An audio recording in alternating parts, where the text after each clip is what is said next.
Bapak Ibu hadirin yang kami hormati, sekali lagi kami persilakan kepada tamu undangan yang masih berada di luar ruangan untuk bisa segera mengambil tempat di dalam ruangan ini. Dan Bapak Ibu sebagai informasi bahwa Hari Kelapa Sedunia tahun 2023 ini akan diselenggarakan mulai dari tanggal 21 sampai dengan tanggal 25 nanti. Dan spesial untuk hari ini Bapak Ibu tanggal 23 September adalah Konferensi Kelapa Internasional, di mana pada konferensi Kelapa membicarakan 10 topik dengan 10 pembicara utama, yaitu tentang peran dan juga kontribusi ICC dalam pengembangan kelapa berkelanjutan. Juga nanti akan dibahas tentang bagaimana pemanfaatan kelapa berkelanjutan dalam bidang kesehatan dan pengembangan kelapa di era ekonomi digital, kelapa sebagai sumber daya energi terbarukan, juga bagaimana kelapa untuk konservasi, downstreaming, produk kelapa, dan protokol pembangunan bank genetik kelapa. Ladies and gentlemen, the International Coconut Day has been started since 21st September 2023 up until now. The Coconut Conference itself, as we're going to have today, will discuss, that includes 10 topics with 10 main speakers. And, regarding the contribution of ICC, that would be pretty much highly associated about it. Regarding the entailing sustainable coconut development, sustainable use of coconut in the health sector, coconut development in the digital economy era, coconut as renewable energy resource, and for conservation. Dan juga sebagai pemberitahuan bahwa spesial untuk peringatan Hari Kelapa Sedunia ini turut juga bergabung di tengah-tengah kita ada berbagai delegasi dari negara negara anggota ICC yang ada beberapa dari negara Amerika Tengah, Fiji, Ghana, India, Malaysia, Papua Nugini, Filipina, Singapura. Ada juga delegasi dari Sri Lanka, Thailand, dan Amerika Serikat, Bapak Ibu.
Ladies and gentlemen, we would like to inform you that the minister is going to join us shortly.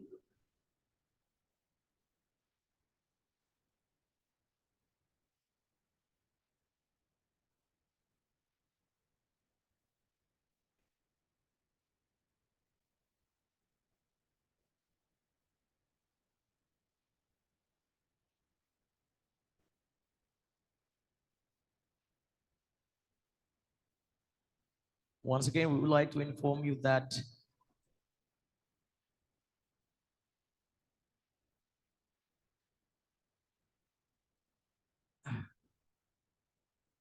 Bapak Ibu hadirin yang kami hormati, sebagai pemberitahuan bahwa sebentar lagi Menteri Perencanaan Pembangunan Nasional, Kepala Badan Perencanaan Pembangunan Nasional, Bapak Suharso Mono Arfa, akan bergabung di tengah-tengah kita. Dan untuk itu kepada Bapak Ibu yang masih berada di luar ruangan, sekali lagi dengan hormat kami persilakan untuk bisa mengambil tempat di dalam ruangan, karena sebentar lagi acara akan kita mulai.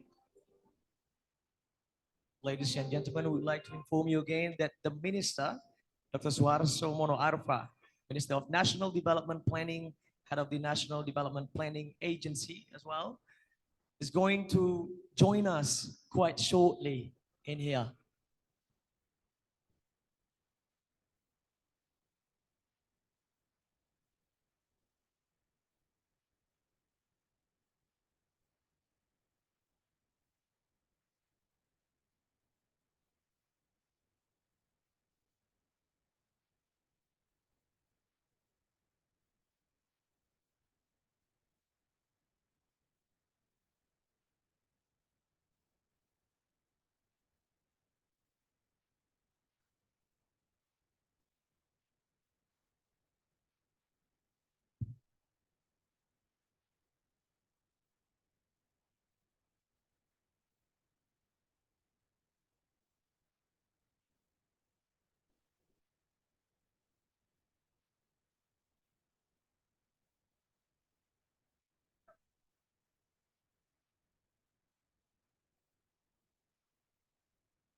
We would like to say welcome to the Minister of National Development Planning, head of National Development Planning Agency, Mr. Suharso Mono Arfa. Welcome to this International Coconut Day. Kami ucapkan selamat datang kepada Menteri Perencanaan Pembangunan Nasional, Kepala Badan Perencanaan Pembangunan Nasional, yang terhormat Bapak Suharso Mono Arfa bersama dengan rombongan.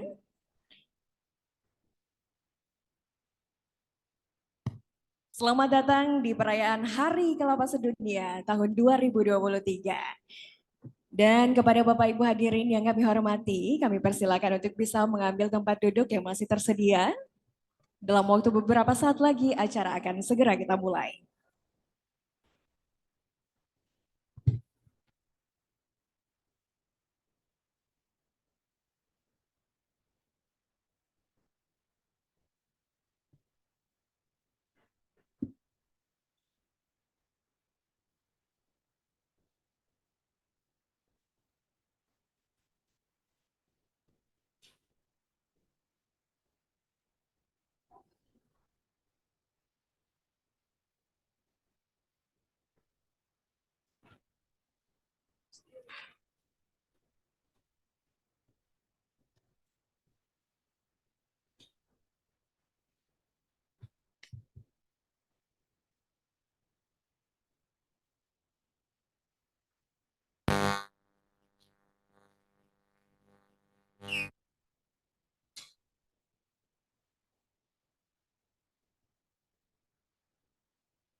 Kami ucapkan terima kasih kepada teman-teman wartawan dan juga media partner dan kami persilakan untuk bisa segera mengambil tempat karena sebentar lagi acara akan kita mulai. Jadi kepada media partner, teman-teman wartawan dan juga Bapak Ibu hadirin yang masih berada di luar ruangan, silakan untuk bisa mengambil tempat di dalam ruangan. Okay.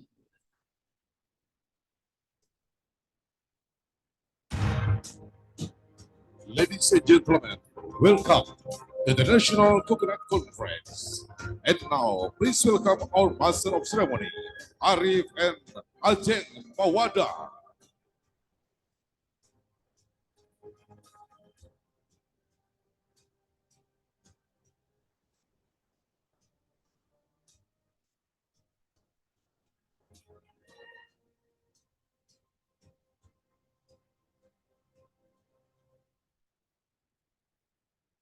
Assalamualaikum warahmatullahi wabarakatuh.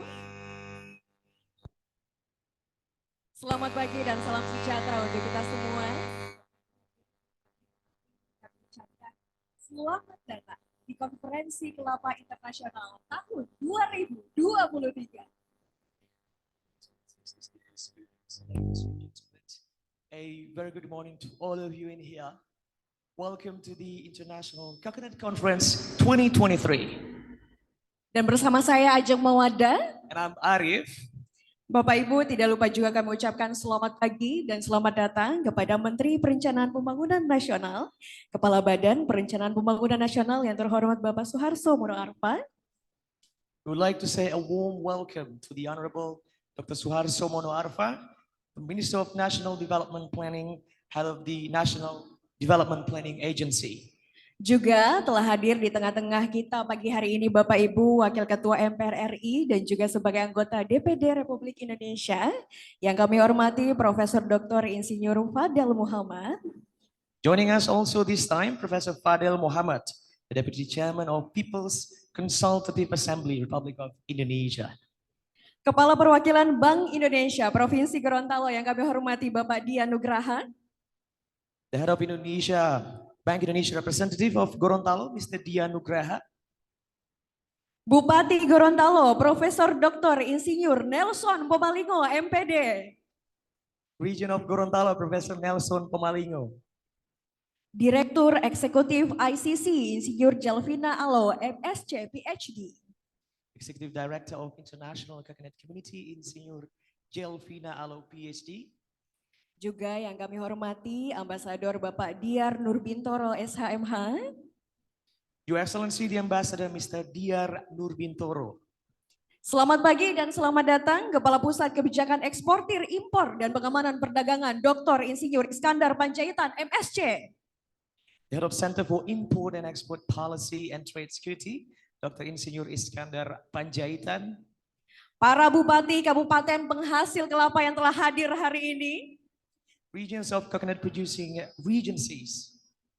Bapak Ibu hadirin yang kami hormati, spesial juga untuk Hari Kelapa Sedunia ini, turut juga bergabung di tengah-tengah kita para delegasi negara-negara anggota ICC dan undangan dari berbagai negara. Ladies and gentlemen, we would like to extend our appreciation to countries delegation of ICC for joining this event. They are from Belize, Central America. Delegasi dari Fiji, berikan tepuk tangan dulu Bapak Ibu, silakan. Ghana, next one. Delegasi dari India. Indonesia. Selamat datang delegasi dari Pantai Gading. Ivory Coast. Yeah. Papua Nugini. Philippines. Delegasi dari Singapura.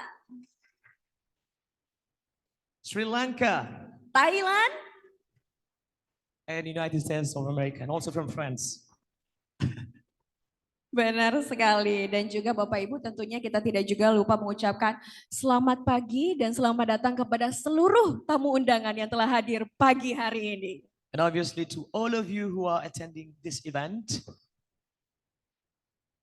Bapak Ibu hadirin yang kami hormati, senang sekali perayaan Hari Kelapa Sedunia tahun 2023 ini diselenggarakan di Kabupaten Gorontalo. Kabupaten yang terkenal kaya dengan keanekaragaman budaya, makanan dan keindahan alam serta keramah tamahannya. Di mana Bapak Ibu perayaan Hari Kelapa Sedunia ini berlangsung sejak tanggal 21 hingga tanggal 25 September nanti. Our respectful greetings to all coconut observers on the auspicious occasion of the 2023 World Coconut Day celebration, which has been started since 21st until 25th of September 2023. Gorontalo Regency, a district that is rich in cultural diversity, food and natural beauty for sure, as well as the hospitality of its people. Dan Bapak Ibu, tanggal 2 September ditetapkan sebagai Hari Kelapa Dunia yang juga menandai berdirinya Asian Coconut Community, Asian and Pacific Coconut Community yang sekarang namanya menjadi International Coconut Community atau ICC. Berikan tepuk tangan dulu untuk ICC Bapak Ibu. Yang merupakan organisasi antar pemerintah negara-negara penghasil kelapa di bawah UNESCAP yang mengkoordinir kegiatan dan juga program kelapa yang berkelanjutan bersama dengan negara anggotanya. Ladies and gentlemen, the 2nd of September is designated as World Coconut Day to mark the milestone in the history of the founding of the Asian Coconut Community or ACC, the Asian and Pacific Coconut Community APCC, and what is now called International Coconut Community as an intergovernmental organization of coconut producing countries under UNESCAP, coordinates sustainable coconut activities and also programs together with its member countries. Bapak Ibu hadirin yang kami hormati, untuk mengawali acara kita pada pagi hari ini, marilah sama-sama kita menyanyikan lagu kebangsaan Indonesia Raya. Hadirin dimohon berdiri. Ladies and gentlemen, before we begin the event, please rise for the national anthem of Indonesia.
Hadirin dimohon duduk kembali. All guests, please be seated.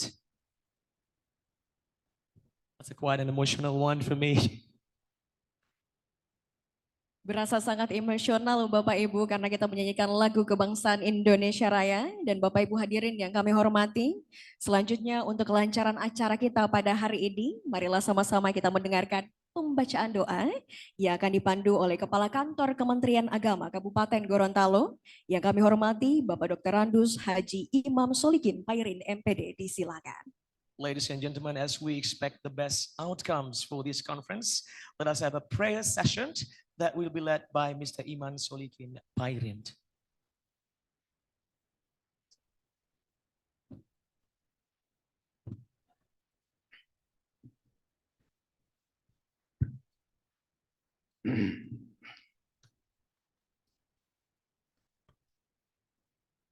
Bismillahirrahmanirrahim. Assalamualaikum warahmatullahi wabarakatuh. Salam, Om Swastiastu, Namo Buddhaya, salam kebajikan. Salam sejahtera buat kita semua. Baiklah, pada acara pagi hari ini, mari kita sama-sama berdoa kepada Allah Subhanahu wa Ta'ala. Semoga acaranya akan dapat berkah dan dibimbing berjalan yang diridhoi.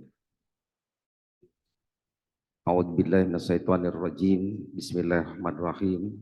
Hamdan syakirin, hamdan na'imin. Hamdan yuafi ni'mahu wa yakafi majidah. Ya Rabbana lakal hamdu kama yambaghi li jalali wajhikal karim azim sultani. Allahumma ya Allah, dengan mengucapkan puji syukur kehadirat-Mu atas segala rahmat dan karunia-Mu yang telah Engkau limpahkan kepada kami. Pada hari ini, Sabtu tanggal 23 September 2003, dengan penuh keakraban dan kebahagiaan, kami yang hadir bersama-sama, saudara-saudara dari seluruh penjuru dunia, dalam agenda kegiatan International Coconut Conference yang dipusatkan di Kabupaten Gorontalo. Dengan penuh harapan-Mu, ya Allah, berikanlah kegiatan ini dengan rahmat-Mu, sehingga akan berlangsung dengan baik tanpa apapun. Allahumma ya Allah, jadikanlah kegiatan ini menjadi ajang silaturahim bagi kita dalam mengelola, memanfaatkan, dan membesarkan sumber daya alam, terutama yang berbahan dari sari kelapa. Ya Allah, ya Rabbi, tambahlah ilmu bagi kami dalam mengelola, memanfaatkan, dan memasarkan hasil sumber daya alam yang berdasar dari kelapa ini, sehingga dapat memberikan kontribusi pada bagi daerah, bahkan pendapatan bagi negara yang dapat menjunjung kesejahteraan masyarakat pada umumnya. Allahumma ya Allah, kabulkanlah doa kami. Ya Qayyu ya Qayyum ya Dzal Jalali wal Ikram. Rabbana atina fid dunya hasanah wa fil akhirati hasanah wa qina azabannar. Badakhinna jannata ma'al abrar ya aziz ya ghafar ya rabbal alamin. Sallallahu ala khalqi sayyidina Muhammadin wa alihi wasallam majma'in. Subhana rabbika rabbil izzati amma yasifun wa salamun alal mursalin. Alhamdulillahirabbil alamin. Assalamualaikum warahmatullahi wabarakatuh.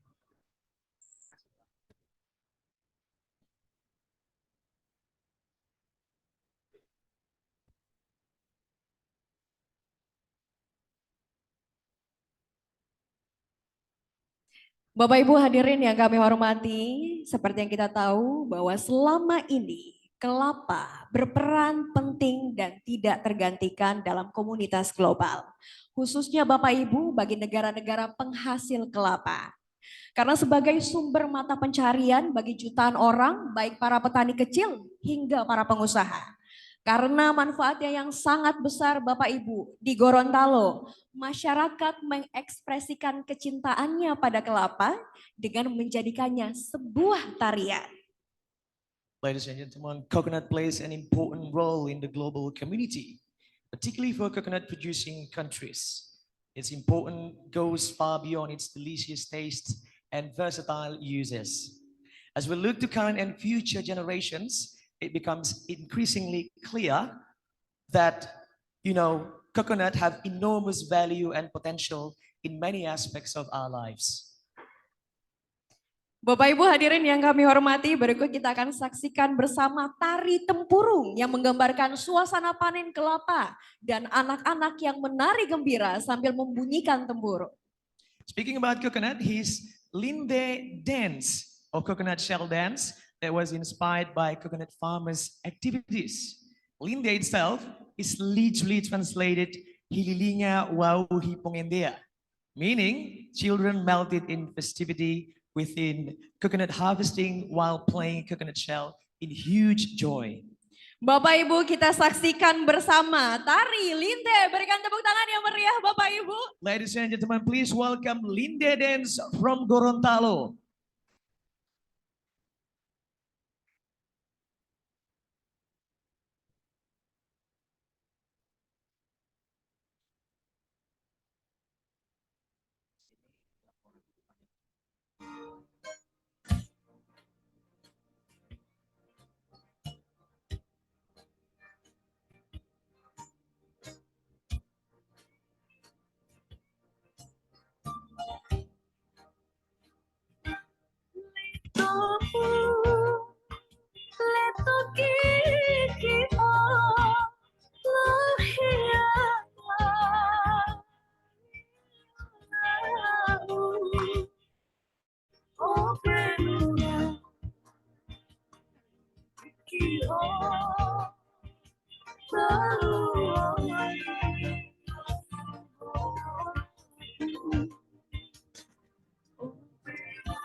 Berikan tepuk tangan yang meriah untuk tarian Linte Bapak Ibu.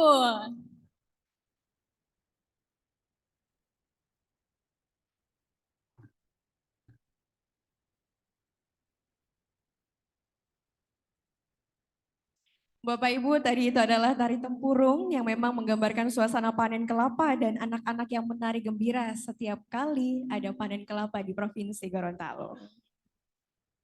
Dan Bapak Ibu hadirin yang kami hormati, selanjutnya kita akan mendengarkan bersama laporan kegiatan yang akan disampaikan oleh Bupati Gorontalo yang kami hormati Profesor Dr. Insinyur Nelson Pomalingo MPD. Disilakan. Excellencies, distinguished speakers, ladies and gentlemen. Next, we're going to hear activity report that will be informed by the region of Gorontalo, Professor Nelson Pomalingo.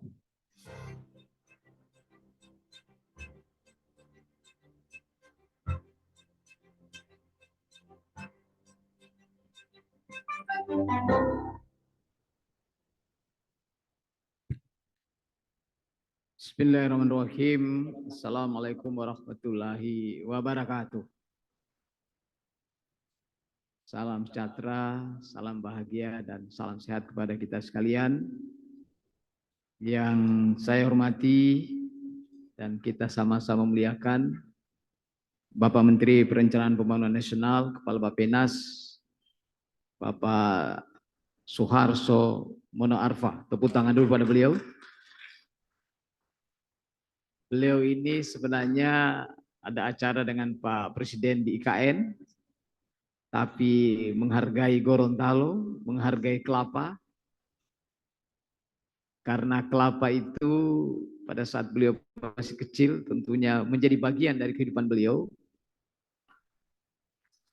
Bahkan asrama-asrama Gorontalo tempat beliau bernaung itu dibangun melalui koperasi kelapa. Oleh karena itu tepuk tangan untuk kelapa kita sekalian. Yang saya hormati Bapak Wakil Ketua MPR Republik Indonesia, Bapak Profesor Fadel Muhammad, sekaligus beliau selaku Ketua Masyarakat Agribisnis Indonesia yang alhamdulillah selama 3 hari berturut-turut mendampingi kita sekalian. Bersama Ibu, tepuk tangan juga kepada beliau. Yang saya hormati Pak Gubernur atau yang mewakili Forkopimda Kabupaten dan juga Provinsi, Direktur Eksekutif Internasional Coconut Community, Ibu Insinyur Jelvina Allau PhD, dan seluruh jajaran yang sempat hadir, para bupati, wali kota atau yang mewakili, terutama bupati tergabung di dalam koalisi pemerintah daerah penghasil kelapa, KOPEK. Yang saya hormati Dewan Kelapa Indonesia hadir bersama kita hari ini. Yang saya hormati tentunya para pengusaha semua yang hadir, para akademisi, para penyuluh, juga mewakili petani, adik-adik mahasiswa, adik-adik siswa SMK, ada wakilnya berada di sini. Saya banggakan. Yang mewakili Kementerian Perdagangan, yang mewakili Kementerian Pertanian, juga dari Kepala Bank Indonesia, terima kasih karyanya. Yang saya hormati juga Ambasador Gerakan Non-Blok sempat hadir bersama kita, especially delegation from several countries.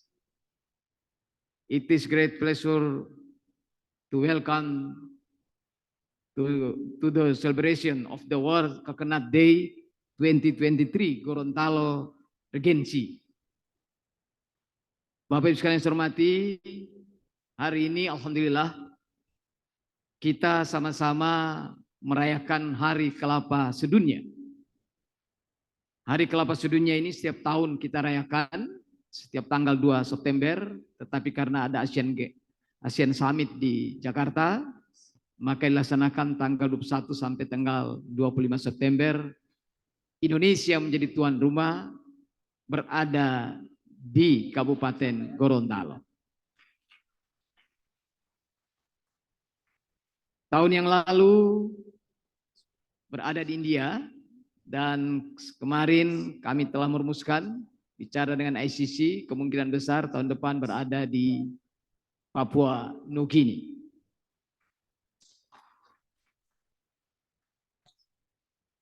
Bapak Ibu sekalian saya hormati, kelapa ini adalah merupakan pohon kehidupan kita karena manfaatnya begitu banyak, dari akar sampai dengan daun. Bahkan saya mendapat informasi air kelapa itu nomor 2 setelah air Zam-Zam. Luar biasa, sehingga kita berharap kelapa ini terus kita berdayakan, kita kembangkan, dan kita manfaatkan. Secara ekonomis, seperti saya sampaikan tadi, banyak manfaatnya, tetapi ini belum dikembangkan dengan baik, terutama di Indonesia. Secara geografis, kelapa ini tumbuh dari dataran rendah sampai dengan dataran tinggi, dari pantai sampai dengan pegunungan.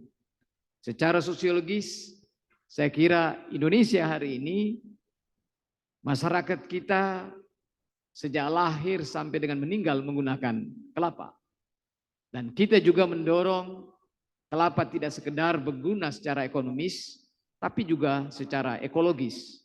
Menjadi tanaman konservasi, tanaman yang kita tanam di pinggiran pantai untuk estetika, untuk pariwisata, bahkan kalau terjadi tsunami, itu biasanya menjadi pelindung bagi pantai itu sendiri.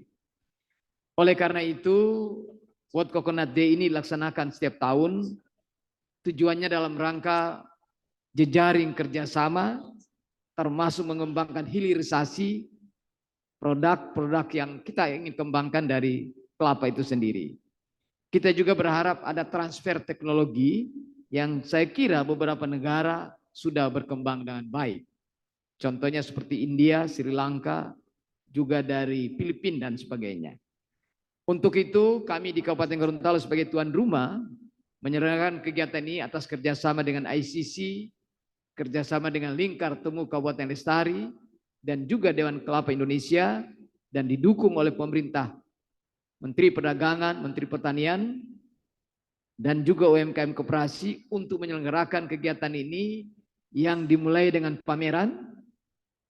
Kemudian yang kedua, kita melaksanakan musyawarah Rakernas Koalisi Pemerintah Daerah Penghasil Kelapa. Kemudian kita juga melaksanakan International Conference Coconut. Hari ini kita akan buka oleh Pak Menteri. Kemudian juga kita akan melakukan penanaman kelapa 250.000 pohon di Gorontalo, dan kita membuat Taman Kelapa Dunia, bank gen dari kelapa, plasma nufta kelapa dari seluruh dunia berada di Gorontalo. Kita berharap dengan kegiatan ini tentunya investasi datang, semangat membangun kelapa juga berkembang, terutama para petani, dan dampak lainnya juga adalah terjadi pelestarian plasma nufta daripada kelapa itu sendiri. Karena itu tentunya kami berharap banyak melalui kegiatan ini.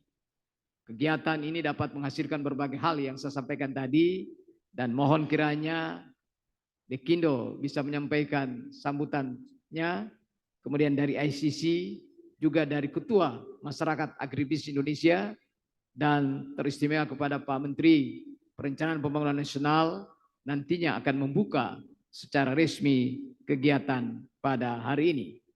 Bapak sekalian saya hormati, saya sekali lagi atas nama pemerintah dan masyarakat Kabupaten Gorontalo dan Provinsi Gorontalo menyampaikan terima kasih kepada ICC yang telah memberikan kepercayaan kepada kami untuk menyelenggarakan kegiatan akbar ini selama 5 hari di Gorontalo. Kita berharap seluruh delegasi enjoy berada di sini dan bisa menikmati Gorontalo dan meninggalkan yang terbaik bagi kita semua demi kejayaan kelapa Indonesia, kejayaan kelapa di dunia yang sama-sama kita cintai. Terima kasih. Wassalamualaikum warahmatullahi wabarakatuh.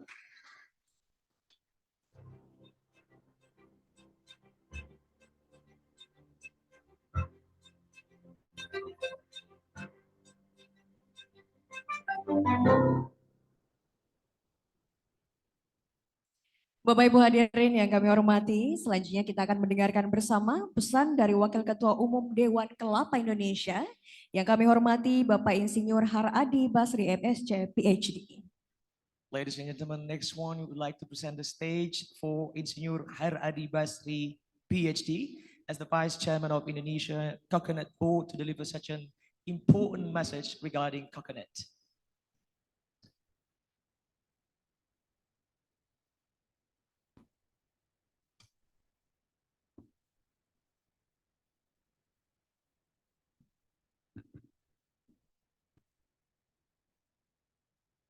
Bismillahirrahmanirrahim. Assalamualaikum warahmatullahi wabarakatuh. Selamat pagi, bapak-bapak, ibu-ibu yang saya hormati. In the beginning of this presentation, I have to inform that regard from the Chairman of Indonesian Coconut Board, Dewan Kelapa Indonesia, Dekindo, Bapak Insinyur Gamar Nasir MS, yang unfortunately is hospitalized several days ago. So he would like to say sorry not come for this meeting. So allow me to deliver his speech this morning. Distinguished guests, ladies and gentlemen, first of all, let us express our gratitude toward the Almighty who's blessing us, always with us, so that we all can be here in good condition and in good health. I would like to convey the appreciation of the head of Indonesian Coconut Board and all the community who came here since yesterday to in the international coconut community, government of Gorontalo, Indonesian Coconut Board, who's organizing this international conference. I also would like to convey the appreciation, the attendance of several our senior here. Kita mendengar di sini Bapak Profesor Dr. Fadel Muhammad. Saya masih ingat waktu Bapak mulai jadi gubernur, saya datang ke sini Pak, tentu uruskan kakao. Ya, Bapak mulai jadi gubernur waktu itu, kita datang ke sini dengan pesawat yang sangat susah sekali Bu ya. Tapi sekarang sudah lancar untuk datang ke Gorontalo. Terima kasih Pak Profesor Fadel. Kemudian juga terima kasih kepada Bapak Dr. Suharso Monwarfa, Bapak Ketua Bappenas ya yang sudah hadir pada hari ini menghadiri upacara ini. Tepuk tangan untuk Bapak Ketua Bappenas. Kemudian Bapak Dr. Bapak Dr. Iskandar Panjaitan, MSc, yang mewakili Menteri Perdagangan pada pertemuan kita hari ini. Kemudian tentunya juga kita mengucapkan terima kasih kepada Bapak Gubernur, Bapak pemerintah daerah dan organisasi-organisasi di luar dan lainnya yang bisa bertemu pada hari ini. Tanpa mengurangi rasa hormat yang tidak bisa saya sebutkan satu persatu pada pertemuan ini. Sebagai informasi, Dekindo didirikan tahun 2008. So, Dekindo was declared 2008 based on Indonesia Declare number 14/2024. So, this is the organization of the farmer, the processor, and also all communities of coconut in Indonesia. That is the story of Indonesia. Then we also very happy for the attendance of many government and private institutions and private business from many provinces in Indonesia and many countries in the world who have attention to the coconut industry. Ladies and gentlemen, with respect to this theme of World Coconut Day, sustaining coconut sector for present and future generation, declared by Ibu Dr. Jelvina as Director of LCC, allow me to share general information of recent performance and of the coconut industry. As we know, the coconut industry plays an important role in social economy of the country. In addition, there are many main derivatives of coconut product. Unfortunately, the comparative advantage, such as the largest coconut area, the biggest production, many variant of product, etc., are not followed by the competitive advantage, such as yield or productivity, profitability, added value, etc. Consequently, the coconut agribusiness has become less and less attractive for the present and even for the future. It's a big problem for regions that depend upon coconut production on consumption. In line with the mentioned above, to overcome the challenges of coconut industry, there are at least two strategies should be considered. Firstly, downstreaming coconut industry. In terms of productivity, this strategy can generate more economic value for coconut commodities, increase domestic labor employment, while also increasing national economic growth and technology adoption. Selection of appropriate and more valuable product will be able to increase profit valuable of coconut commodities. Therefore, upstreaming can be undertaken. However, it must accompanied by downstreaming industry also.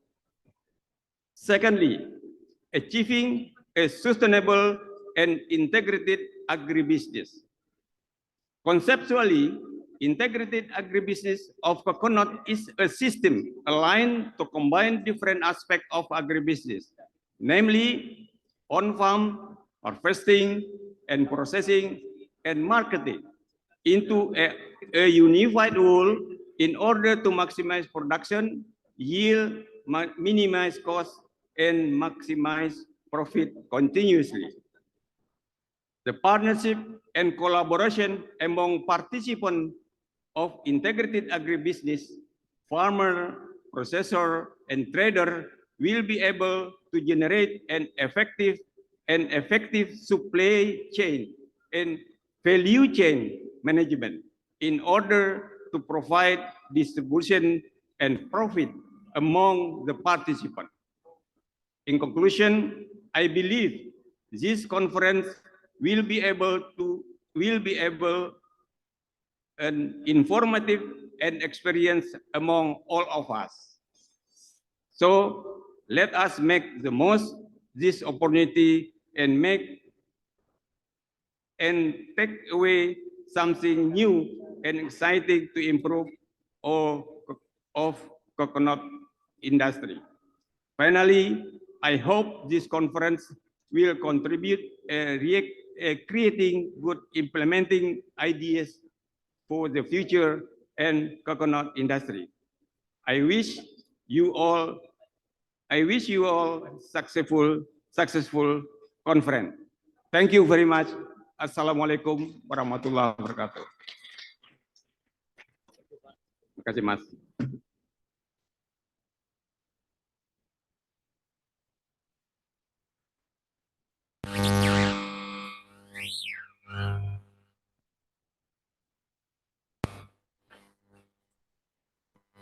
Bapak Ibu hadirin yang kami hormati, kita tahu bersama bahwa Hari Kelapa Sedunia tahun 2023 yang diadakan saat ini tentu bisa terselenggara dengan lancar seperti ini karena kerjasama dari berbagai pihak, baik itu masyarakat, pemerintah, dan yang paling terutama adalah ICC.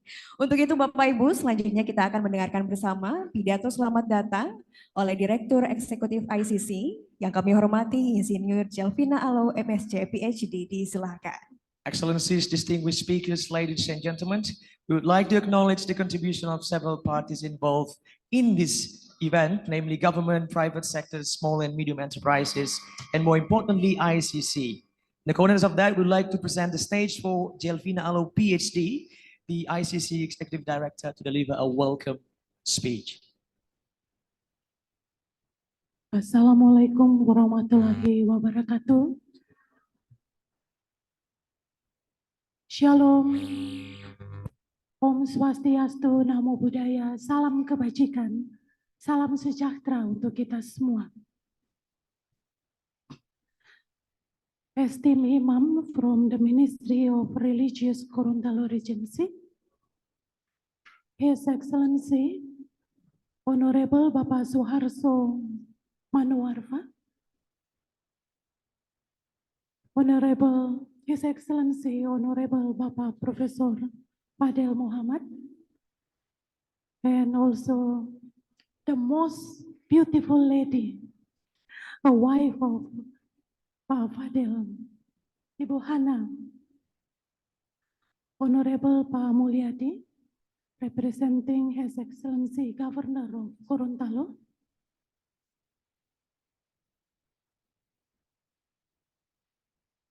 Honorable Bapak Nelson Pomalingo, His Excellency Ambassador Dr. Nur Bintoro, Honorable Mr. Alan Agung, and the esteemed KIK team, Honorable Bapak Iskandar Panjaitan, representing Minister of Trade, Pengurus Dekindo, Indonesian Coconut Board, wishing for the speedy recovery dari Pak Ketua Dekindo. Distinguished speakers, exhibitors, participants, fellow coconut farmers, researchers, scientists, and other stakeholders, my fellow Wildlife Conservation Society, COPEC, and delegates representing various ministers, ICC Secretariat, ladies and gentlemen. It's my greatest honor and privilege to sincerely and warmly welcome His Excellency Minister to be able to come together with us today, and also some esteemed dignitaries, distinguished delegates, and all masyarakat Gorontalo dan Indonesia for celebrating World Coconut Day in this case, the International Coconut Conference, as part of the big event organized together with the government of Gorontalo, Regency, and ICC. On behalf of 20 ICC member countries, I'd like to express my sincere gratitude and deep admiration to His Excellency Minister for your presence, which reflect invaluable commitment to support coconut sector sustainability and resilience. My heartfelt gratitude to the government of Gorontalo Regency and the region, Professor Nelson Pomalingo, for graciously hosting this event. We are immensely appreciative of the exceptional technical preparation and arrangement undertaken by the dedicated team to ensure the success of this event. Thank you very much for your hard work. I'd like to acknowledge and sincerely appreciate the participation of the esteemed speakers, government of Gorontalo province, the Kindo, and so many coconut stakeholders who are with us today. Today, we gather to celebrate World Coconut Day and to discuss a theme of the utmost importance, sustaining coconut sector for the present and future generation. Coconut, we all know, the tree of life, has been a source of livelihood, nutrition, cultural heritage for countless communities around the world. The market and trade of coconut products have witnessed significant growth due to the rising consumer demand for healthy and natural products. Coconut also play a role in renewable energy, cosmetics, and sustainable construction materials, carbon sequestration, highlighting its role in addressing modern environmental issues. However, as Pak Dari Kundo also mentioned, statistics reveal that there has been no significant change in coconut production since to ensure the long-term viability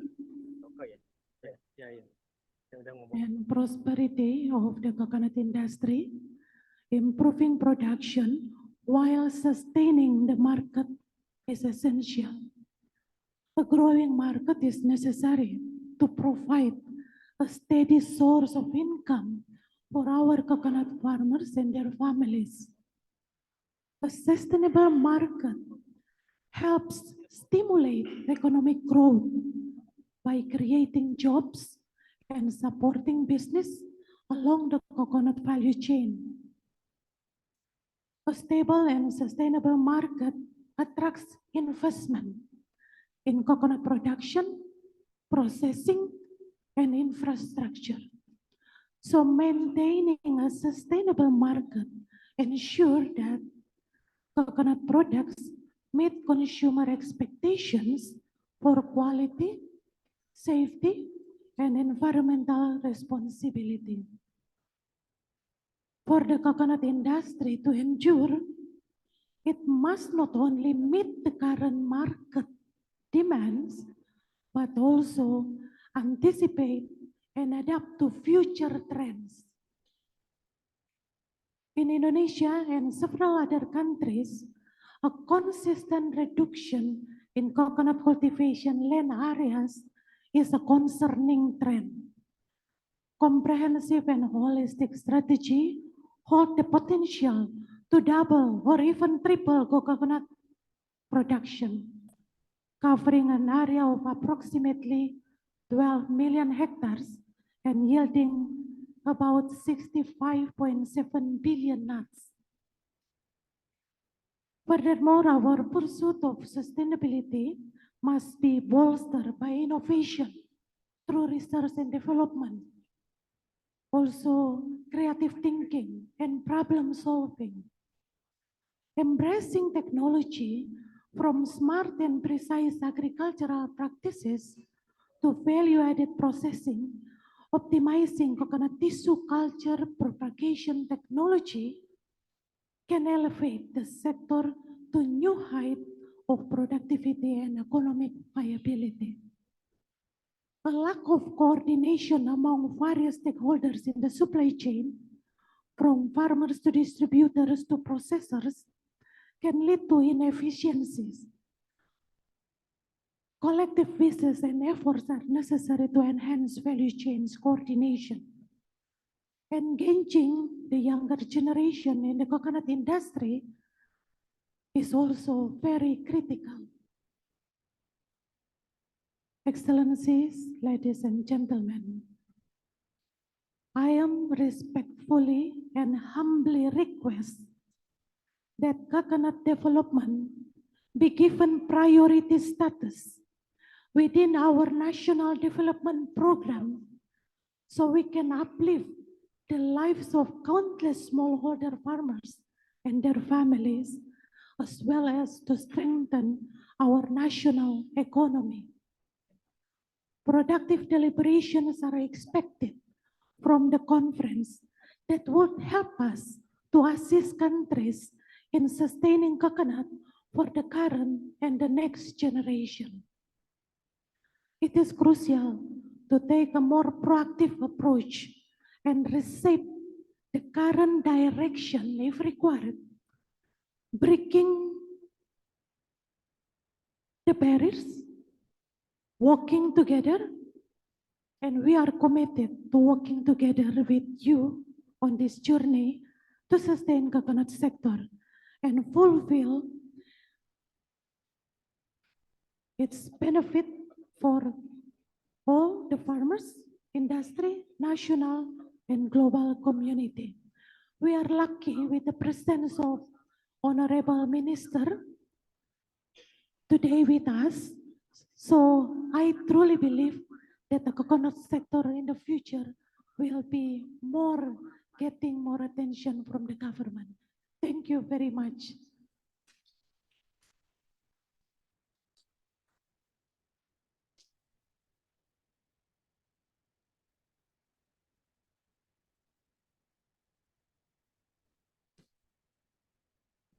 Bapak Ibu hadirin yang kami hormati, seperti yang tadi juga disampaikan oleh Bupati Gorontalo, Bapak Nelson Pomalingo, bahwa masyarakat Gorontalo menganggap pohon kelapa sebagai pohon kehidupan. Karena itu tidak heran Bapak Ibu jika banyak UMKM di Gorontalo yang menjadikan pohon kelapa sebagai bahan utama dari produk-produknya. Dan Bapak Ibu kali ini pemerintah Gorontalo sedang mengupayakan agar UMKM bisa naik kelas dengan cara ekspor produk ke mancanegara tentunya.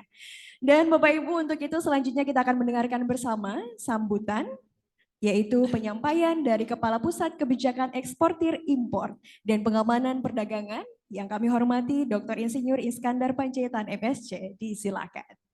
Ladies and gentlemen, as Indonesia, particularly Gorontalo province, is striving forward for exporting business by including all the relevant stakeholders, let us hear the keynote speech delivered by the Head of Center for Export and Import Policy and Trade, Security, Dr. Insinyur Iskandar Panjaitan. Yeah.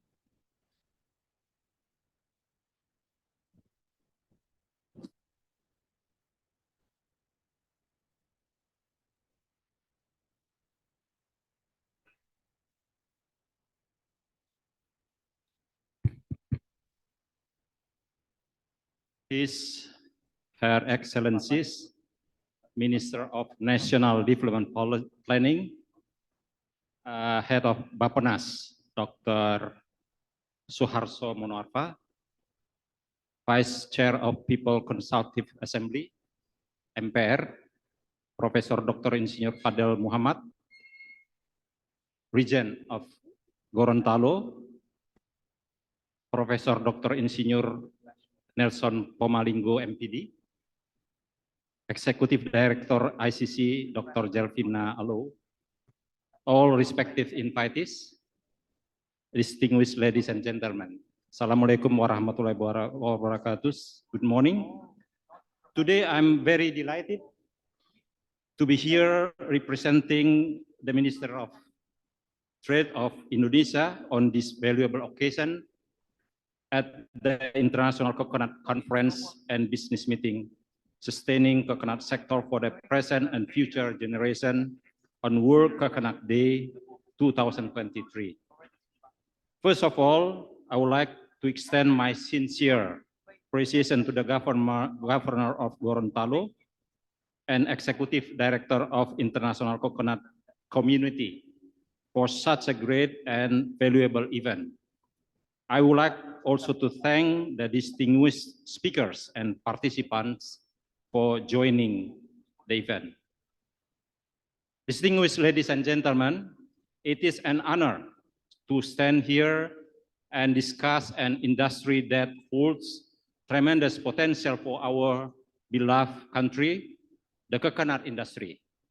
Indonesia, as you may know, known as the land of thousand islands, is blessed with abundant natural resources. And one of our greatest treasure is the coconut tree. According to FAO Stat 2023, Indonesia is the largest coconut producing country in the world and accounted for about 26.95% of the world total production during 2021, with a production of 17.16 million metric tons. The coconut industry plays a crucial role in the country's economy, providing employment opportunities and contributing to the overall growth. In 2021, Indonesia has a total 3.36 million hectares of coconut plantation, more than 90% of it farmed by smallholders working an average of just 1.1 hectares each. Statistics of Indonesia recorded that Indonesia has 106 manufacturing companies of copra, crude oils, and coconut cooking oils, coconut flour, and pellets. This industry was able to absorb around 15,928 workers and produce an output of 48 trillion Indonesian rupiahs. On international trade, coconut and its derivatives are the second leading commodity after palm oil, with export value $2.44 billion in 2022. As the world's largest coconut producer, Indonesia has not fully tapped into the enormous potential of global market. In 2022, Indonesia was the world's second largest exporters of coconut products with quantity of 5.38 million metric tons. However, based on value, Indonesia ranked the fifth as the biggest export of coconuts and its products. This condition indicates that exports of Indonesian coconut products are still dominated by low value-added products. Therefore, there is a potential development to increase export on value-added products such as coconut oil. For instance, Indonesia has not optimally utilized the market potential for coconut oil. The markets for the greatest potential for Indonesia coconut oil are United States, China, and Korea. If we look at the demand side, the coconut products of market size is estimated at $4.51 billion in 2023 and expected to reach $2.26 billion by 2028, growing at an average growth rate of 9.98% during the forecast period from 2023 to 2028. Import value of coconuts and their products in 2022 was amounted to $74.94 billion. The promising market size is shown by world import performance. In the last 5 years, world import of coconut products saw positive trend of 22.31% per annum. The main importing countries for coconut products are the Netherlands, Belgium, Germany, Spain, and the United States. So that we know that EU, European Union, and the United States are important market for coconut products. However, to exploit world market potential, industry face several challenges.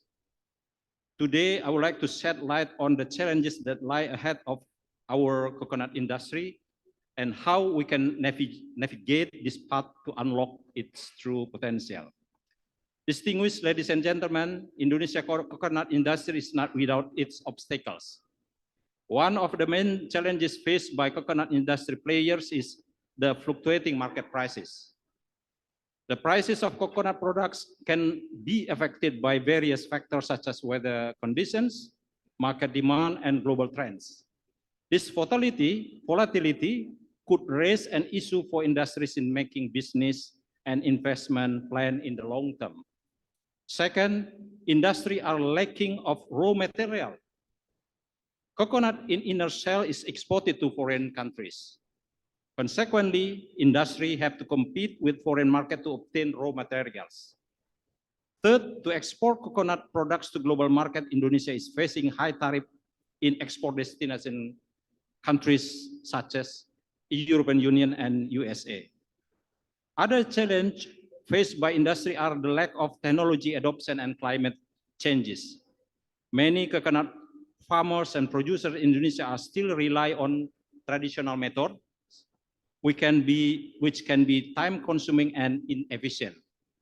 By promoting the adoption of modern farming techniques and processing technologies, the government can help the industry to increase their productivity and quality of products.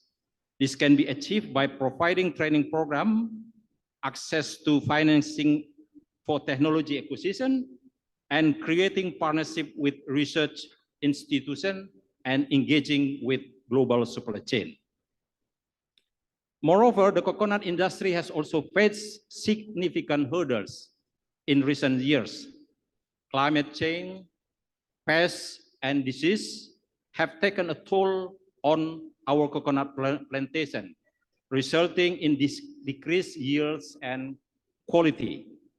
I believe that some of those problems are not only faced by Indonesia, but also some world coconut producers countries, as we may know. To overcome those challenges, the Indonesian government, particularly the Ministry of Trade, is committed to continue support the coconut sector with focusing on two main pillars: innovation and global market access. First, innovation is one of the keys to increase products competitiveness. We need to encourage research and development of new coconut-based products that can increase value-added products. Furthermore, fostering partnership with international buyers and becoming part of the global supply chain. We also have to invest on marketing and branding initiatives to promote our coconut products by showcasing the unique qualities and benefits Indonesian coconuts. Second, exploring new export destinations to create new opportunities for our coconut products. Ministry of Trade of Indonesia will continue to expand our global market access for Indonesian coconut products through trade negotiation and export promotion. Distinguished ladies and gentlemen, it is believed that any government policy and programs will not succeed without support of all our stakeholders. Therefore, let us continue our collaboration and cooperation with all stakeholders through this forum. By embracing the collaboration, we can unlock the true potential of the coconut industry in Indonesia. To sum up my remarks, let us work together to build up a vibrant and sustainable coconut industry that benefits the economy and the livelihoods of our farmers and producers. I thank you.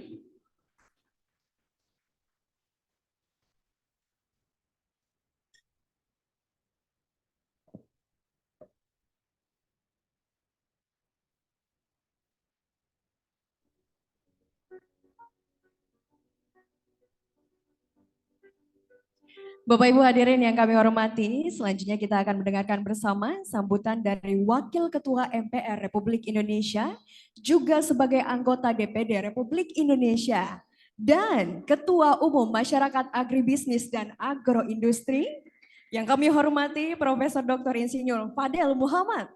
Ladies and gentlemen, next one we would like to present the stage to Professor Fadel Muhammad as the Deputy Chairman of People's Consultative Assembly Republic of Indonesia. Terima kasih. Bismillah. Assalamualaikum warahmatullahi wabarakatuh. Bismillahi walhamdulillah wassalatu wassalamu ala Rasulillah. Yang saya hormati Ketua Bappenas Bapak Suharso Monarfa beserta jajarannya. Yang saya hormati Pak Bupati beserta seluruh jajarannya yang menjadi tuan rumah pada acara ini, Ibu Ketua ICI yang mewakili Gubernur, mewakili Menteri Perdagangan, Ketua Asosiasi Kelapa Indonesia, all the delegation that come and attend this big event that since the beginning, I have been mentioned one by one, and today I saw it completed. Welcome to Kabupaten Gorontalo and Provinsi Gorontalo. This morning, I think that we have heard so many explanations from all the people give a speech. Mulai dari Pak Bupati yang memberikan sambutan, juga kita mendengar terakhir dari Kementerian Perdagangan. Maka saya tidak akan banyak bicara, hanya ingin memberikan endorsement. Kami dari MPR menyambut baik dilaksanakannya Hari Kelapa Sedunia di Kabupaten Gorontalo. Tepuk tangan buat Pak Bupati. This event is bring up the name of our province Gorontalo to the international level. So I'm very glad and thank you very much for all the delegation who can attend this event. I hope you can enjoy. Gorontalo is quite far from Jakarta, especially from your country, but hopefully you can enjoy to stay in Gorontalo.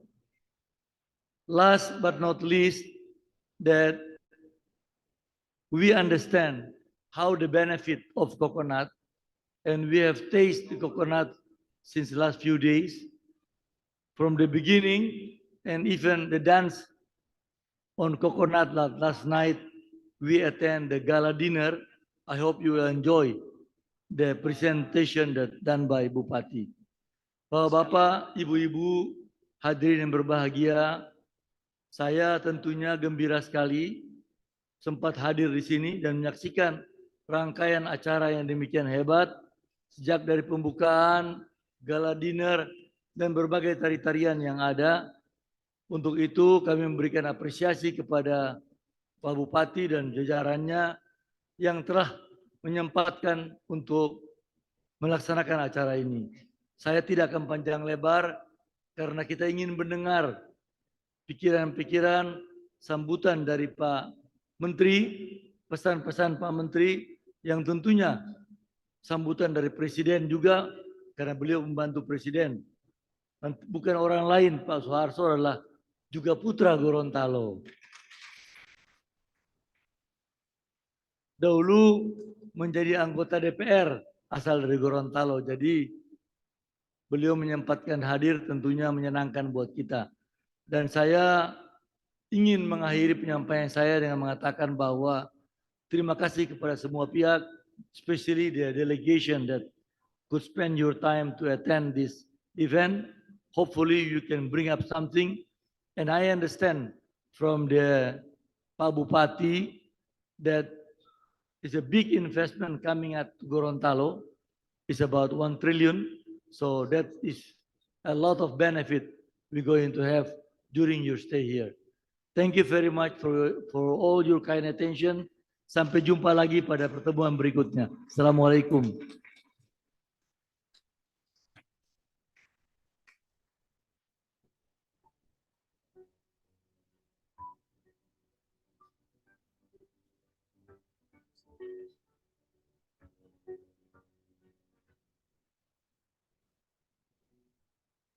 Bapak Ibu hadirin, salah satu rangkaian acara dalam perayaan Hari Kelapa Sedunia ini adalah salah satunya FGD yang telah diadakan kemarin yang mempertemukan para investor dan pelaku UMKM lokal supaya bisa membuat UMKM yang ada di Provinsi Gorontalo nanti go global.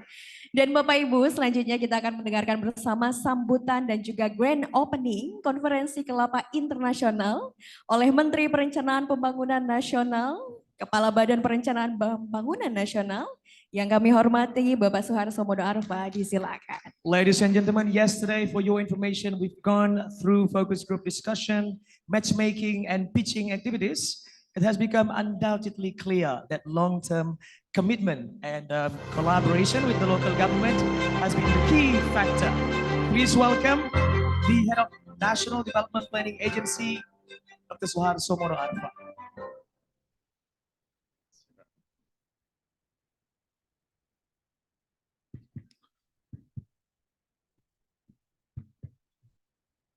So I think, Pak Fadel, I have no room anymore. All the issue has been delivered. And yes, mudah-mudahan saya bisa memberikan yang as well as you expect.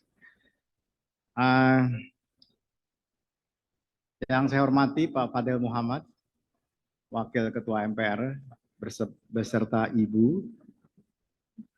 Yang saya hormati yang mewakili Menteri Perdagangan, yang mewakili Gubernur, Pak Bupati dan seluruh jajarannya, Ketua ICC, Ketua Asosiasi Kelapa, and all the delegates. Selamat pagi, selamat siang. Assalamualaikum warahmatullahi wabarakatuh.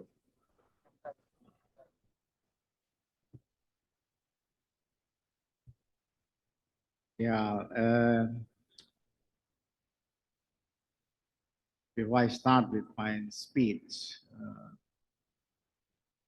I want to share my story. Actually, this is a story come from my beloved mother. My mama.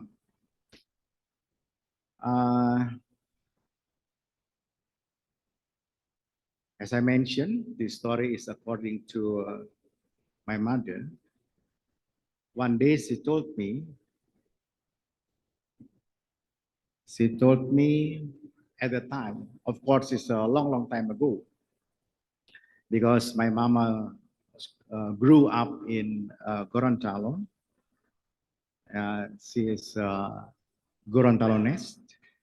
Now she is 93 old. Ya, mudah-mudahan sehat terus. When she was young, this area full of coconut tree, and afterwards, 100 years, the condition is flipped. Means nowadays is more people, more population of people than coconut tree. And as well as we know, by consequences, Earth nowadays faced a so-called triple planetary crisis, include biodiversity lost. Hopefully, coconut tree is not going to be one of biodiversity lost. Hopefully, we hope, because you are all the gentlemen here and the ladies and gentlemen who concerned with this fund. And this is a reason why I do concern to attending this International Coconut Conference in Gorontalo.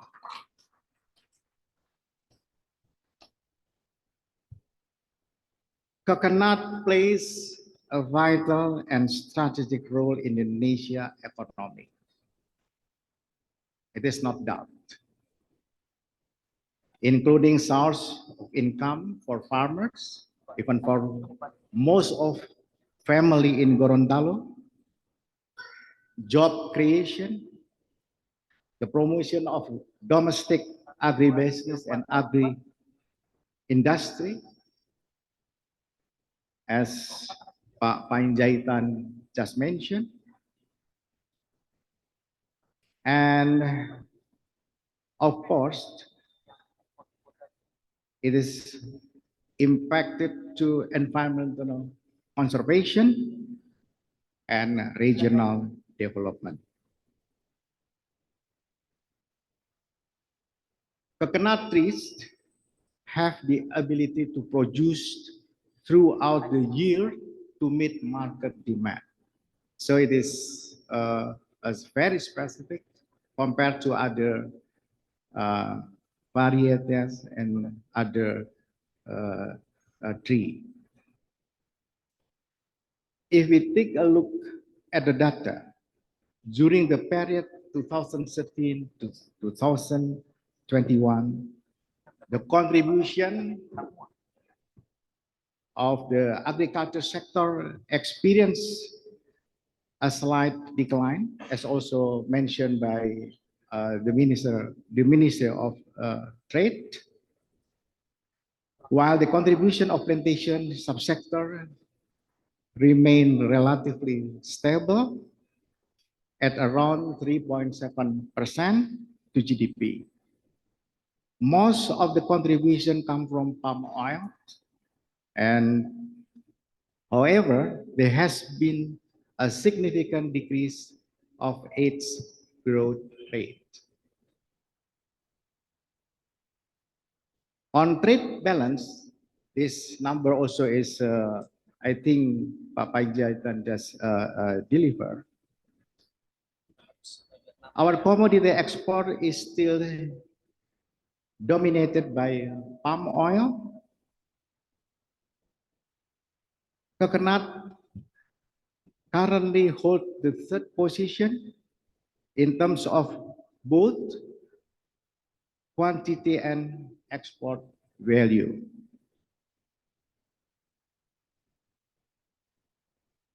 And ya, kita bersyukur it is still with a positive trade balance, following behind palm oil and rubber. From coconut commodities, there are already considerable rice type of economic commodities. There are already considerable,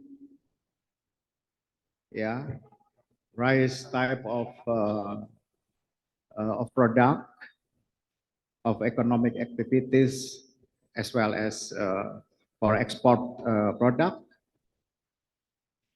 And this indicates that downstream processing and value-added activities related to coconut are becoming more diverse.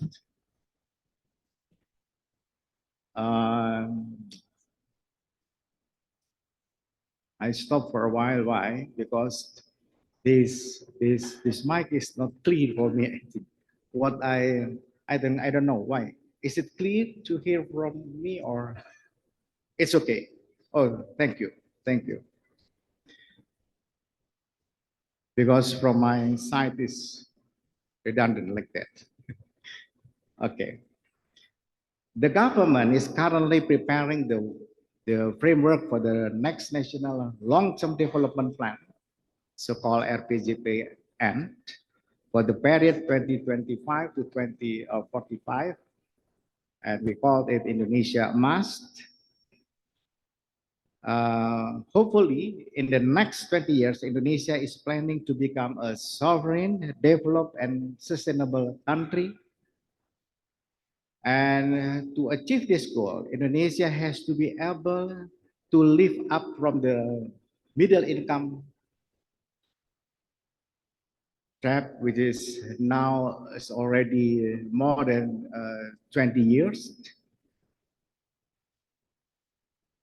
We need to accelerate the pace of our development to develop new source of growth while maintaining a sustainable development. We need to identify significant game changers, transformative policy and action, and in the medium and long-term development perspective, I would like to raise several issues and challenges related to coconut, and hopefully this issue could be discussed and exercised further in this event, hopefully. Increasing productivity means filling the gap of yield is one of the crucial sponsor. Replantation, adoption of high yield seeds, and precision farming are amongst our important focus. To increase the provision of high yield coconut seedlings, the government established modern nursery, and this activity is supported through so-called Sharia bond. And one of the modern nursery development project was scheduled for 2023, and it will become the modern coconut nursery. It is expected that this nursery will produce superior coconut seeds that can ensure an increase in coconut productivity as well. Another effort to increase productivity and promote sustainability is precision agriculture. Precision agriculture, I think among us here, you are the expert, is an agriculture system that integrates management strategies and technologies to optimize resource utilization for achieving maximum result while minimizing negative impact on environmental sustainability. One of transformative action and source of our growth is industrialization, downstreaming, hilirisasi. We need to focus on developing downstream and upstream industry. So there's a connection, backward linkage and forward linkage, indeed, based on the potential, especially natural resources. Industrialization can promote labor-intensive, high technology, and innovation-driven economic activities that can also be orienting towards, of course, export. Given Indonesian rich biodiversity, there are abundant natural resources that can be chosen to become flagship commodities one of which is the coconut. Biodiversity, biomass is projected to play a crucial role in the future. To efficiently utilize biomass resources, it is essential for Indonesia to implement bioeconomy strategies. Several actions need to be taken, including promoting increased basic and applied research, encouraging the integration and application of biotechnology research, building an integrated bioeconomic value-added chain, and ultimately promoting the export of complex and high value-added bioeconomic products. I have an experience, I have a personal experience when I met one of the Indonesian talent who just graduate from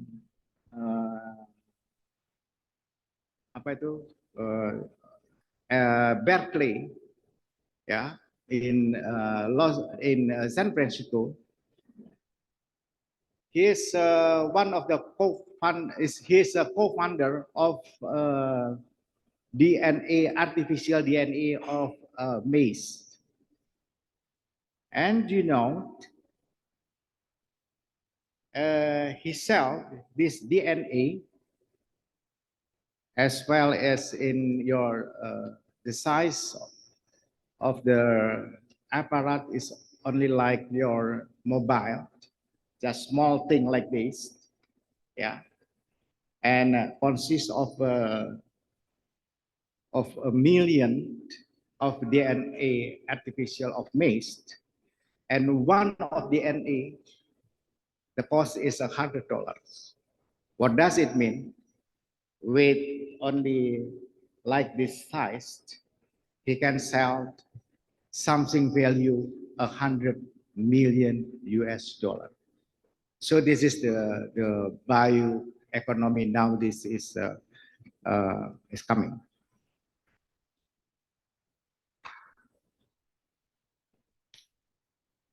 Plantation development should be carried out in a sustainable manner, considering economic, socio-cultural, and ecological aspects.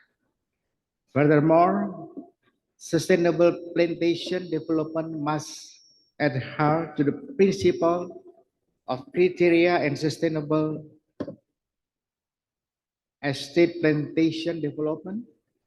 And green economy and circular economy are also our challenge as well. Our new potential to be explored more in coconut development.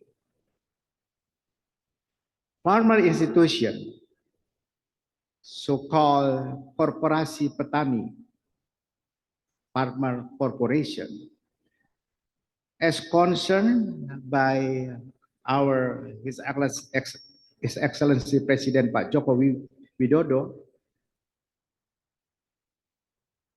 and for this institution, for this corporation, we need to transform the traditional institution nowadays which exist in our farmers, and we need to consolidate of legally recognized effort to enhance value, competitiveness, and the welfare of farmer and fishermen. The ultimate goal is to increase farmers' welfare by boosting productivity and promoting better agricultural management. Again, coconut development plays important roles in our society. We realize, and I do believe, that the development of coconut face as well as other commodities a lot of challenges.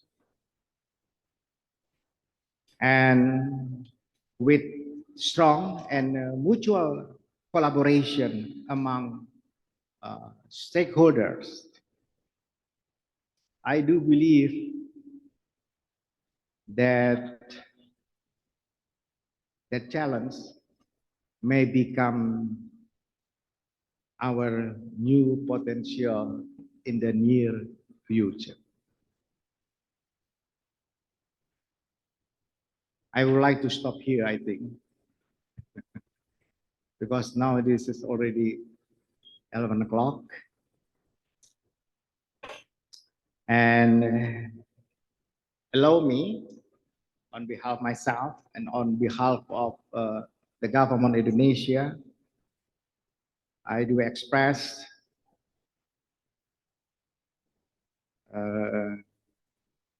my heartfelt thanks to and highest appreciation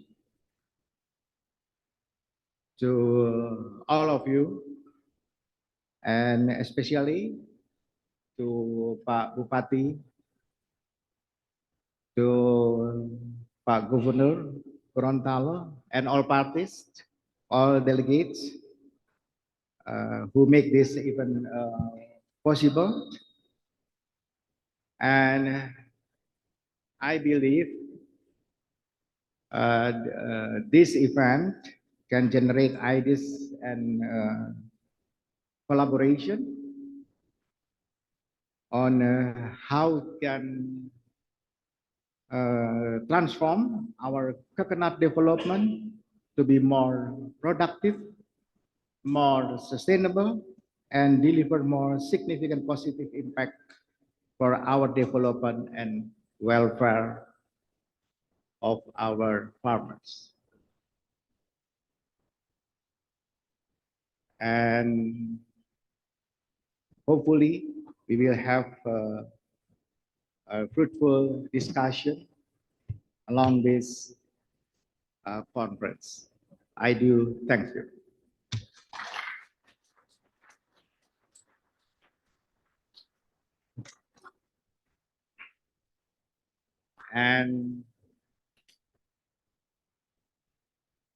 Dan dengan mengucapkan Bismillahirrahmanirrahim,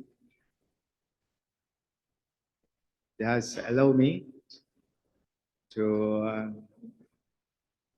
membuka International Coconut Conference under title Sustaining Coconut Sector for the Present and Future Generation. Bismillahirrahmanirrahim. Dengan ini saya buka.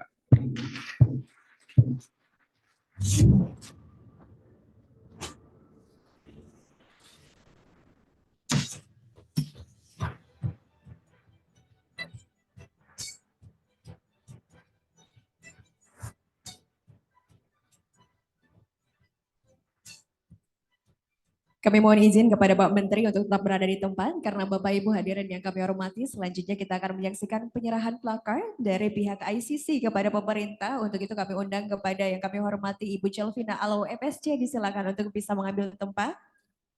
Ladies and gentlemen, our next agenda is the presentation of plaque of appreciation from the ICC to the local governments and also central government. Dan juga kami mohon berkenan untuk bisa bergabung di atas panggung untuk menerima plakat dari ICC juga. Kami mohon kepada Bapak Fadel Muhammad untuk bisa bergabung di atas panggung. Juga perwakilan dari Gubernur Gorontalo yang hadir hari ini ada Bapak Mulyadi De Mario, Bapak Nelson Pomalingo, dan Bapak Iskandar Panjaitan. Serta kami mengundang kepada Bapak Har Adi Basri. Dimohon untuk bisa mengambil tempat di atas panggung. So the ICC is presenting plaque of appreciation to the local governments and also central governments.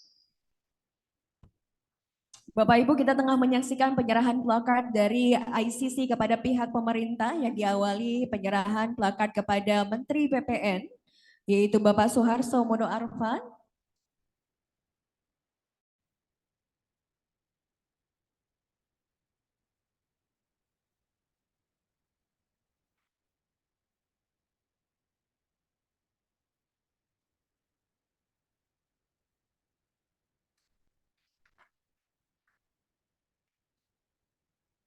Dan dilanjutkan dengan penyerahan placard dari pihak ICC kepada Bapak Fadil Muhammad.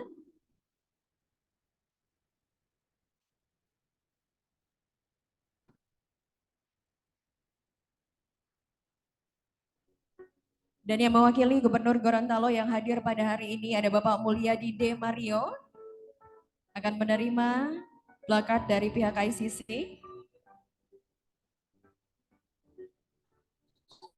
We hope through the long-term commitment with government, collaboration among stakeholders can be made available for sustainable coconut in the near future. Selanjutnya diserahkan kepada Bupati Gorontalo, Bapak Nelson Pomalingo. The region of Gorontalo.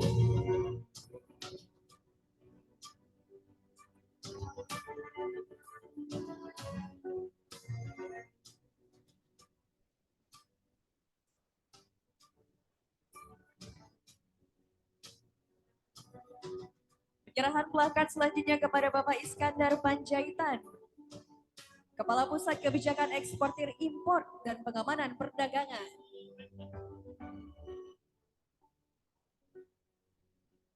Next one is presented to Dr. Iskandar Panjaitan, the head of Center for Export and Import Policy and Trade Security of Indonesia. Bapak Ibu dimohon untuk tetap berada di atas panggung karena kita masih akan melanjutkan penyerahan plakat yang kali ini akan diserahkan dari pihak pemerintah kepada tamu VVIP kita yang hadir pada hari ini. Ladies and gentlemen, we shall continue the plaque appreciation. This time, it's going to be presented by the local government to the supporting parties. Kita menyaksikan penyerahan dari Bupati Gorontalo kepada Bapak Soeharto Monarfa. Dan selanjutnya kepada Bapak Fadil Muhammad sebagai Wakil Ketua MPR Republik Indonesia dan juga sebagai anggota DPD Republik Indonesia. Next one is presented to Professor Fadil Muhammad, Deputy Chairman of People's Consultative Assembly of Republic of Indonesia. Dan kepada perwakilan dari penjabat Gubernur Gorontalo yang hadir hari ini, Kadis Pertanian, Bapak Mario.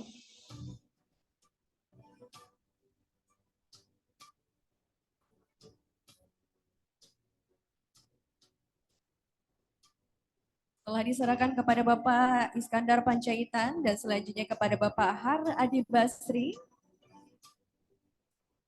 Wakil Ketua Dekindo. Next one is presented to Insinyur Har Adi Basri, the Vice Chairman of Indonesia Coconut Board. Dan selanjutnya kepada Direktur Eksekutif ICC, Ibu Jelvina Lo, MSc. Next one presented to the ICC Executive Director.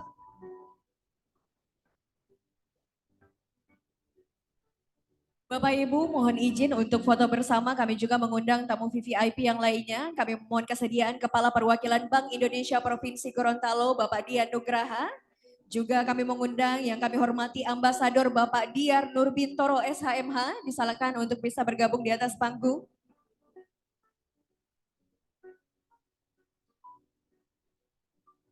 Juga kami persilakan kepada para bupati kabupaten penghasil kelapa yang hadir hari ini untuk bisa mengambil tempat di atas panggung.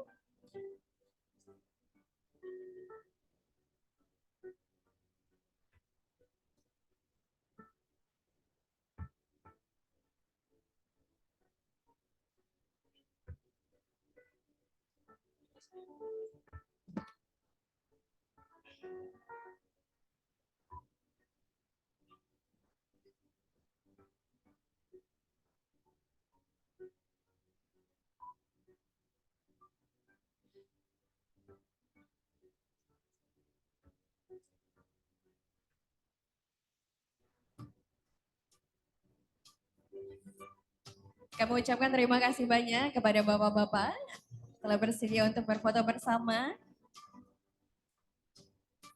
Dan kami ucapkan selamat jalan kepada tamu VVIP yang telah hadir hari ini. We would like to say thank you very much for the governments, stakeholders, officials for attending the opening ceremony of this event, International Coconut Conference 2023.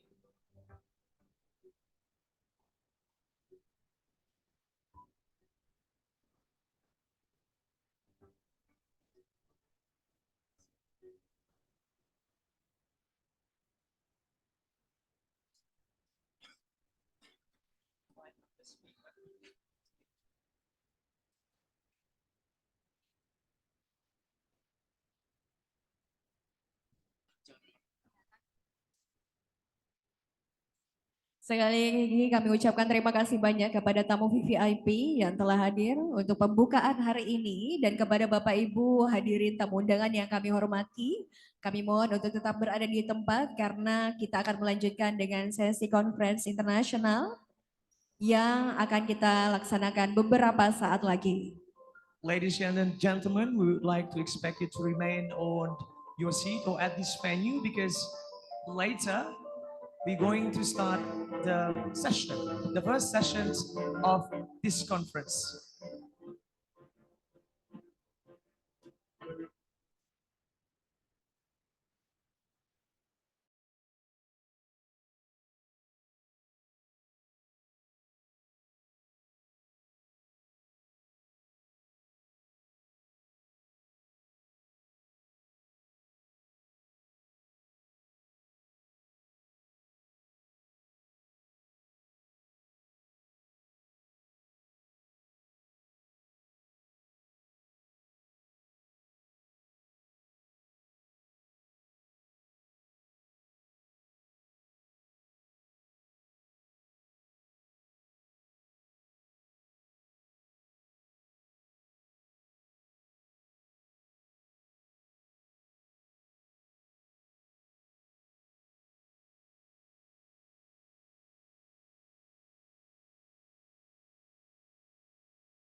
Pak, kursinya diminta untuk diatur kayak dan agak dia tidak mengikuti saya.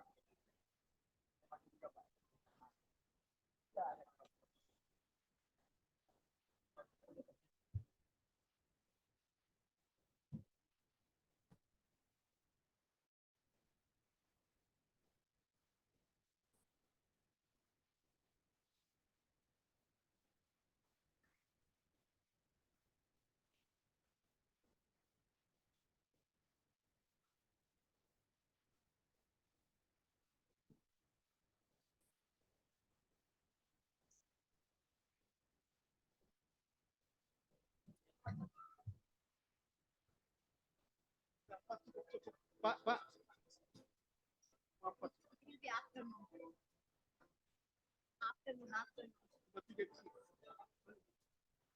No, four is required now. Na. Afterwards, we will put this one. Otherwise, we'll be congested. First session only four. Afternoon.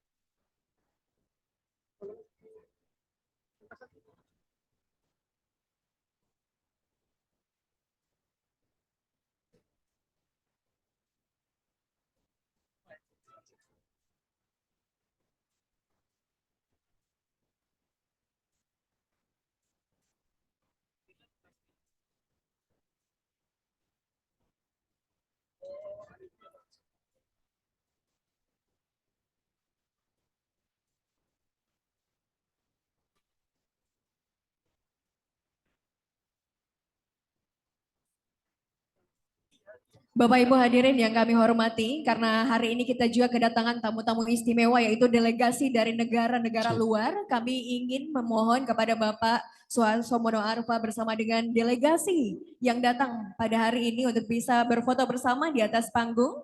Mari silakan untuk naik ke atas panggung. Ladies and gentlemen, we would like to invite all the respected delegates to have some photo sessions with the government, local government and also central government. Ya. Bapak Ibu, kita menyaksikan bersama Menteri Perencanaan Pembangunan Nasional, Kepala Badan Perencanaan Pembangunan Nasional, Bapak Suharso Mono bersama dengan semua delegasi yang hadir pada hari ini.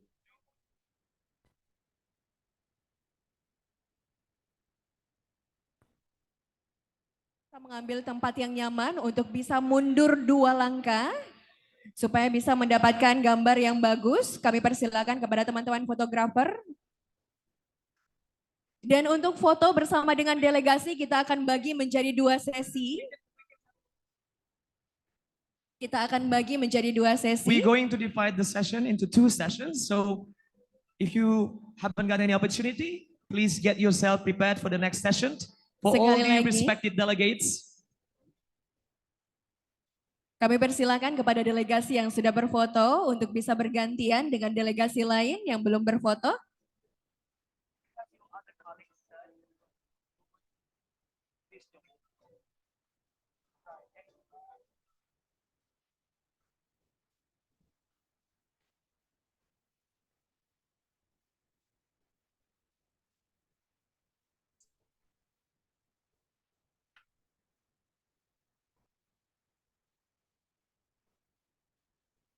Bapak Ibu yang sedang berfoto di atas adalah delegasi dari UK, Prancis dan juga India.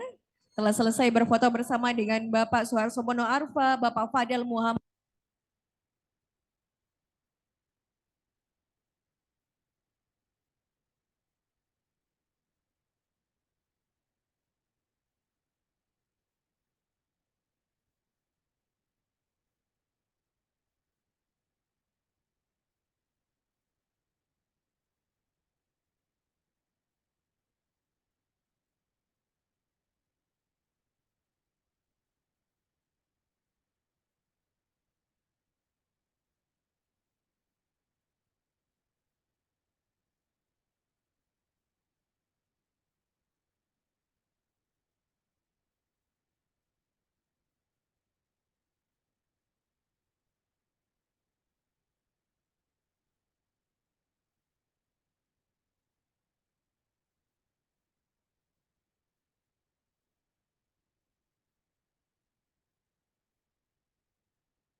ladies and gentlemen, we expect you to remain in this venue because in a few minutes we're going to begin the conference for the main session for this event.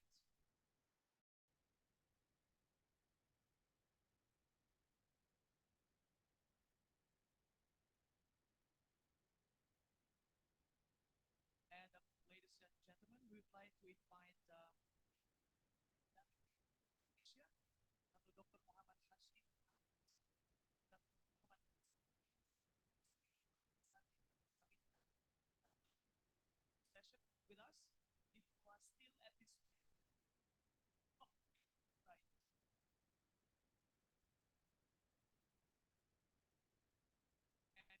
to invite the director of ICC as the delegate from Malaysia would like to have more.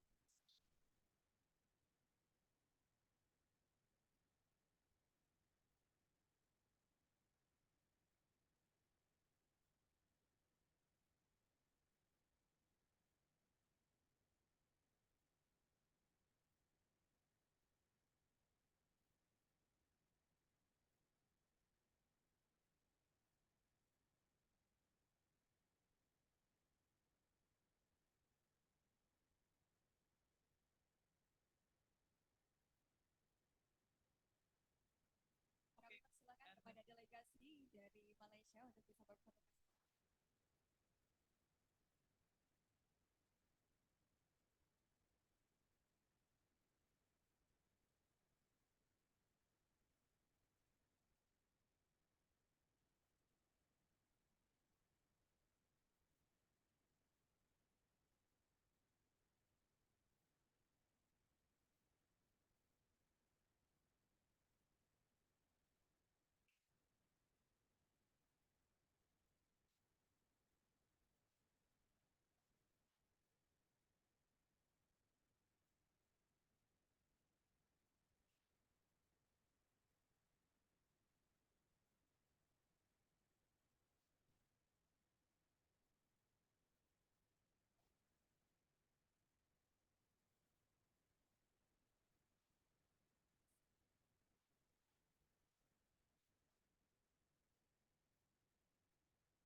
Bapak Ibu, kita masih menunggu Bapak Ibu yang lain yang masih berdiri di belakang untuk bisa kembali ke tempat. Kita akan segera memulai sesi konferensi kita. Ladies and gentlemen, we would like to invite you to return to your seat as we're going to start the conference session, session 1, in a few seconds. Dan juga dengan hormat kami memohon kepada delegasi untuk bisa kembali ke tempat semula, bisa melanjutkan pembicaraannya di tempat masing-masing.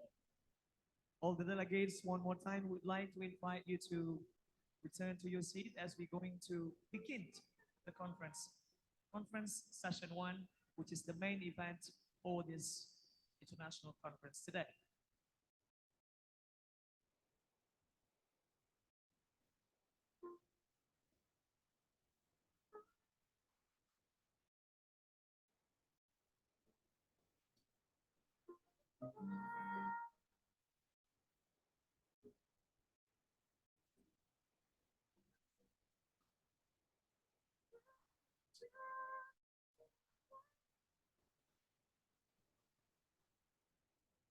Baiklah Bapak Ibu hadirin yang kami hormati, kita akan melanjutkan di konferensi sesi pertama dan Bapak Ibu sebagai pemberitahuan bahwa konferensi ke-8 ini akan membicarakan 10 topik dengan 10 juga pembicara yang nanti akan dibahas tentang peran dan kontribusi ICC dalam pengembangan kelapa berkelanjutan, Pemanfaatan kelapa berkelanjutan dalam bidang kesehatan, juga pengembangan kelapa di era ekonomi digital. Kelapa sebagai sumber daya energi terbarukan, kelapa untuk konservasi, dan juga protokol pembangunan bank genetik kelapa. Ladies and gentlemen, we're going to move on to the conference session 1 for sure. The Coconut Conference discussed 10 topics with 10 main speakers, namely the role and the contribution of ICC in sustainable coconut development, sustainable use of coconut in the health sector, coconut development in the digital economy era, coconut as a renewable energy resource, and coconut for conservation. Dan Bapak Ibu yang akan memandu konferensi sesi pertama kita untuk hari ini, kita Bapak Rustamrin Akupa, PhD. And in the first session, the discussion will be moderated by Mr. Rustamrin Akuba, PhD. Over to you, sir.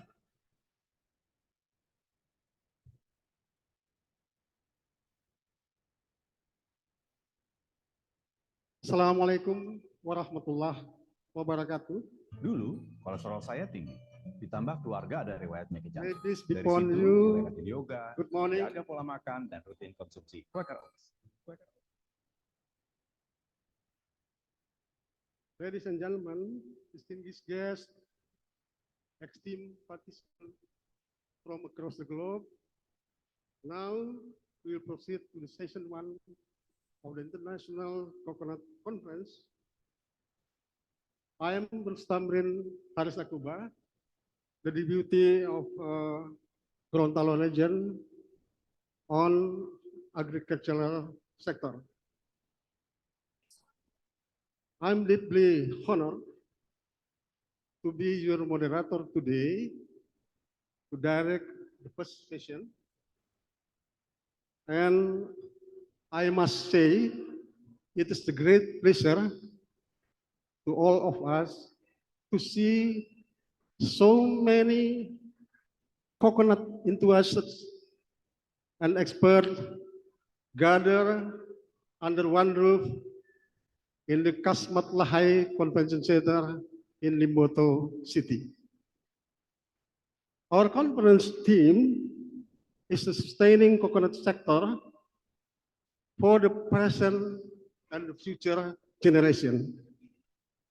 Underscore the importance of ensuring a long-term viability and sustainability of coconut industry.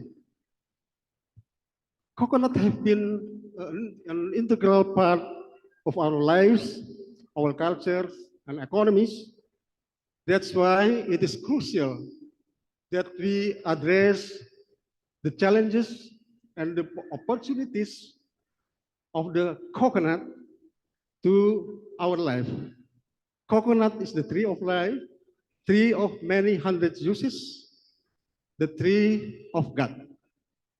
Today, we have a stellar lineup of speakers who will delve into various aspects of the coconut, from health benefit to the economic perspective and conservation. Ladies and gentlemen, as we prepare to embark on this enlightening journey through the world of coconut, with our esteemed panel speakers, it is my pleasure now to introduce and also to invite the 4 speakers in this session. The first one, please come to the stage, Ms. Mridula Kotekats. Welcome to stage. Ms. Kotekats served as the Assistant Director of the International Coconut Community for the last 5 years. She holds Master of Science in Agriculture, specialized on plant pathology. She will provide valuable insight into the global perspective of the coconut industry and the strategies needed to sustain it. The topic is the ICC and collective efforts in achieving sustainable and resilient coconut sector. Thank you. The second speakers will be Dr. Fabian Dairit. Dr. Dairit is the chair of the Scientific Advisory Committee on Health at International Coconut Community. He holds a Doctor of Philosophy in the chemistry from Harvard University, distinguished Filipino chemist and scientist known for his contribution to the fields of chemistry, nutrition, and sustainable development. He has made a significant advancement in the study of coconut oil, health, and wellness. He is the professor at the Department of Chemistry at Ateneo de Manila University in the Philippines. He will enlighten us about nutritional and health aspect of coconut and its role in promoting well-being. Dr. David will join us via Zoom from Manila. Dr. David, you are there? Okay. The third speaker is Dr. Julian Conway McGill. Please come to the stage, please. Dr. Julian is an esteemed agriculture economist and currently the managing director of Glenelg Economics, an advisory firm focused on economics of the crops, agricultural commodities, and their value chains. He holds the Master of Art Economics from Edinburgh University, Master of Philosophy and PhD in Economic History from the Oxford University. A large part of his research is dedicated to the economics of oil palm and the lauric oil, as well as their many derivatives and co-products in food, feed, and fuel. His main research interest is understanding the indigenous ways in which people achieving superior margins despite operating in commodity market. Previously, he was with LMC International, establishing the Kuala Lumpur office and directing research and business development across Southeast Asia. His expertise lies in economic perspective related to the coconuts, and he will discuss the economic sustainability of the coconut sector related to the digital technology. And the fourth speaker, I would like to invite Dr. Rico Cruz. Give applause to Dr. Rico. He is a scientist and consultant of the Philippine Coconut Authority at PCA Sambuanga Research Center. He holds bachelor degree in agriculture engineering at Visayas State University, Master of Science in Agriculture Engineering in Silsu College, England, and Doctor of Philosophy in Agriculture Engineering at University of Idaho. He will take us on the journey into the energy potential of coconut with his presentation, Coconut, the Tree of Life and Energy. His expertise promises us to showcase the versatility of his remarkable crop. He will share insight into coconut research and innovation, shedding light on ways to advance the coconut industry through science. So let us join to Dr. Dairit from Manila. Dr. Dairit, you are there? Hello from Manila. Hello, Can you hear me? Okay, Dr. Dairit, it is your time. We give you 15 minutes to present your paper. Please.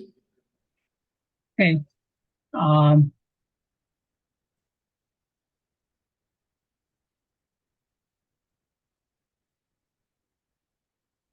Okay, can you see my slides?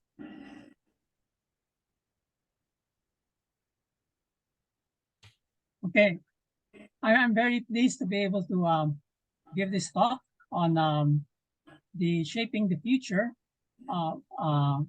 present and future generations through the coconut. This is the outline of my presentation. I'd like to start by recounting how the coconut has sustained past and present generations. The coconut indeed is a treasure. Next, I will expound on the threat of ultra-processed foods. This is a threat of ultra-processed foods against traditional diets.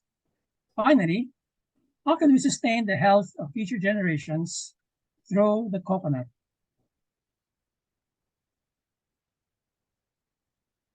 So if I go to the first part, the coconut has sustained past and present generations. I'll talk about the origin of the coconut and the coconut as a gift to the tropics, and the coconut is a healthy global diet.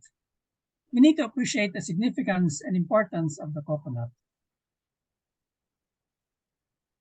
The coconut is believed to have evolved prior to the breakup of the big landmass then called Gondwana land. It is believed to have been carried to two main sites as the landmass migrated towards what is today the region of Southeast Asia up to Papua New Guinea and towards the southern Indian subcontinent. So the landmasses moved and the coconut moved with it. Of interest to us would be the eastern area known as Malaysia. So the Malaysia would include what is today Indonesia, Malaysia, up to Papua New Guinea, and also partly northern Australia. Here are some diggings of the coconut endocarp fragments from this island called Anetium, which is about 20 degrees south and 169 degrees east. This is around the area of Fiji, dated to about 5,420 years before the present. Natural dispersal seems to have been the mechanism for the establishment of coconut on this island, and by extension to other suitable Malaysian and Western Polynesian islands. So the coconut was initially thought to have floated on the seas to establish itself in some of the Pacific islands. So it is the distribution of the coconut can be explained by the breakup of Gondwana land around 80 million years ago. And the coconut is believed to have been first utilized by people living in what is today Southeast Asia to Papua New Guinea and southern India. And it's known that because of its wide usefulness, many ancient cultures in the tropics give reference to the coconut tree. So in India, sometimes called the tree that provides all the necessities of life. In Malaysia and among the Malay, the tree of 1,000 uses. On Philippines, tree of life. In Indonesia, tree of abundance, and 3 generations tree. Now, aside from being brought by the currents, the coconut palm was known in the Society Islands as hari or niu, and according to the Maui people, there were at least 16 different varieties. In Polynesian societies, coconuts were a staple food, a source of medicinal oil, and material for building homes, canoes, and weapons. So the coconut was then brought by various Polynesian societies further to islands such as Hawaii. So today, these are the Pacific islands where the coconut is now established.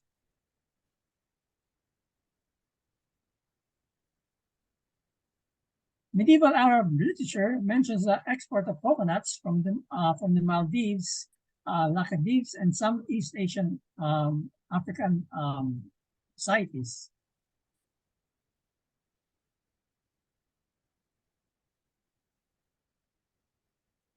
Excuse me.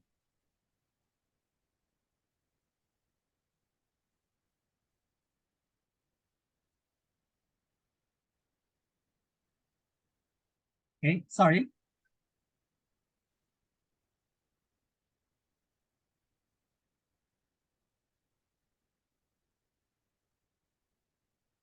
There's an active trade in coconuts among Arabs and Indians, and coconut fibers were used in boats.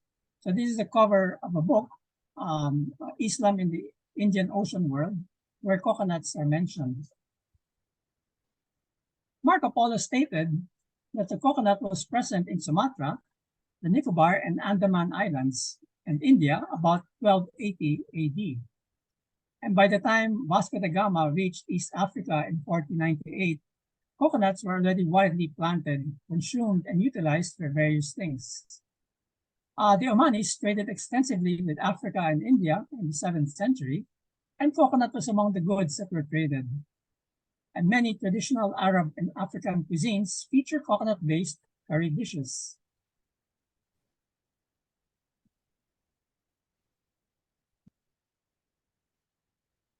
Even paintings that depict the landing of Columbus in the Caribbean in 1498 include drawings where there were coconut trees. So this is a painting by a certain Bonatti, and you can see coconut trees in the background. So the coconut trees were already established by the time Columbus landed in the Caribbean. And today, coconuts are dispersed pantropically, reaching as far as extratropical areas like the Bahamas and South Florida. So what you see here is a picture of a stamp from Florida, Palm Beach, with a coconut. If you live in the South Pacific Islands, coconut is a major part of your diet. So in 1981, Ian Pryor led a group of these New Zealanders to try to study the diet of the inhabitants of Puka Puka and Tokelau Islands. And here they were interested in the cholesterol effect of coconuts on cholesterol and diet of these Polynesian atolls. 1981 was around the time when they were worrying about high cholesterol. We found that their food supply, coconut in Puka Puka, accounted for 34% of the diet among the Puka Pukans and 63% of the diet among the Tokelau people.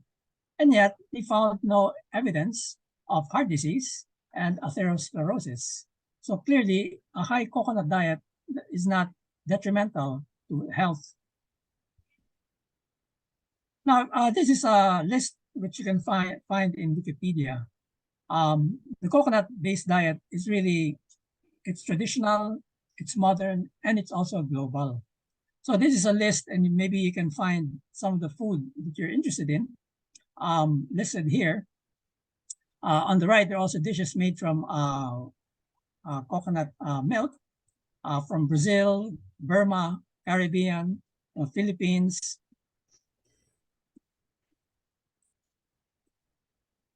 Hawaiian, Indian, Indonesian, Malaysian and Singaporean, Sri Lankan, Thai, Vietnamese, and even some food from Australia. So although we think of coconut as a traditional diet, it is actually a global traditional diet, and it's also part of the modern diet. So we should appreciate the coconut for its contributions to the diet of the world. Coconut oil is about 65% medium chain fatty acids, and about 50% is lauric acid. It is antibacterial and antiviral, has antibacterial and antiviral properties. It is anti-inflammatory and immunomodulatory. It is stable to oxidation, so it's the best oil for frying, and it's less than 3 parts per million cholesterol. And this is considered as having no cholesterol. If you drink coconut water, it is high in minerals, calcium, iron, magnesium, phosphorus, potassium, high in potassium, zinc, and copper. And the coconut dried meat is about 7% protein and 65% fat and lipids, with also many minerals present in coconut meat. So the coconut oil and the coconut butter and coconut meat are healthy nutritional sources. The coconut is the most important multi-purpose perennial crop in the tropics. And today, the coconut grows in more than 80 countries. It is part of the diet of more than 1 billion people. Now, I'll go to the second part, the threat of ultra-processed foods. And here, I'll talk about obesity, which is increasing in the West.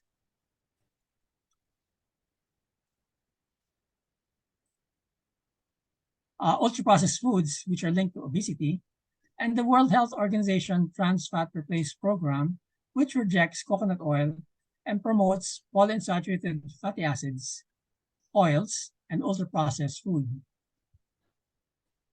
So what are ultra-processed foods? This is from the MD Anderson Cancer Center, and here I quote, ultra-processed foods are packaged foods that have been made by food companies using many manufactured ingredients rather than actual food. These ingredients are combined in some way to make something that seems edible, that's edible, but it in no way maintains the integrity or nutritional content of the original food.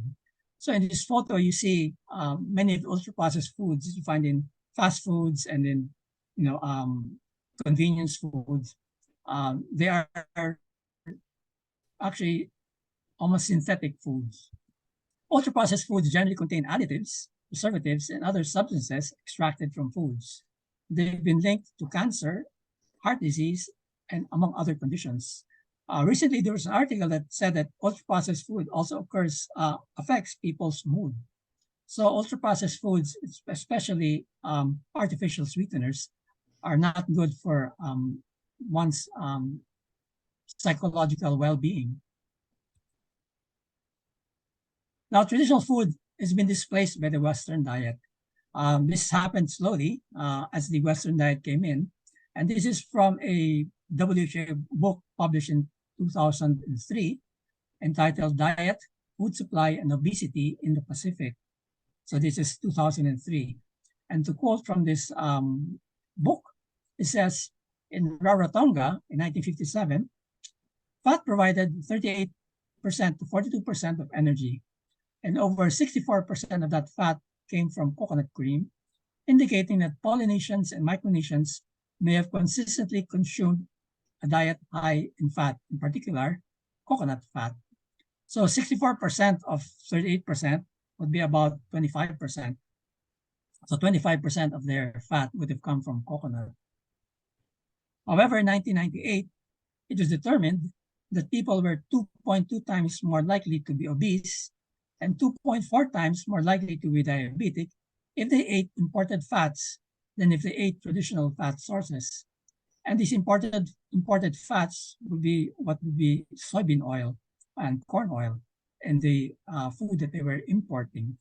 So clearly here, displacement of traditional food by Western diet made people obese and diabetic. These are the obesity rates in the OECD countries. So this is the US and Canada, England, the rich countries. 1980, if you see in the United States, the obesity in the US started when the American Dietary Guidelines were launched in 1980. And other countries have been following the same diet. So they've also become obese. So the more they follow the US Dietary Guidelines, the more people become obese. This is obesity trends in globally. Those in red is over 30% obese. And so in our area and around Philippines, Indonesia, Vietnam, Thailand, Malaysia, we're at about obesity of about 10% or less. In 2010, humanity passed an important milestone. Obesity became a bigger public health problem than hunger. This crisis is not just a pressing health concern, it is a threat to the global economy. Now, this is a citation from McKinsey. McKinsey is a finance company, and they published this in 2015. So they're concerned about economics, and they see obesity as a big threat to global economy because obesity makes people more sick. In fact, this is a problem they're facing in the United States with a very high obesity rates. Dr. Darit, may yes? you your presentation for 3 minutes more? Okay, I'll just rush. Thank you. Now I'll go to the dietary guidelines. This NOVA is a pattern for ultra-processed foods. This is written by USDA, from companies. Now they created a menu for health following the dietary patterns using ultra-processed foods. However, so they are promoting ultra-processed foods, but it's known that ultra-processed foods develop obesity in adults. So ultra-processed foods is not good, and yet they are promoting this in the United States. The WHO Trans Fat Replace program, unfortunately, is promoting Western diets, Western oils, high PUFA oils, and at the bottom, they are not recommending coconut oil. So the WHO, which is supposed to be promoting good health, is promoting ultra-processed foods, high polyunsaturated oils, which make people fat, and they are discouraging coconut oil. So this is clearly not a good thing. So how do we sustain the health of future generations through the coconut? First, we should promote the healthy coconut diet among people and the health and nutrition community. I started talking about the traditional coconut diet. We should sustain this healthy coconut diet. We should campaign with health agencies to correct WHO Trans Fat Replace program, which discourages coconut and promotes ultra-processed food. We should prevent the sale of ultra-processed food to children, especially to children and the youth. And we should promote research on the health benefits of the coconut. So with that, I'd like to close by saying that we have to promote a healthy lifestyle, and we can promote a healthy lifestyle by promoting a coconut lifestyle. So with that, I thank you for your attention and welcome your questions.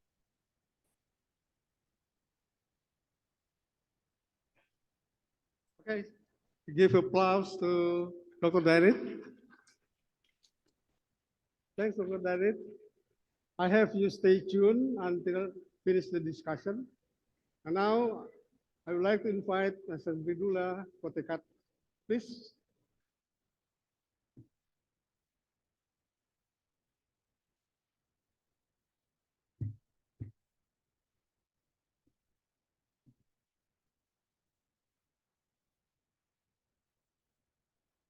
Good morning, good afternoon, respected dignitaries, my Executive Director, Dr. Jalfina Sialov, moderator of the session, Dr. Rustam Amrin Akuba, my fellow speakers of the session, Dr. Julian, Dr. Rico, Ambassador Dyer Norbintaro, Director of NAM CSCT, Mr. Alan Aku, the National Liaison Officer for International Coconut Community for Papua New Guinea.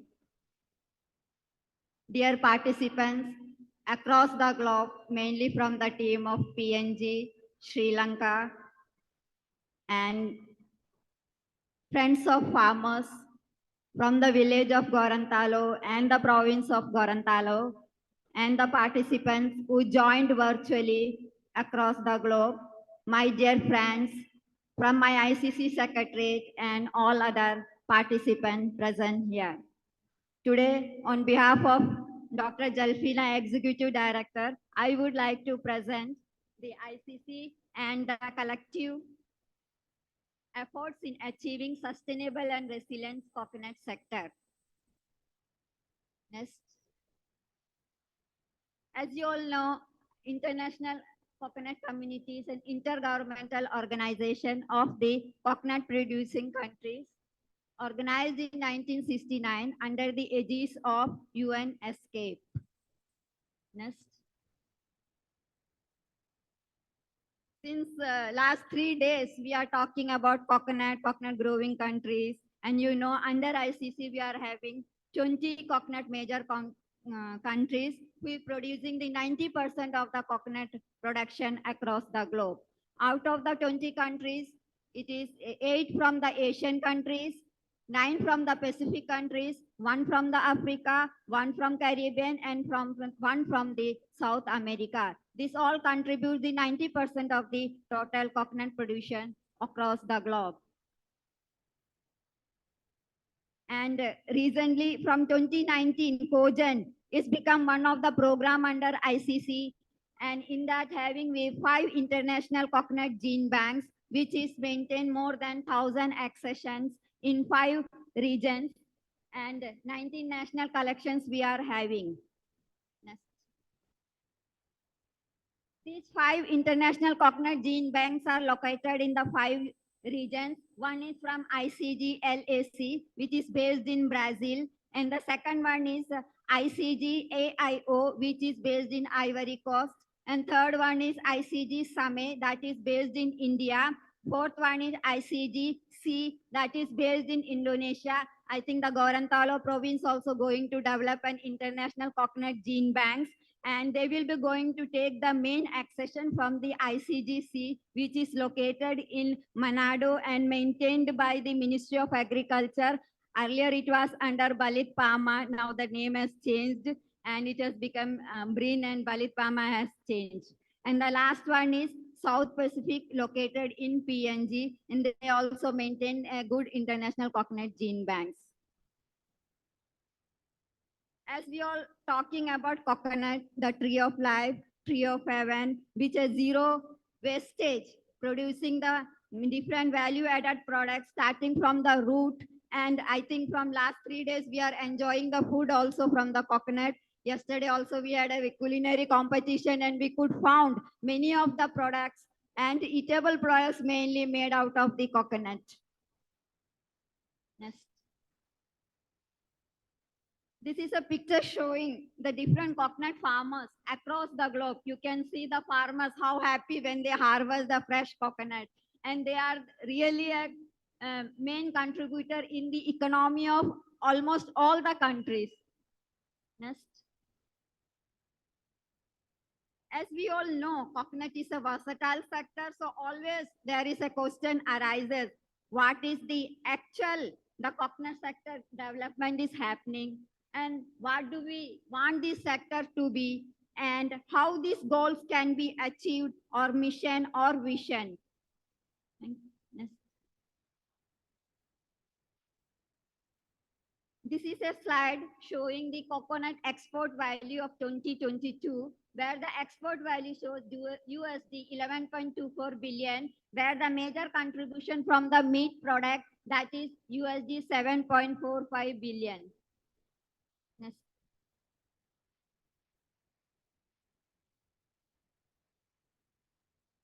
In the 2022, the global export trend is in a decreasing mode, whereas in 2021, it was on an increasing trend, about 13.17 million metric ton.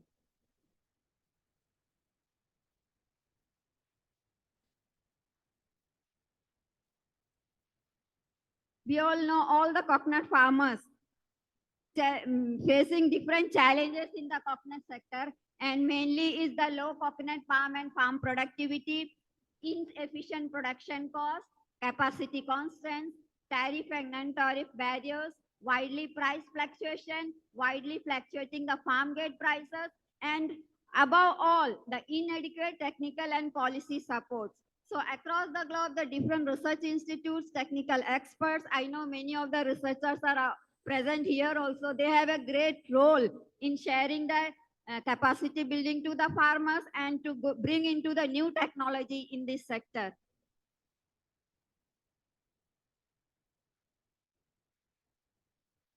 This is the export of the coconut products in Indonesia showing.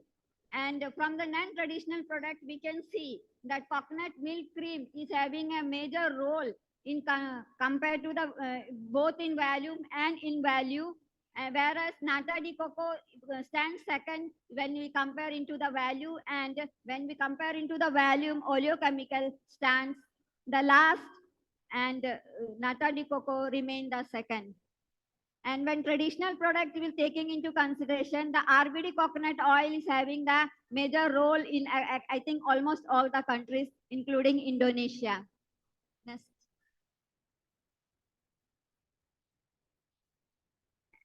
This slide shows the global production equivalent to the copra in metric tons, and we can see from the graph there is a decrease in 2022, whereas in 2021 it was showing in a higher trend. And this is a comparison between the ICC member countries and the other coconut growing countries. Next. And this is the global production showing the billion metric tons. And here also we can see there is a decreasing trend in 2022 compared to 2021. And this is a comparison between the ICC member countries and other countries, coconut growing countries. Yes.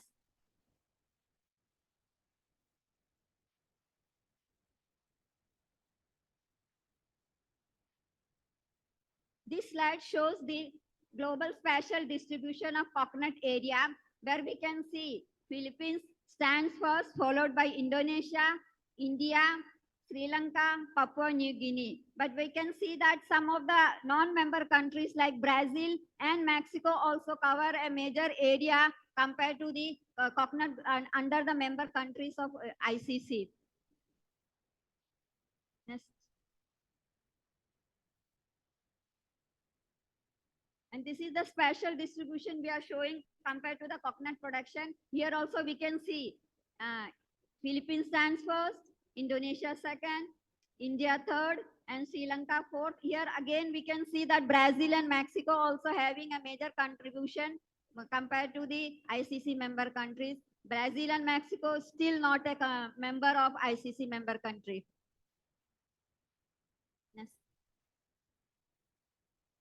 When we talk about the promotion of sustainable increased production in our sources of future, we can see that there is three major groups, that is environmental, economic, and social and culture. This plays a major role where we can divert the farmers as well as to the contributors to increase the production and productivity level and comparing to the sustainable development of the coconut sector.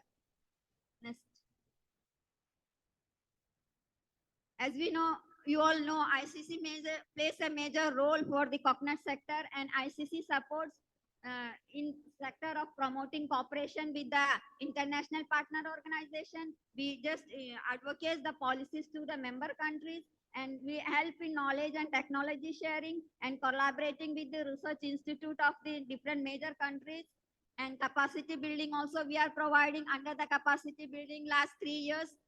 With the help of the Coconut Research Institute of Sri Lanka, ICC providing a capacity building training program to the coconut development officers. And this year also we have conducted the training program, practical session, and in 2018 and 19 we did both physically in the campus of the Coconut Research Institute of Sri Lanka. But due to the pandemic, we could not do in between. But in 2021, we conducted this training program virtually. And quality standard also plays a major role to keep up in the global market. And ICC also recently developed some quality standard which can be used by all the coconut sector across the globe. Then the market development facilitation and information and publication. Because ICC is publishing major coconut journals in monthly journal, biannual journal, yearly journal for the research and development, as well as we publishing the statistics, quarterly market bulletin, and handbook for the information about the producers, market establishment of the industries and machinery manufacturers. Next.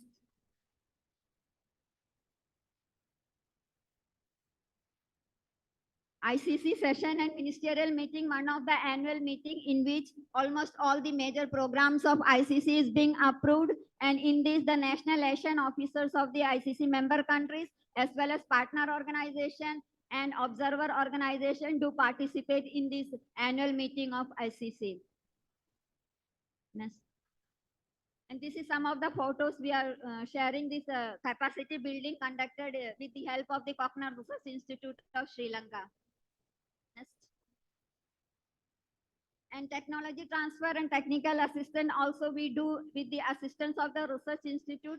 And under the Cogen program in 2022, we conducted the virtual tissue culture workshop as well as the training program for the researchers with the help of the experts from Belgium, Australia, Mexico, Philippines, Vietnam, and Sri Lanka. And this program was conducted with the help of the CPCRI India. Next. This is the photo shape how the tissue culture is succeeded by the Coconut Research Institute of Sri Lanka.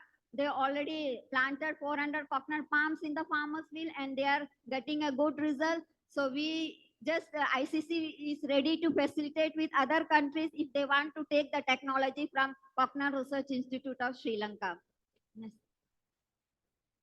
This is the GAP workshop jointly organized by Coconut Development of India and ICC during 2022. And this year also in February, we have conducted one international conference on market and trade of coconut products with the help of the Coconut Development Board of India. Yes.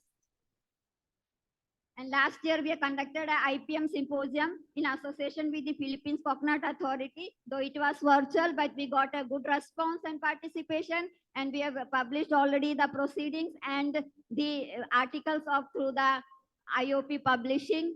And we developed an IPM network in which all the members of the researchers as well as the ICC member countries has been included in the IPM network. Yes.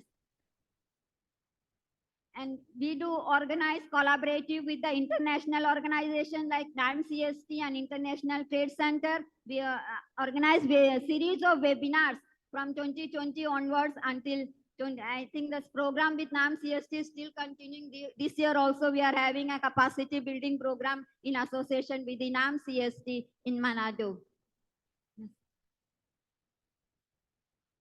For the technical cooperation, ICC has having two committees. One is a technical working group who is providing technical support and guidance to ICC, as well as the scientific advisory committee on health who is giving advice and support. And in this, the members from across the globe, from the medical experts as well as the technical experts are the member of ICC member countries as well as other coconut growing countries and experts from the Coconut Research Institute as well as medical fraternities. Yes. This is the biggest Coconut conference we conducted during 2022. That was the 50th International Coconut Conference with the support of Ministry of Agriculture, Malaysia. And there was an overwhelming response and more than 1,000 participants participated. And moreover, this was one of the biggest events organized by ICC after the pandemic for 2 years. And ICC was trying from 2017 to have a dialogue with FAO and WHO, but we could succeed to have a virtual meeting with the Director of Food and Nutrition of FAO. And as a result of that, this year, the next month, we are going to conduct an international conference on coconut oil to award and to contradict with the negative campaign against the coconut oil in the European countries, American countries. As you know, they are always against a lobby working against the negative campaign of the coconut oil. With the Asian countries, we do depend upon the coconut and coconut products, but you know the America, European countries, they still favor the oil palm sector, and so we all have to be joined together to fight against this negative campaign. Yes. This is a different publication ICC do publish, and we are already having a digital library also. So we are requesting everybody, there is a stall of ICC. We have given the scan code. You can be a member of, take the membership and take the publication and you update your knowledge with the coconut sector. We are collecting the articles from across the globe, all the experts, research institutes. Yes. And these are the, ICC is going to have 3 major events, 2 events next month. In October, that is 12 to 14, we are going to have a carbon sequestration seminar in association with the UNSRAT Manado. And another one, we are going to have an international conference on coconut oil on 30th and 31st October in Jakarta, Indonesia. So you all are invited. We have already kept the brochures in our ICC stall. So you can register and do participate, share your thoughts and knowledge, and can take back the good positive attributes of coconut and coconut value added products. And in November, we are going to have an international scientific coconut scientific conference under our COGEN program in Los Banos with the help of the Philippine Coconut Authority, PICARD, and CIRCA. So all the tissue culture experts and all the other research experts who are working on the coconut all are cordially invited to the event, and you can participate, share your knowledge, and thank you. On this occasion, I take this opportunity to thank Bhupati Professor Nelson and his entire team, the Kindo and all, to arrange this World Coconut Day celebration in a grand way, because we were not expected that this will be going to a big grand bonanza, but it's really appreciable things done by the Gorontalo province, Regency. So on behalf of the International Coconut Committee, I would like to thank to one and all. Thank you.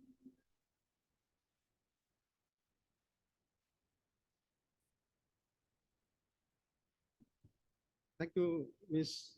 Potekit, for the global overview of the coconut and some efforts in sustaining coconut sector for present and future generation. Next, we invite Dr. Julian, please. 15 minutes, please.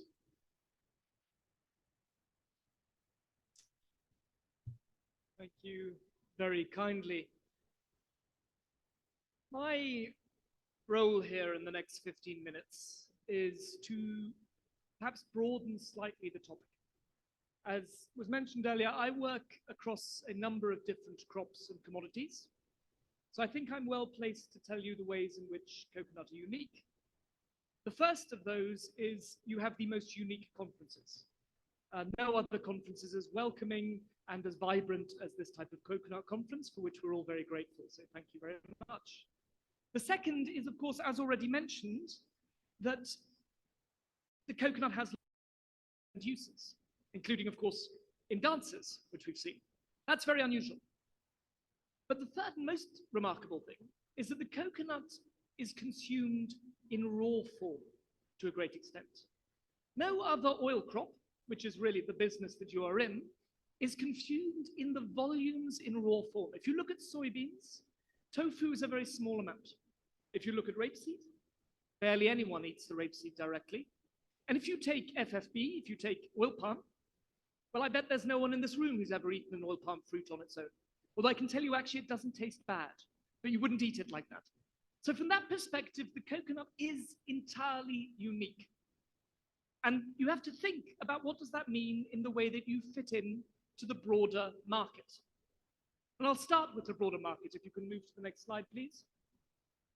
Here you go. This is the vegetable oil market, the world's production of vegetable oil since 1970 right up till now. And now the first thing you'll notice is that we have improved our production of vegetable oil incredibly. Of course, population has increased dramatically in that period, but we've gone a 15-fold increase. So not only have we fed a bigger population, we fed them with more and more and more. More gorengan, more fried noodles, everything more abundant. But what you can see from this is that the growth has not, of course, come from coconut oil. What really stands out there is palm oil and soybean oil. Now, if we go to the next slide, I think that really shows you dramatically what has happened. Go back to 1970. In 1970, coconut oil production was the same as rapeseed oil production. About 18% of the world's production of vegetable oil came from coconut oil. The intervening 40 years, 50 years, have been one of steady decline. You can see today less than 2% of the world's oil comes from coconut oil. Coconut oil is really rather special. There isn't a lot of it around. In the meantime, of course, you can see that the share of palm oil, soybean oil increased dramatically. Now, why is that? Well, if we look at the next slide, part of what has happened here is not necessarily that we're producing fewer coconuts. If you look at the dark green line, that is the volume of coconuts produced in coconuts, not in tons. I always like to think in terms of coconuts. And you can see in 1970, the world produced maybe 25 billion coconuts. as was mentioned earlier, today that number is about 65 billion coconuts produced globally. So actually coconut production increased. But the volume of nuts used for coconut oil, so this is taking the volume of coconut oil and converting it back into how many nuts do you need to produce that oil? Well, that's really gone nowhere. What you can see, if you look at the use for coconuts, it's between 20 to 30 billion nuts. And it was about the same in 1970. And that's why in that intervening period, essentially coconut oil production hasn't increased at all. The rest of the oil crops have increased dramatically. Coconut has stayed stagnant. And the share of coconuts processed for oil has gone from, at one point, around 70 to 80%, right down to about 40%. You can see in the most recent year, there's a bit of an uptick because of the excellent production in the Philippines. Both fantastic coconut and excellent copra quality have increased coconut oil production. And so that's added to it. But overall, we're growing more coconuts, but we're not processing them into coconut oil. Now, why is that? Well, really, logistics is what matters here. The high transportation cost of a coconut means that if you are growing your coconuts near a market that will consume them immediately or near a desiccator, well, that's your best option. If, however, you're in a remote area, well, you turn it into copra and you transport the copra, not the nut. So really what this is telling you is that a lot of the growth in coconut production has come in places where either the nuts were consumed directly or they were used for desiccating, which is a success. And actually the story here really is one of India, of the fantastic success India has had at producing more and more coconuts for domestic consumption, including, of course, for religious aspects, but mostly for domestic consumption. Now, so in a way, this is a success story, but you go from 2007 onwards. Now, the ministers earlier mentioned coconut production in Indonesia has not been growing. Well, Indonesia is not unique. Globally, coconut production has stagnated since about 2007. You can see it around 65 billion nuts. Now, what's driving that stagnation? If we turn to the next slide, here we've just split it between area and yield. Agriculture is very easy. You have two things. You have an area and you have yield. How much area you're using or how much you're producing. Those are the only two things that matter. Now, what you can see is that yield actually was improving quite well since the mid-1980s. Again, a lot of this is thanks to India, which really shows what a concerted effort can do in terms of raising that productivity. This, by the way, is in nuts per hectare. Of course, India produces smaller nuts. There is a trick to this, but nonetheless, we've seen an increased importance of the nut production per hectare, per tree, as well as growing area, right up until the most recent period, at which point not only has area stagnated, yields have also stagnated. So we're not producing as much coconut oil as we did before, and we do seem to have some warning signs here that the industry is plateauing. So the question in all of this, if you turn to the next slide, is what does processing have to do with this? What is the issue behind this? Could greater coconut processing, which is one of the topics I know everyone here is discussing, could this stimulate growth in demand? Do we need a demand pull to keep the coconut industry going? Well, I hope to answer that on the next slide. This here is total lauric oil production. I mentioned you have to think not just of the coconut on its own, but the coconut in the wider context. Coconut oil has one other, I suppose today you'd call it an abang, an older brother, which is palm kernel oil. Although if you look back a long time ago, it was an addict. It was a much younger producer. But today, lauric oils, there are two choices. And as you saw from the professor's presentation, the laurics are the C12-14 chain length.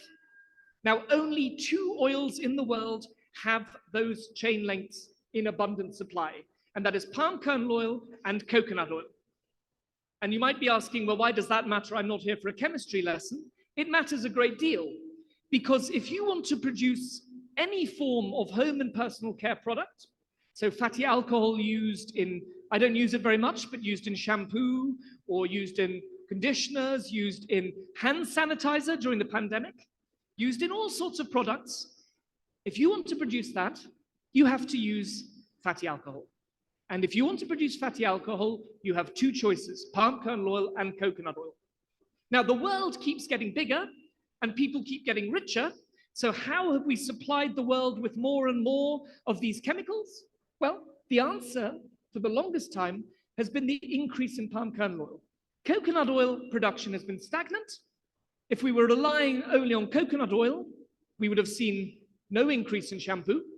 The 8 billion people today would not be able to wash themselves, but thankfully we've had this increase in palm kernel oil production.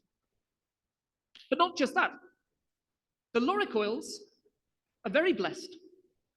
They are the only choice for fatty alcohol, but they're also the best product for confectionery use.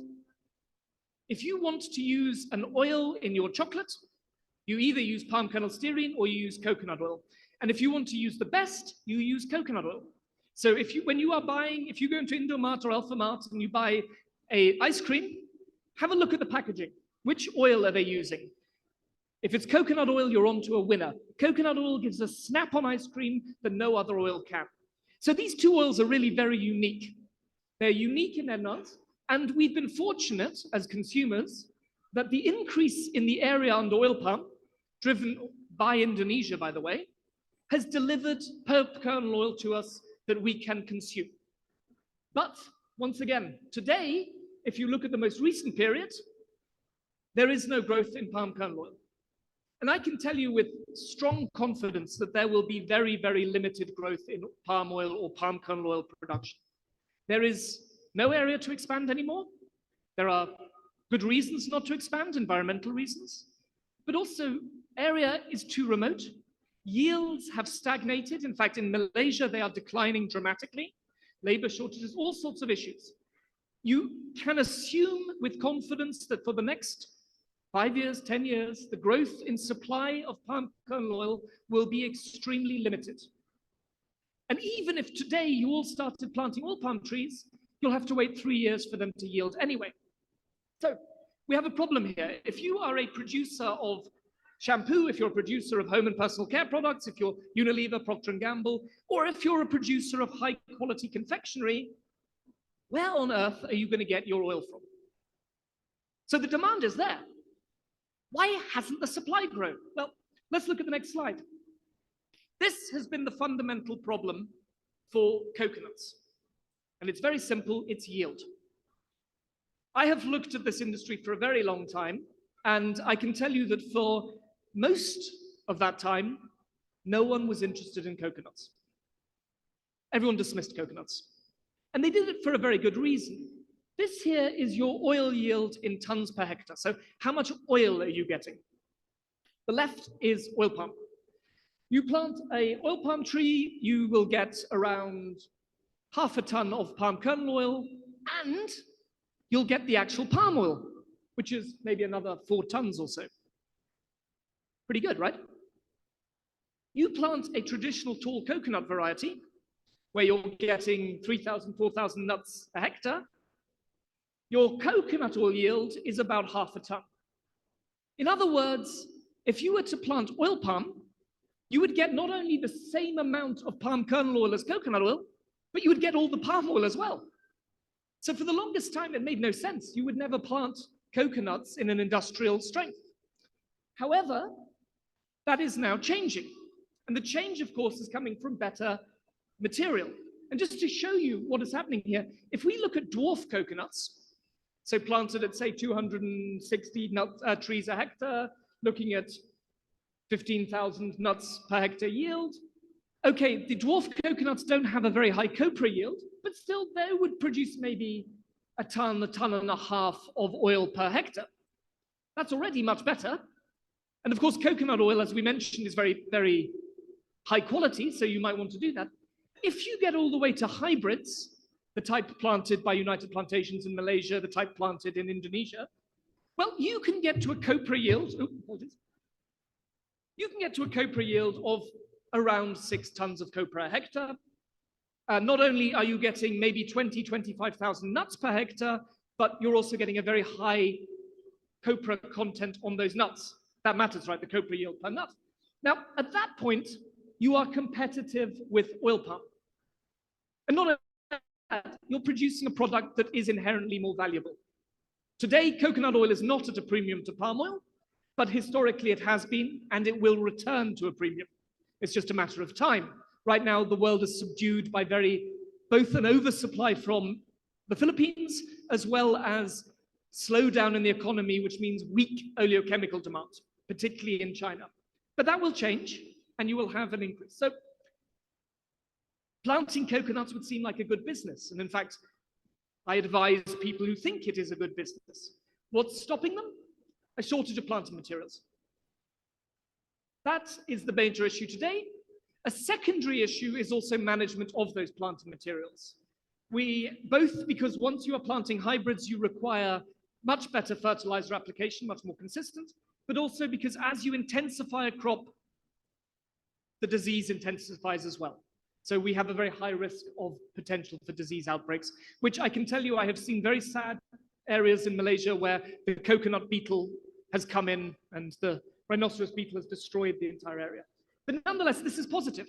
You could increase your production. So moving on to the next slide. That's coconut oil. What about the other products?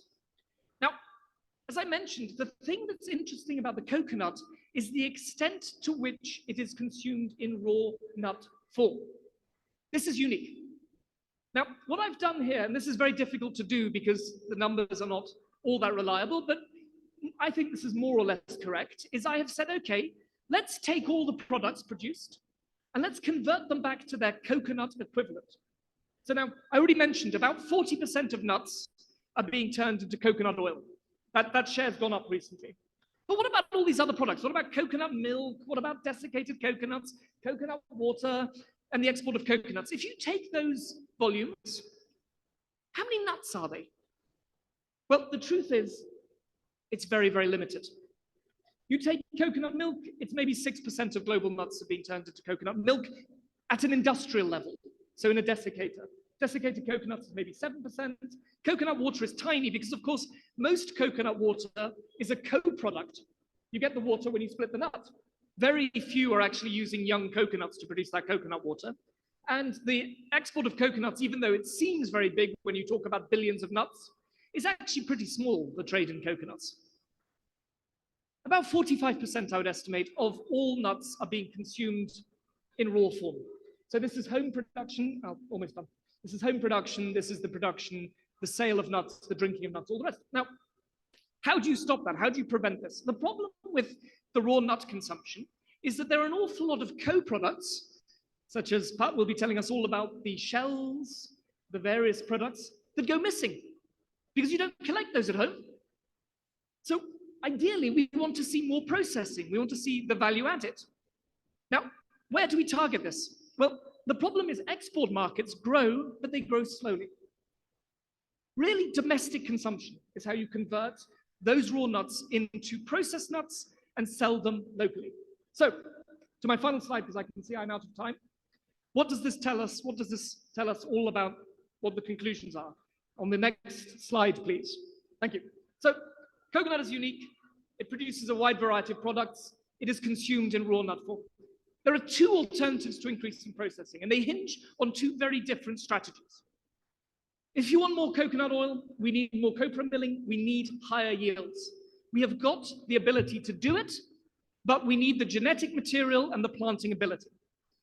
On the other side, if you want to process more into products, coconut milk, virgin coconut oil, all the rest, yes, there is an export market, but it's growing slowly.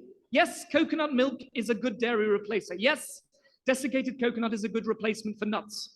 But those markets are still small. They only account for maybe 10% of all coconuts.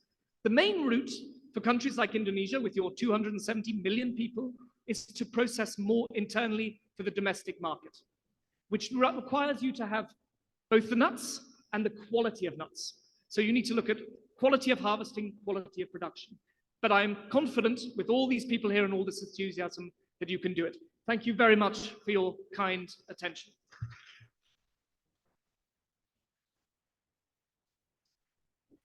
Thank you, Dr. Julian. for the valuable overview on the competitiveness of the coconut to the other oil crop. So finally, we have here Dr. Cruz, please, 15 minutes. Good afternoon, everyone. Could you put the slides, please? My slides.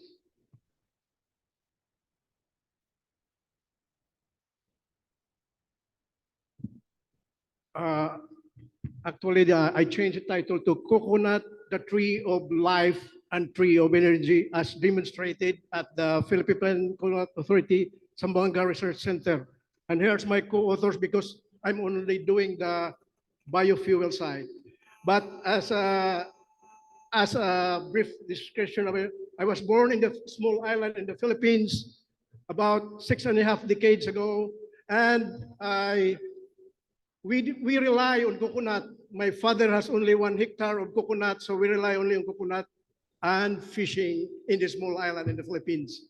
And then in 1984, I moved to the United States, and I lived there for 39 years now. And because of my love for coconut, I always keep almost every year since 1994 to help people, because I developed a process for making energy out of coconut oil.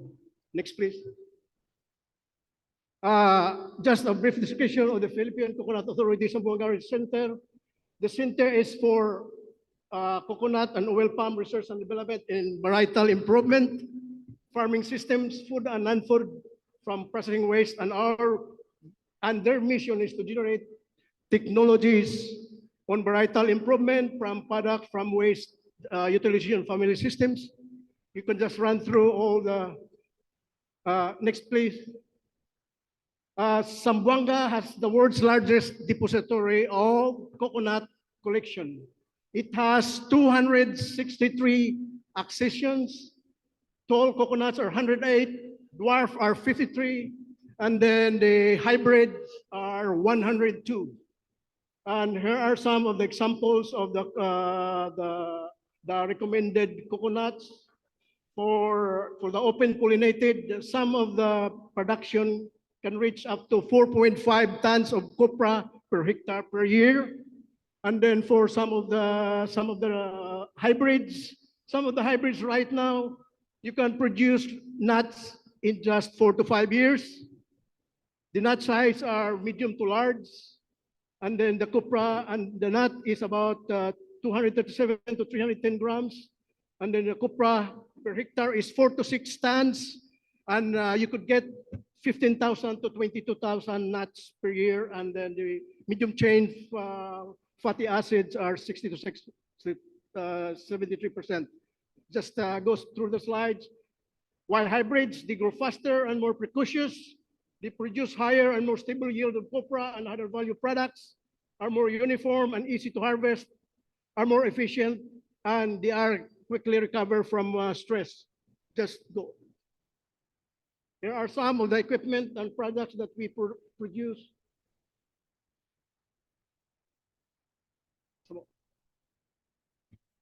These are just some of the equipment and the products that we produce.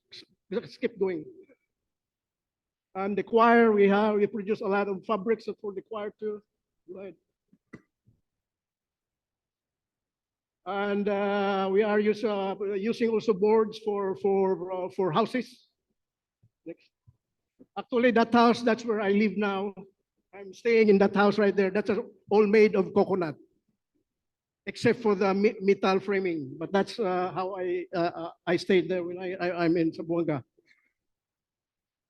Next. Here are some of our products that we just developed. Since my arrival in March, I have developed some value-added products of about 20 different kinds of products, from soap, candles to fuels, wine, vinegar, and it's not just the sap. We are producing alcohol from the water and the hostorium. So nothing is wasted. Next. So why it's a tree or palm of life? As an ethnobotanist, I just for food and beverages, there's so many. There's at least 100 uses. And then for the beverages, there's so many. And then like cocoa amino, and then the medicine and drug, so many. And then the fiber, lumber, the dye and preservatives, the roots and the husk.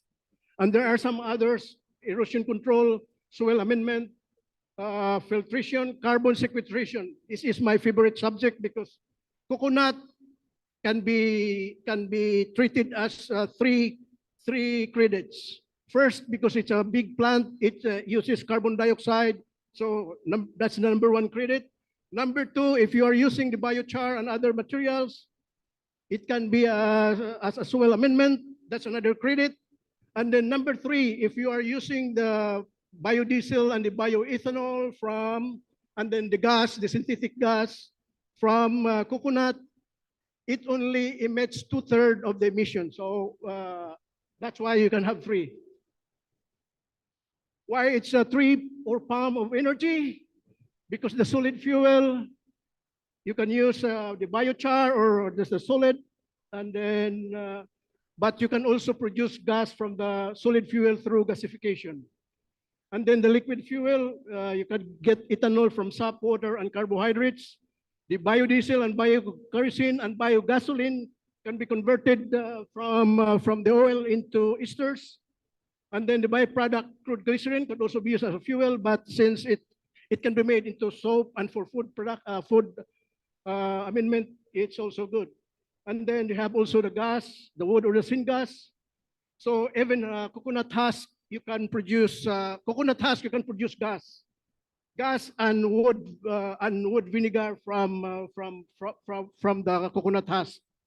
And any material, the fronds, the leaves, any material, the roots, you can produce gas fuel from that. Next, please. And here's a whole nut processing of village level processing that we are doing at Zamboanga. The husk, get the biomass fuel, the coir, the peat, and the shield, the wood vinegar, syngas, biochar. And then the meat, you can do VCO or grated coconut, and then the water, and then the meal and the foods and everything. And then for us, we are converting the crude oil either into soap or into biodiesel, and then or CME, they call it there in the Philippines as coconut methyl ester. Next. Here's a temporal perspective of the liquid fuel.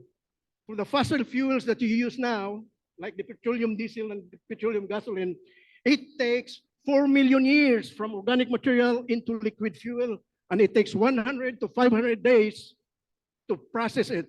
While if you go to the plants and animal source, you just need 3 to 50 months, and then just 1 to 7 days processing. So here's the big difference. So if you include everything, renewable fuel is the best. Next, please. Here's a life cycle analysis of energy. When you input one energy for making gasoline, you only produce 1/2.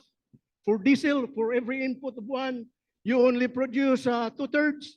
But for bioethanol, for every one input, you get 1.25. And then for biodiesel, you get 1, then you get 2.5 to 7, and then coconut is right there at the 7. Next, please. And here's just some fossil fuel refinery for there are trillions of pesos, and I would just like to, my secret weapon there, BOL. BOL is, in Tagalog, it's balde o luwag. In Indonesia, it's karanjang and sandok. Yeah, and then the bass is actually the drum and the drum and the paddle. It's just the drum and gayong. So next, please. So here we are, how the way we process at the Zamboanga Research Center, from cupra, granulator, reconditioning, expeller, to oil, separation from foods, and then we cross-esterify it to make into a fuel, and then settling. It's a very short process. In one day, you could already produce the fuel. Next, please. Here's from cupra, granulate, then condition, then expel. Next. Here's some biodiesel attributes. That's why in 1991, actually the process of biodiesel production, that was my postdoctoral work at the University of Idaho from 1990 to 1991. So, but I was involved in the vegetable oil research since 1986. So here's the, it's renewable, it's sustainable and everything. So those are all, you have some data on that, but I'm just not showing it to you. Next, please. Next. Here's the traditional trans-esterification. You add heat. You put one triglyceride. Triglyceride means vegetable oil or animal fat. And then you put 3 alcohol. You produce 3 esters. The esters would be the biodiesel. And then you will produce 1 glycerin. And the process that I developed in 1990, next please. There's no heating, so everybody can use it. If you know how to make coffee, you can make the fuel. That's how simple the fuel is. Next, please. And that's the process flow, alcohol catalyst, vegetable oil. It's just being stirred for 10 to 30 minutes. It goes into settling tank. You wait for vehicles, you need about at least 6 hours. But if you use it for cooking and for lighting, you can use it immediately. So here's our reactor, 1995 reactor at the coconut. See, we're just using a big drum, and this produces about 150 liters of biodiesel per batch. And you can do 6 batches a day. If you have the supplies, you can use 6 batches a day. Next, please. So I'm just mentioning some of the uses for cooking, lighting, heating, drying, solvent. A lot of the uses for the biodiesel. There's probably almost 100. Next, please. And these are some uses for crude glycerin. The one I'm emphasizing is cold pressing of the coconut oil, because your cocoa meal after extraction is very premium. It contains all the nutrients, the fats. As long as there's no heat or chemicals added, the nutrients, the fats, the amino acids, it's retained. So that's why I don't like, actually for cooking oil, I don't like when it's being refined, bleached, or deodorized, because you are removing the important nutritional and medicinal value of the oil. You are removing the tocopherols, you're removing the polyphenols, you're removing the sterols. So actually, the best oil would be the crude coconut oil that is not heated and VCO. Yeah, but the VCO takes a long time to make. So the best is the crude coconut oil, because immediately you can use it. Next, please. And here's some of my personal vehicle. I have a 2005 Volkswagen. It has run on over 400,000 kilometers on B20 to B100. And then my Mercedes-Benz has run 160,000 plus kilometers on B50 and B100. Next, please. And here's my big truck. It has just run over 120 kilometers as of now. That's what I use for my outdoor activities. I love to fish and I love to hunt. So next, please.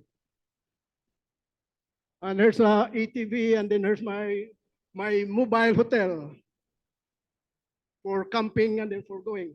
And here in the Philippines, we have a engine. It was B100, and then I had a vehicle, and then my fishing. They all run on 100% of the biodiesel from used cooking oil.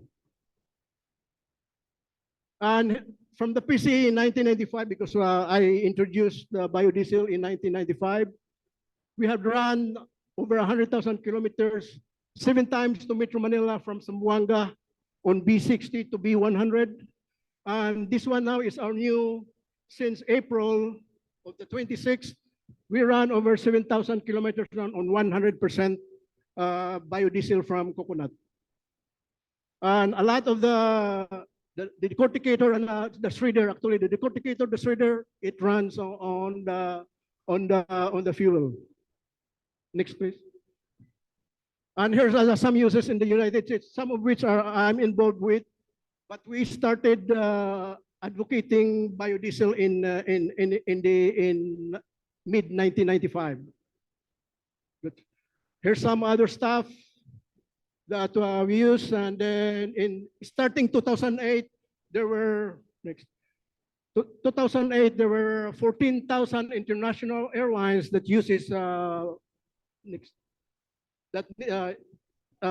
of the airlines that had used the biodiesel from B20 to B100 as aviation fuel. And here's just some testing for lighting, for cooking. Yeah, we have that too. So next, please. So here's some. I'm showing you our current prices of the biodiesel we make. At methanol at 14,290, catalyst, like those are our input. And here's what we had. When Cupra was 9,834, we only produce 11,678 for our per liter of the fuel. That's rupiah. And then it's getting smaller. And then if you are just using crude CNO at 8,451 per liter, you get the 7,683 for RBD CNO, which was we bought it for 25. We are producing 25,814, and then for the used cooking oil, we got 4.60, and then I think that was last week. The petroleum diesel right now in Indonesia is 69, and see the big difference. If you use and produce your own fuel, you will save a lot. Next, and here's my suggestions or recommendation. The Philippine Coconut Authority, Zamboanga Register, can offer training of trainers to ICC country members on village level integrated processing of coconut to include biodiesel production. And personally, as a short-term visiting scientist, maybe 5 to 1 week, I can visit and help you in biofuels production from coconut. Next, please. So that's my vehicle right there. It is, if this bag has been telling the petroleum companies, is Bisa Mikula Adios, a benign translation, kiss my tailpipe goodbye.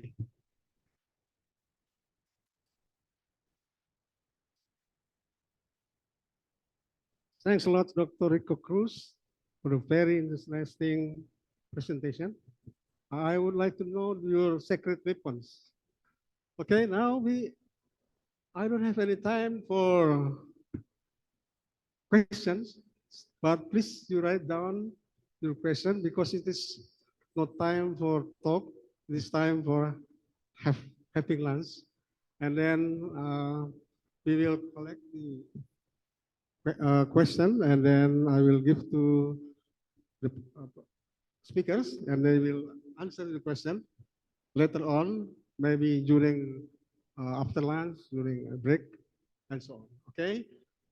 So as we approach the end of the session, I'd like to thank our speakers for their valuable contribution and all of you for your active participation. The discussion we have had today will undoubtedly contribute to the sustainable future of the coconut sector.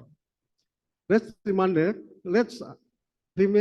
that our commitment for sustaining the coconut sector goes beyond this conference. It is a collective effort that requires ongoing collaboration and action. I encourage you to network during our breaks and continue this important conversation.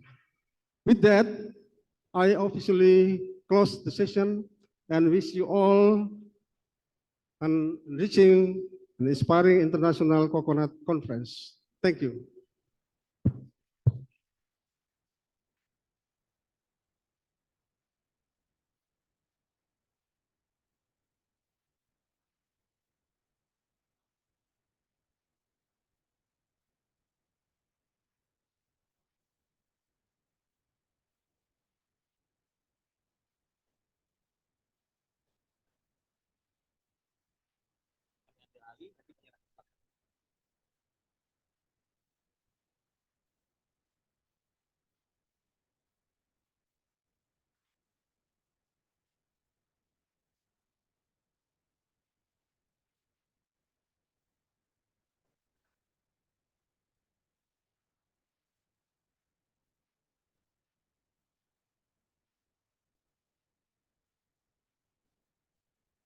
Bapak Ibu hadirin yang kami hormati, demikianlah konferensi sesi pertama dan selanjutnya kita akan menyaksikan bersama penyerahan placard dari ICC kepada moderator dan juga para pemateri hari ini. Untuk itu kami mengundang untuk bisa naik ke atas panggung. Yang kami hormati Ibu Jafrina Alau MSC, disilakan untuk bisa mengambil tempat di atas panggung. Ladies and gentlemen, that is the end of our first session of the conference. Next, we're going to have a plaque of appreciation. This time is going to be presented by the Executive Director of ICC to all the speakers.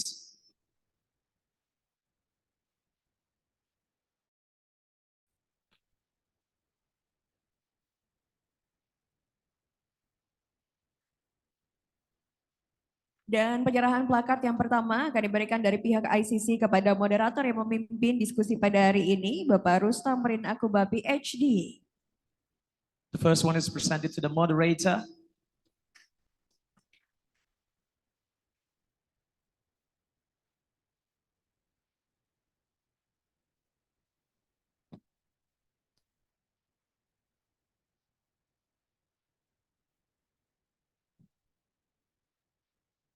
Dan dilanjutkan kepada para delegasi yang juga menjadi pemateri, ketiga pemateri hari ini.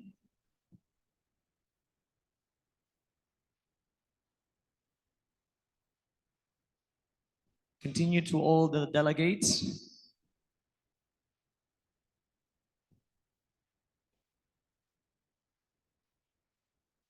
Thank you very much. Can you give a big applause for all the speakers and the moderator on the stage?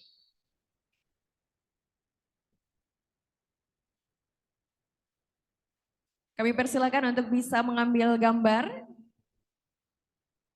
Silakan teman-teman fotografer.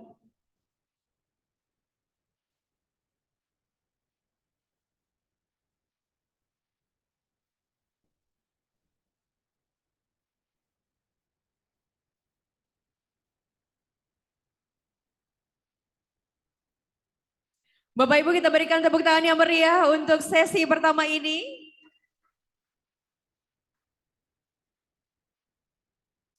Dan Bapak Ibu, sebagai informasi bahwa esok akan diadakan trip ke objek wisata, namun kuotanya dibatasi untuk 80 orang saja. Jadi untuk Bapak Ibu yang ingin mendaftar, silakan untuk melakukan registrasi di depan pintu, ada meja registrasi di depan sana. Di tanggal 25 akan diadakan trip ke objek wisata yang hanya dibatasi untuk 80 orang. Jadi untuk Bapak Ibu yang ingin bergabung, silakan untuk melakukan registrasi di meja di depan pintu gedung ini. Dan untuk semua materi dapat diunduh di website ICC, akan ditampilkan nanti di layar di depan Bapak Ibu. Ladies and gentlemen, for your information, the committee is organizing trips for Monday. And if you really keen on joining the trip, you need to register yourself. The desk is available at the back, right there, because the quota, the number of people, if you want to join, is limited to 40 people. So if you really want to join the trip, make sure you're self-registered at the back, right there. And also, all the materials from the presentations in this conference and the whole sessions will be available in the website of ICC, and that should appear on the screen. If you can show the ICC website, where people can actually download all the materials? Yeah. So you can actually download all the things from the conference materials from this website. Dan Bapak Ibu, kita masih akan melanjutkan pada konferensi sesi kedua, namun setelah makan siang. Dan untuk makan siang kali ini Bapak Ibu, kita sudah menyiapkan 2 meja, yaitu di sebelah kiri dan juga sebelah kanan. Untuk Bapak Ibu tamu undangan yang lainnya, kami persilakan untuk bisa mengambil tempat di meja sebelah kanan. Dan untuk para tamu-tamu delegasi, kami persilakan untuk bisa mengambil tempat untuk makan siang di meja sebelah kiri yang telah disediakan. Ladies and gentlemen, we're going to have a lunch break, finally. We'd like to invite all the delegates to go to the left side of this stage and participants to go to the right side. Once again, we would like to invite all the delegates of this event to go to the left side of this stage to have a lunch break. And for all the participants to go to the right side, please. Sekali lagi kami persilakan kepada Bapak dan Ibu tamu undangan lainnya untuk bisa mengambil tempat dan juga melakukan makan siang di meja sebelah kanan dan untuk para delegasi di meja sebelah kiri.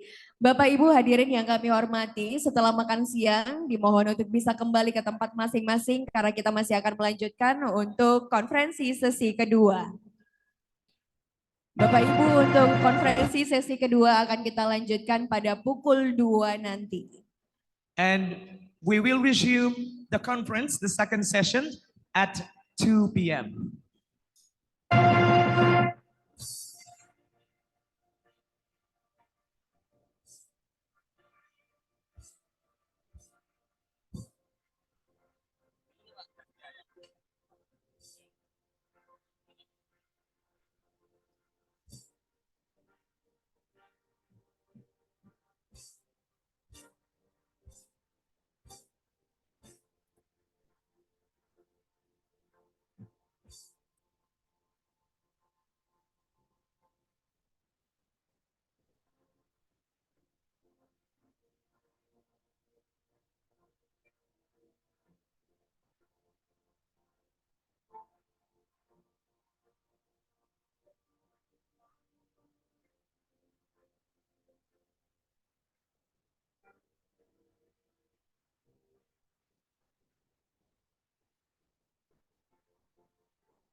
Bapak Ibu hadirin yang kami hormati, beberapa menit lagi kita akan melanjutkan pada konferensi sesi kedua. Untuk itu kepada Bapak Ibu yang masih berada di luar ruangan dimohon untuk bisa kembali ke tempat semula dan mengisi kursi kosong yang masih ada di dalam ruangan.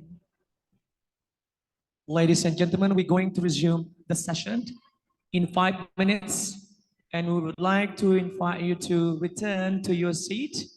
As I said, we are resuming the session or the conference in 5 minutes. Thank you.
Once again, we would like to invite the audience, all of you, to return to your seat as we're going to resume the second session in a couple of minutes.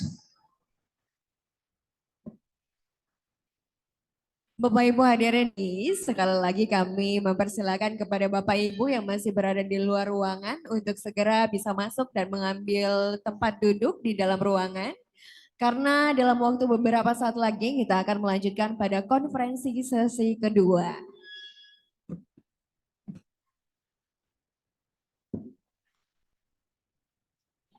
Bapak Ibu, 2 menit lagi kita akan melanjutkan konferensi sesi kedua. Untuk itu dengan hormat sekali lagi kami memohon kepada Bapak Ibu untuk bisa menempati kursi kosong yang masih tersedia di dalam ruangan.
Bapak Ibu hadirin yang kami hormati, kita akan melanjutkan pada konferensi sesi kedua.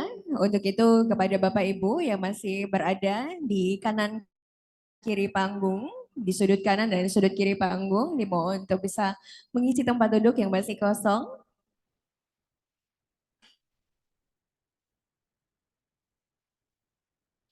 Dan Bapak Ibu untuk konferensi sesi kedua ini kita akan menyambut moderator yang akan memandu konferensi. Kita sambut bersama Wakil Ketua Umum Dewan Kelapa Indonesia yang kami hormati Insinyur Har Adi Basri MSc PhD. Berikan tepuk tangan yang meriah Bapak Ibu.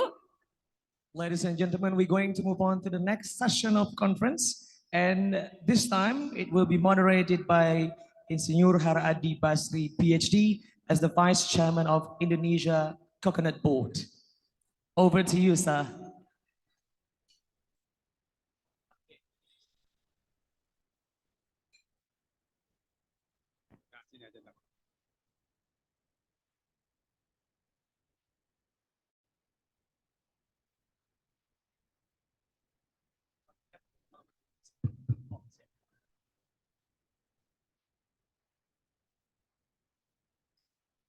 Selamat siang, Bapak-Bapak. Sudah siap semua?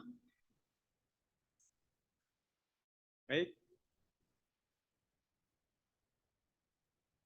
Assalamualaikum warahmatullahi wabarakatuh.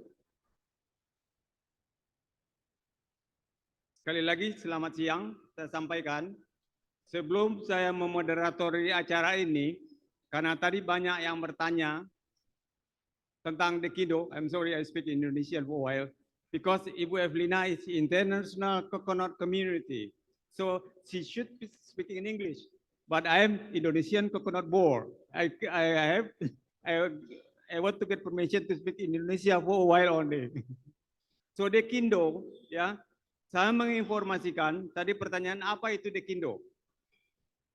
Dekindo adalah suatu kelompok community yang didirikan berdasarkan Undang-Undang Nomor 14 Tahun 2004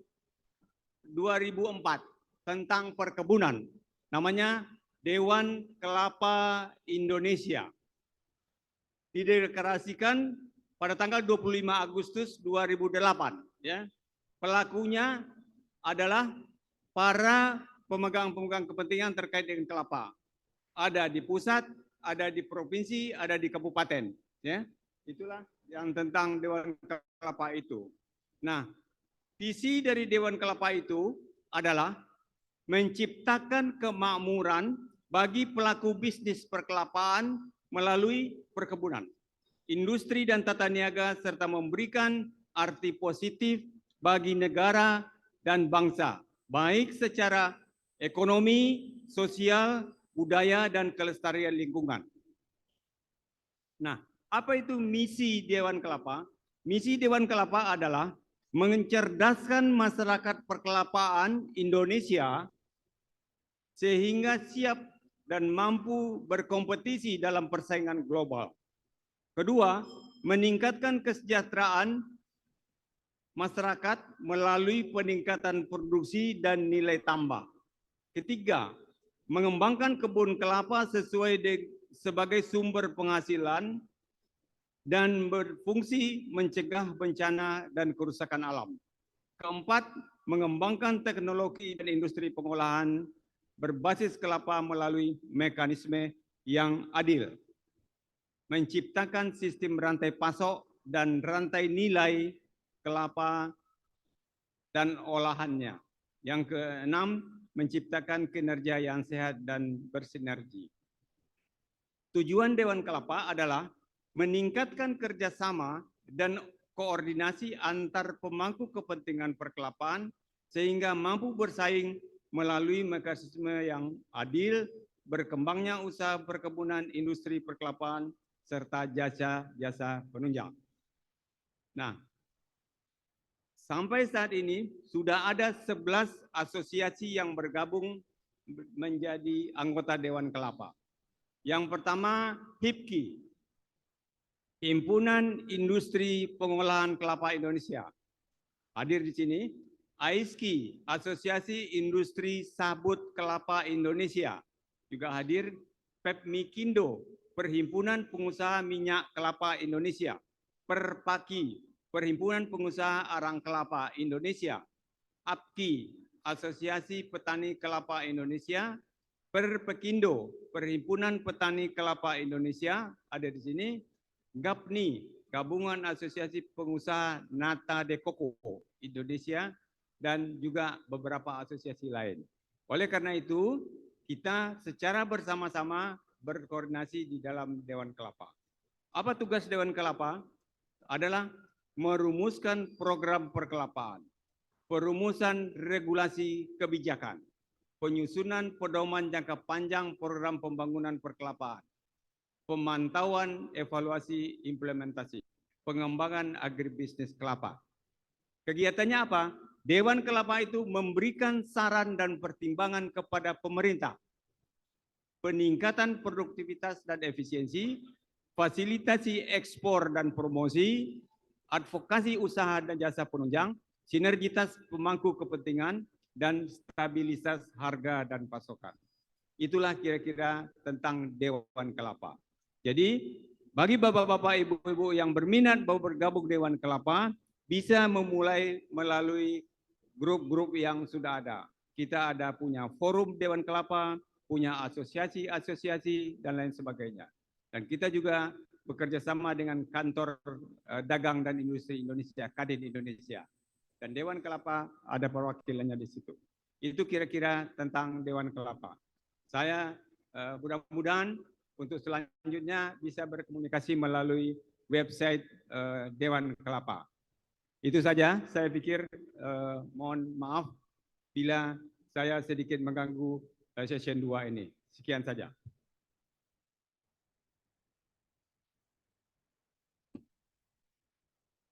Baik, kita masuk ke tugas saya pada acara conference session 2. Distinguished guests, ladies and gentlemen, thank you for standing on the second conference session. We have known that the World Coconut Day has been taking place since Thursday, 21st of September to 25th of September in Gorontalo. Many interesting activities has been designed by organizing committee, consists of ICC, COPEC, Gorontalo, dan Indonesian Coconut Board atau DEKINDO, such as exhibition, business matching, farmers training for the downstreaming, garden farmer training, etc. Now,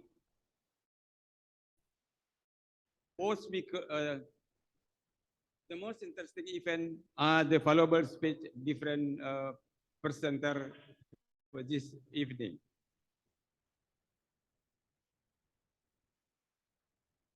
We will have 4 speakers who have a lot of experience in their field. We hope this session will have a good contribution of the idea in sustaining coconut industry for the present and future generation. The speaker of this topic will present as follows. And I would like to invite them one by one to come to this conference. First one, Dr. Titi Setiawati. Applause for Ibu Titi Setiawati.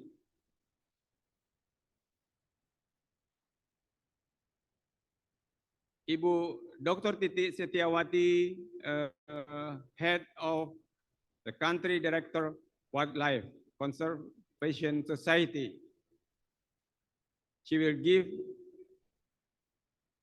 a presentation entitled Coconut and Conservation. Secondly, Mr. Asep Mulyana.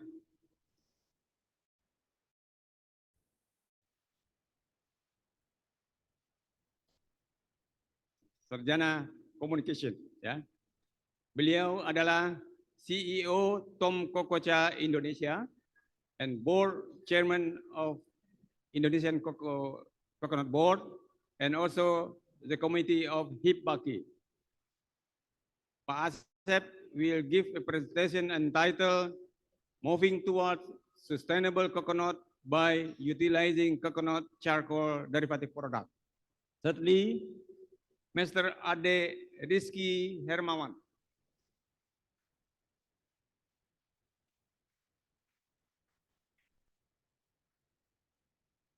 Pak Ade from PT Mega Inovasi Organic. He is a business development. He gives a presentation entitled Sustainable Coconut Farm Management.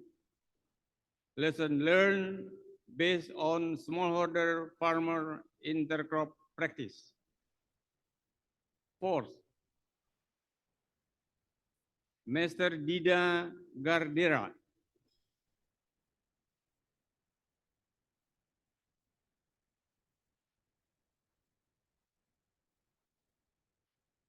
Pak Dida Gardera? No? Acting Deputy Coordinator for Food and Agribusiness, Ministry of Economic Coordination.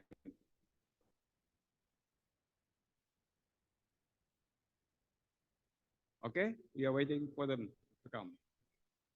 And number 5, Dr. Daniela Manzela, Technical Officer, International Treaty on Plant Genetic Resources for Food and Agriculture FAO. He give a video later. We will see the video. So we are waiting for Ibu Dida Gardera.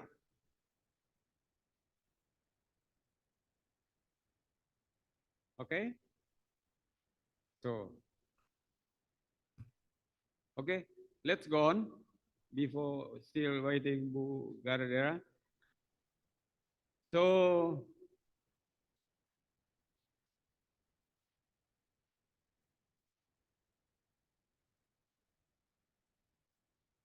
all right. Firstly, we are waiting for Ibu Titi, Dr. Titi Setiawati. Time is here, please.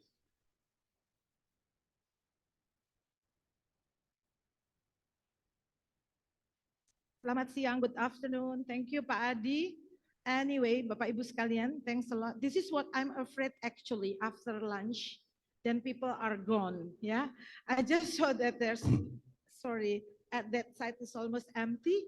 So anyway, I just trying to keep everybody awake, not to fall into sleep. Yeah, because this is normally after lunch, people are easy getting to sleep. So let me introduce myself. Thank you. First of all, thank you for the ICC committee inviting WCS into this very important occasion. Yeah, the event, the international, the World Coconut Day.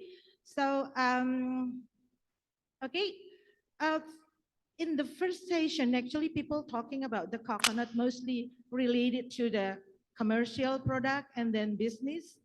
And then now I would like to talk and share about coconut and conservation, how we relate the farming, agriculture, coconut with the conservation. And I have to correct myself. Actually, Pak Adi, I'm not the country director of WCS, but other agenda, the country director is the Ibu Noviar Andayani. I the program under WCS called as a Sustainable Landscape Program. And then one of the program and the activity actually taking in North Sulawesi, we are dealing with the coconut commodity. So, okay, next. Yeah. So WCS, if everyone doesn't know, but oh sorry, I just want to ask before I'm explaining about WCS. Anyone coming from Philippines? Only one ya Pak ya. Talking about coconut, it's remind me about buko pie. Yeah, buko pie is very nice, a cake from Philippines, and we also have in Gorontalo, we call it clapper tart. Yeah, I'm looking for clapper tart. Actually, it's almost the same, nice with the buko pie. Okay, now next with the WCS. Just trying to make you awake, yeah. Next time you have to provide clapper tart because clapper tart is competitive with the buko pie. Yeah. So WCS is an international society, not miss with the, some people said World Conservation Society, but we are wildlife. So the mission is we are wildlife, yeah, in the wet places wherever they are. So we are safeguarding the wildlife and through the science and through the education and the conservation action. And then we are trying to inspire people actually that they come more loving to the nature. They're close to the nature. So next, I'm trying to make it so short. I'm not going to expand. And then, okay, this is the 5 priority landscape where WCS operate in Indonesia. Yeah, across, we are actually started from Gudam over there, Bukit Barisan Selatan in Sumatra. And then in Sulawesi, we have in Rote Island, we work with the turtleneck. And then in North Sulawesi, we work in Bogani, Nani, Wartabone, and also in, okay, next. Why we are working in Sulawesi? I think not so many NGO, not so many big company working in Sulawesi, but we are interested in working in Sulawesi in terms of biodiversity just because Sulawesi is very unique. It has a very high species endemism. Yeah, if you're looking at those species in front of us in the slide, you know exactly those species, yeah, because you're coming from this area. So 6 out of 127 mammal species are endemic, and this is the most, I think, the highest endemicity for the birds. Yeah, the EBA area, the endemic bird area, and also in the northern Sulawesi itself, it has the highest endemicity in this island. Okay, next. We do have the what's so called the WCS Sulawesi program. We have the core approach in the Bogani Nani Wartabone landscape. This is the national park. If you are looking at the map over there, and then we also work with the Malayo conservation, which is actually the flagship species of the region. And also we conduct the biodiversity monitoring. This is not only for the Maleo and then for the macaca. This is for the whole range of the species, including the plant species. And then we also deal with the species protection program. This is actually dealing with the counter wildlife trafficking. And then we also have a landscape protection and management section. We are actually dealing with this kind of activity, the patrolling, and then we have also the Reach to Reef program. And we also conduct the high conservation value study. This is focused on Bolang Mongondo Selatan. Yeah, we start to do the identification of HCV. And then also, this is the focus actually, we are working in Tanjung Binerian, yeah. We are working with the coconut. And then the aim is trying to remove deforestation risk from the coconut supply chains. For that, we also, we of course developed the partnership with the company, and for this work, we are receiving the donor from Cargill. So Cargill sourced the coconut from this area for the copra. Okay, next. This is a little bit about the national park, the Bogani Nani Wartabone. Actually, this is the largest protected area that is managed under the Ministry of Forestry and Environment. And then this area actually also have two forest management unit, which is governed by the provincial government. And about 565,931 people living in the landscape. I'm not sure whether this is the correct figure at the moment, because I think we got it from last year. We have to check this one. And this area is actually home to the 206 bird species, and most of them are 81 species of them is endemic. The same like all the reptile and mammal species, and we have like 1,000 species of insect.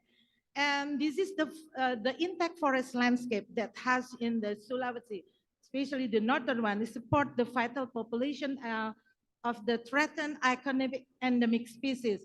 We know exactly that anoa, babirusa, and then the maleo, Macrocephalon maleo, and then the black-crested Sulawesi, we call it yaki.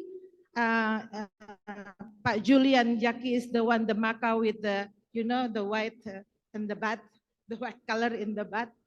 This is endemic, and then it's a critically endangered at the moment, the same like maleo status under the IUCN, and then the Sulawesi civet. Our work in the ground with the camera pieces. Yeah. Okay, next.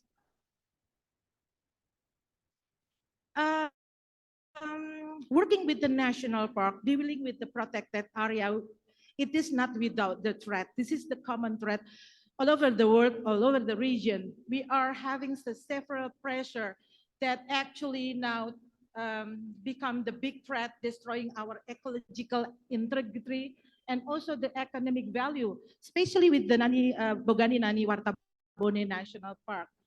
The first one is the deforestation issue.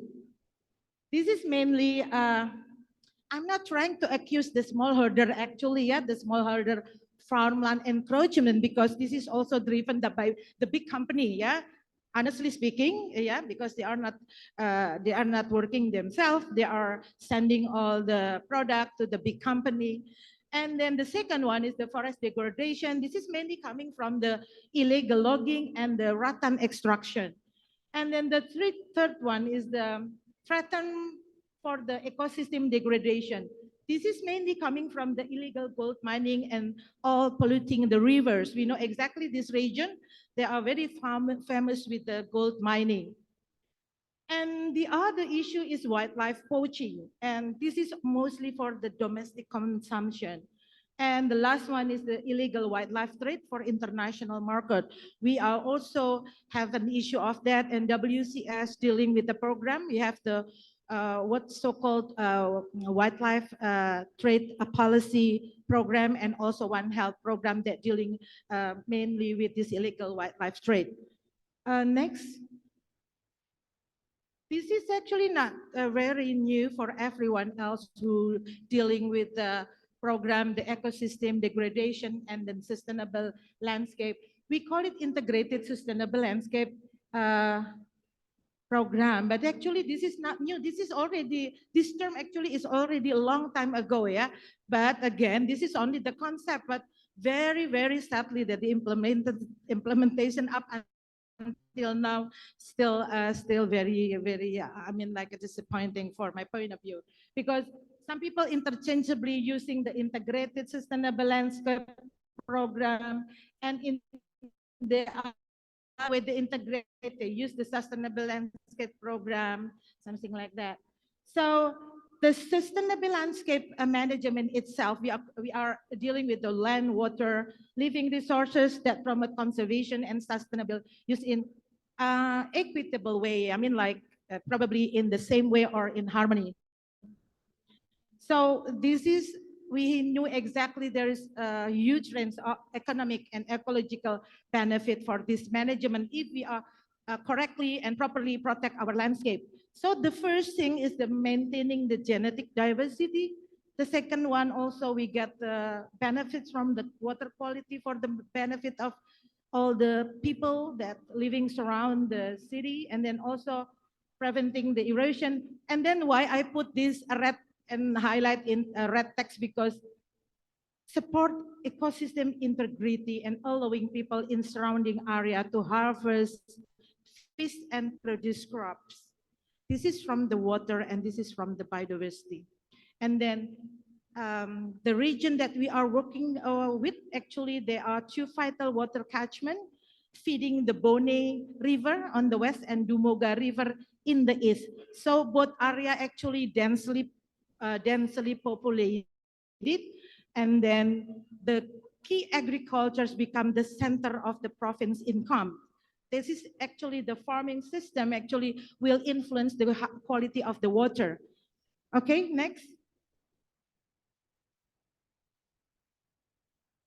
This is what we are working with now with the program. We call it forest protections. So it's protecting the forest corridor. We work in the national park and then in the buffer zone. And we know for the habitat or corridor protection of endangered wildlife. So far, under our program, we have facilitated the development of the region regulation of the wildlife refugee wildlife corridor in Tanjung Benerian. This is the corridor for the Maleo. And then the second one, we are also establishing the what's so-called essential ecosystem area, which is a wildlife corridor also in the Tanjung Benerian. We have a decree for this. And also we mainly facilitating meeting, workshop, and also the preparation of the management action plan document. This is mostly for the Maleo wildlife protection. And we also provide technical support on the establishment of regional regulation. This is actually with the Perda number 2, 2021. This is for kantong, we call it the arrangement of wildlife refuge, kantong penyelamatan satwa liar ya in bahasa Indonesia. Okay, next. So that's why Pak Julian and Greg, we just talk about this is only the potential at the moment. We haven't yet found the conflict itself, the real, but it's going to become the high potential if we are not doing the preemptive action. So about the coconut farming and then wildlife conservation, there is a danger of habitat loss and fragmentation due to coconut farming expansion. That's what we are not implementing the good agriculture practices, so they are tending to expand the land. And then the expansion, it is not outside the national park. What we are afraid is they are going inside the national park. And the second one, we are at Makaka. This is only at the moment, it's just a little bit human interaction. That's, the tendency is coming out from the village that we are assisting at the moment. They are complaining about some disturbance coming from the Yaqui, yeah. They're coming into the and how the way the community dealing with this, not only with the Yaqui, but also with the Maleo. It's a Maleo and that's the Yaqui. Unfortunately, he's not showing his butt, so you don't see the butt, the white butt.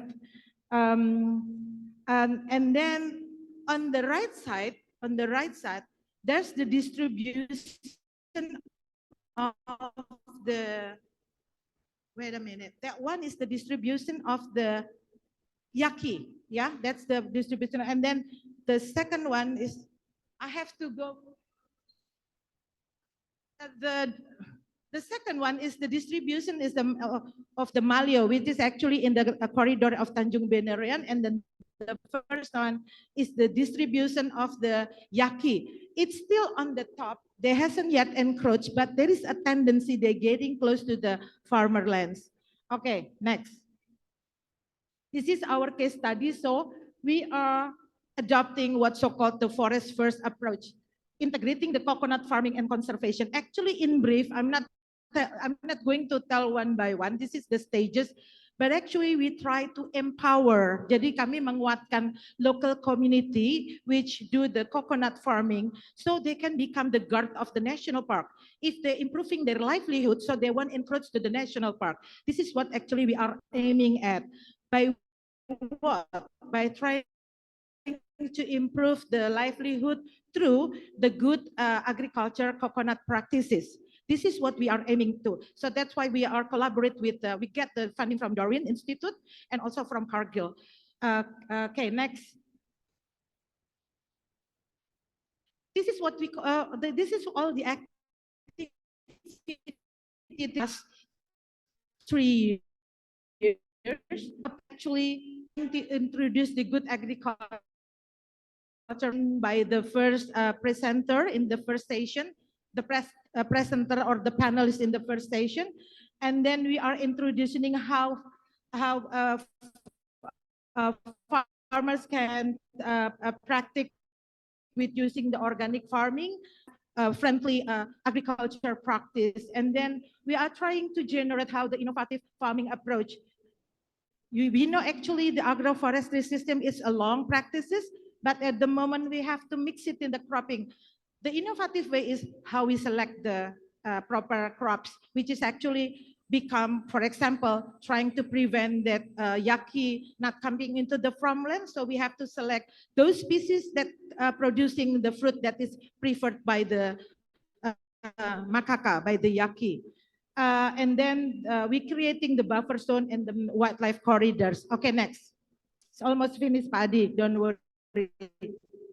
So this is also the program, the community empowerment or the community empowerment around the conservation area, the buffer zone. This is what we are going to establish around the first. What is actually the requirement for to achieve this this program, this target? We have to involve, of course, the community, yeah, in data collection, in the conservation action as well, and then we have to improve people, and then everything that is, you know, the scientific journal never read by people or by a local community, but we have to be transform them into more popular language that is going to be understood by the farmers. Yeah, the scientific journal only stay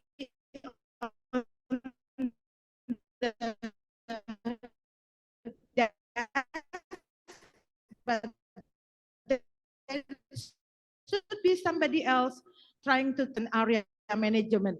This is also the biggest challenge because conservation is not cheap.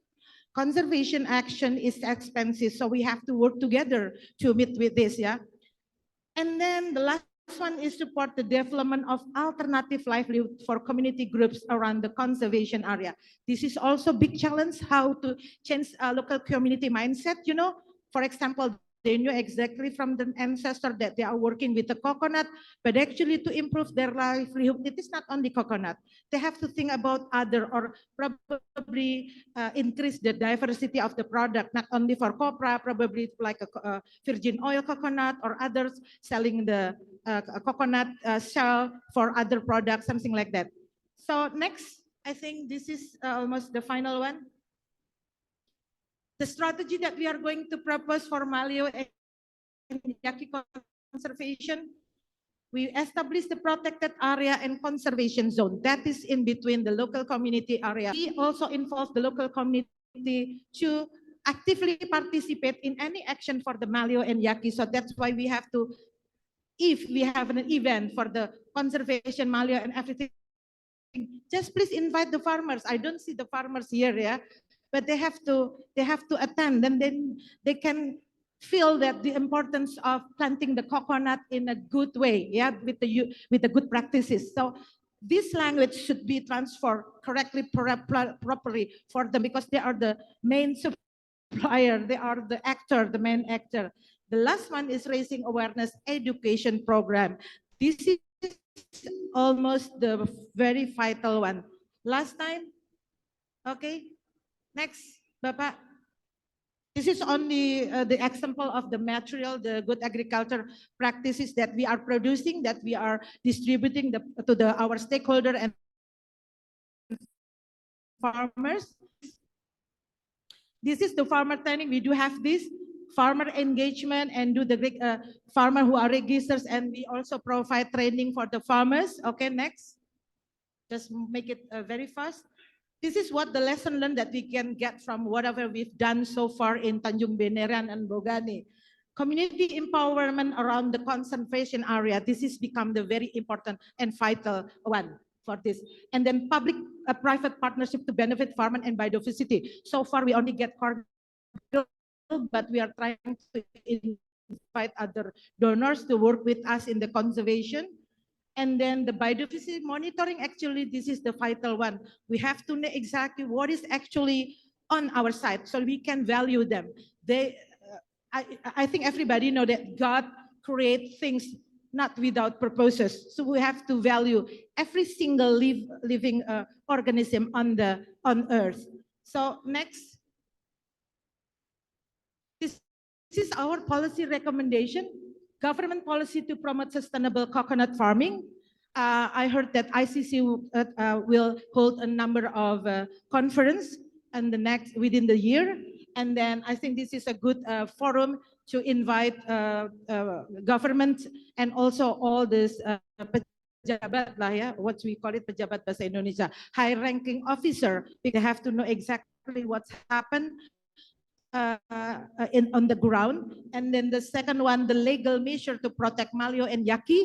I think this is the two species that is currently become the focus of the IUCN because the population tend to decrease currently. And then we have to create incentive for farmers to adopt the eco-friendly practices, not eco-friendly practice as well, but we propose the wildlife-friendly practices. So last but not least, the conclusion for this presentation. Next. So we have to create the sustainable pathway forward in our action that focusing on the business case development, demonstrate a commitment to balance coconut farming with wildlife conservation and ensure the community. The second one in environmental responsibility. And the last one, we have to create the holistic approach to deal with the sustainable coconut farming. I think that's all my presentation, Pak Adi. Thank you very much for your attention and keep awake during my presentation. Thank you.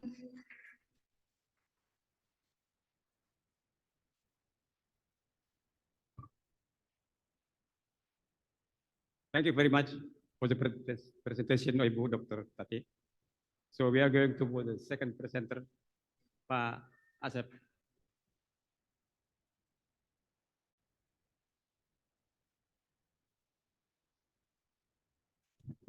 Thank you, Mr. Chairman. Assalamualaikum warahmatullahi wabarakatuh. Good afternoon. Hope you are still awake. I will share my experience. I hope interesting for you because I will talk about money. Yeah. So everybody I think understand about money every here. Yeah. Yes, I'm from coconut charcoal briquette industry. I have been 25 years in industry. Yeah. So be careful because I'm really coming from the black business. So moving towards sustainable coconut by utilizing coconut charcoal derivative products. Next slide, please. Ladies and gentlemen, as we know that coconut shell as our main raw material of coconut charcoal briquette is the smallest part from the whole coconut. Yeah, it's only around 16%. Yeah, as you know, there are the biggest part, of course, like coconut husk, coconut water, and coconut meat. And we are coconut shell only the smallest part, only 16%. But the smallest, it doesn't mean the worst. Yeah, it doesn't mean the worst. On the smart hand, on the smart people, even this smallest one become the limited edition product. So I will explain to you, I will share to you how to treat the garbage, how to treat the waste become the diamond. Next slide, please. This is the contribution of coconut charcoal briquette industries to the sustainable coconut. This is a strategic position of coconut charcoal industries from all coconut charcoal derivative, from all coconut derivative products. Number one, coconut charcoal briquette is the healthiest source of bioenergy for household consumption, nothing to be doubt. Yeah. Number two, coconut charcoal briquette have succeeded improve the welfare of coconut farmers. It's also nothing to be doubt because when I was start this business on 1998, in our country the coconut shell also still throw away like that. But this time it's already become new big income for the farmers. Is make the welfare of the farmer increase tremendous. And I'm still optimist also. In some of our islands, at least this still throw away. In many countries like Africa, it's still throw away like that. Even I think in Mr. Allen countries, yeah, still throw away like that. But believe me, one day you will harvest it because it's like diamond in the mud. Yeah. Number three, coconut charcoal briquette has very large contribution to the climate change mitigation compared to other coconut derivative products. Let's keep don't understand yet. I will explain later to make you understand. Number four, coconut charcoal has very strategic position on coconut economic diplomacy because of its effective role in shaping and protecting the world forest. And I hope in the future it also will be our gun, our weapon. If somebody one day make the black campaigns about our coconut, it will be our weapon. Next slide, please. You see why? Why coconut charcoal briquette? As we know, especially in modern countries, yeah, human increasingly care about environment. Exploitation of energy that's destroy the nature just waiting for the time. Everything will be ended or be stopped. It's because maybe, let's say we talk about energy. Fossil energy only waiting for the time. Yeah, the deposit will be finished or regulation will stop it. Number two, continuous use of coal, I mean steam coal, and wood charcoal will only worsen environmental damage and global warming. Yeah. And we need, number three, we need the best alternative energy whose existence doesn't not damage the Earth planet. And the answer is on number four. Coconut shell charcoal briquette is the most environmentally friendly and healthiest renewable energy. Next slide, please. These some uses of our coconut charcoal briquette. Yeah. So we focus, this briquette is only for the household consumption. At least there are three uses: sisa, hookah, or barbecue, and also a room heater. And in Indonesia, mostly, almost all the coconut charcoal briquette industry only focus to the sisa or hookah purpose, to the sisa or hookah market, because this is the highest price in the world for the coconut charcoal briquette. So this how proud me to this business. Then I say I call this product is for safe. Yeah, safe product, safe business, safe for health, and safe for environment. Next slide. This is the good news for Indonesia. Yeah, Indonesia is the king of charcoal briquette for shisha hookah in the world. Yeah, currently Indonesia is the best and the largest producer of charcoal briquette for shisha in the world. Yeah, thanks to God, until this time we don't have any competitor from other countries for this product. Yeah, so Indonesia is still number one in this product. Next slide, please. And then this another contribution for this product, ladies and gentlemen. Yeah, this is our slogan in 2019. Save the world by coconut charcoal. It means stop cutting trees for charcoal purpose and use the coconut charcoal to save our planet. Yeah, clear. I think from this you understand what I mean. Yeah. So this is our slogan because now every I campaign to many countries, truly to Europe, to modern countries. I said if you still keep use coconut wood charcoal, it means every day you cutting the trees. Yeah, destroy the conservation like Butati said. Yeah. Okay, next slide. Save the world by coconut charcoal mean, yeah, because before coconut charcoal enter to the global market, people all around the world still depends on the use of wood charcoal in all their activities, including barbecue, sisa, and room heater. This, of course, lead to high demands of wood charcoal. To fulfill these needs, countless number of trees were cut down and made to charcoal. As the result, the forests were destroyed, and furthermore can cause destruction and the wood forest and its ecosystem. So I think you more understand what I mean. Next slide, please. The presence of coconut charcoal briquette in global market, which is slowly replacing and reducing the use of global wood charcoal briquette for barbecue, sisa and room heater purposes, this coconut charcoal product has indirect reduced the cutting and destruction of the wood forest, because with thousands of tons of coconut charcoal briquette which we produce, that mean we have saved so many hectares of the forest from the damage and extinction. Yeah, I hope you more understand. Next slide. Save the World by Coconut Charcoal is a movement program that we initiated because of the tremendous impact of this coconut charcoal briquette on saving the environment from forest destruction. So this program needs to be encouraged by all ICC member countries, of course, so that all modern countries ultimately see the need to help coconut countries in developing coconut plantation and its industries in the form of measurable incentive, because this movement is in the line with the Kyoto Protocol. I think all of you still remember Kyoto Protocol. Since that protocol signed, I think on 1997, so become everybody understand and popular with the slogan of green economy, green campus, yeah, green economy, everything green. To reflection that all activities or their business doesn't disturb the environment. Yeah.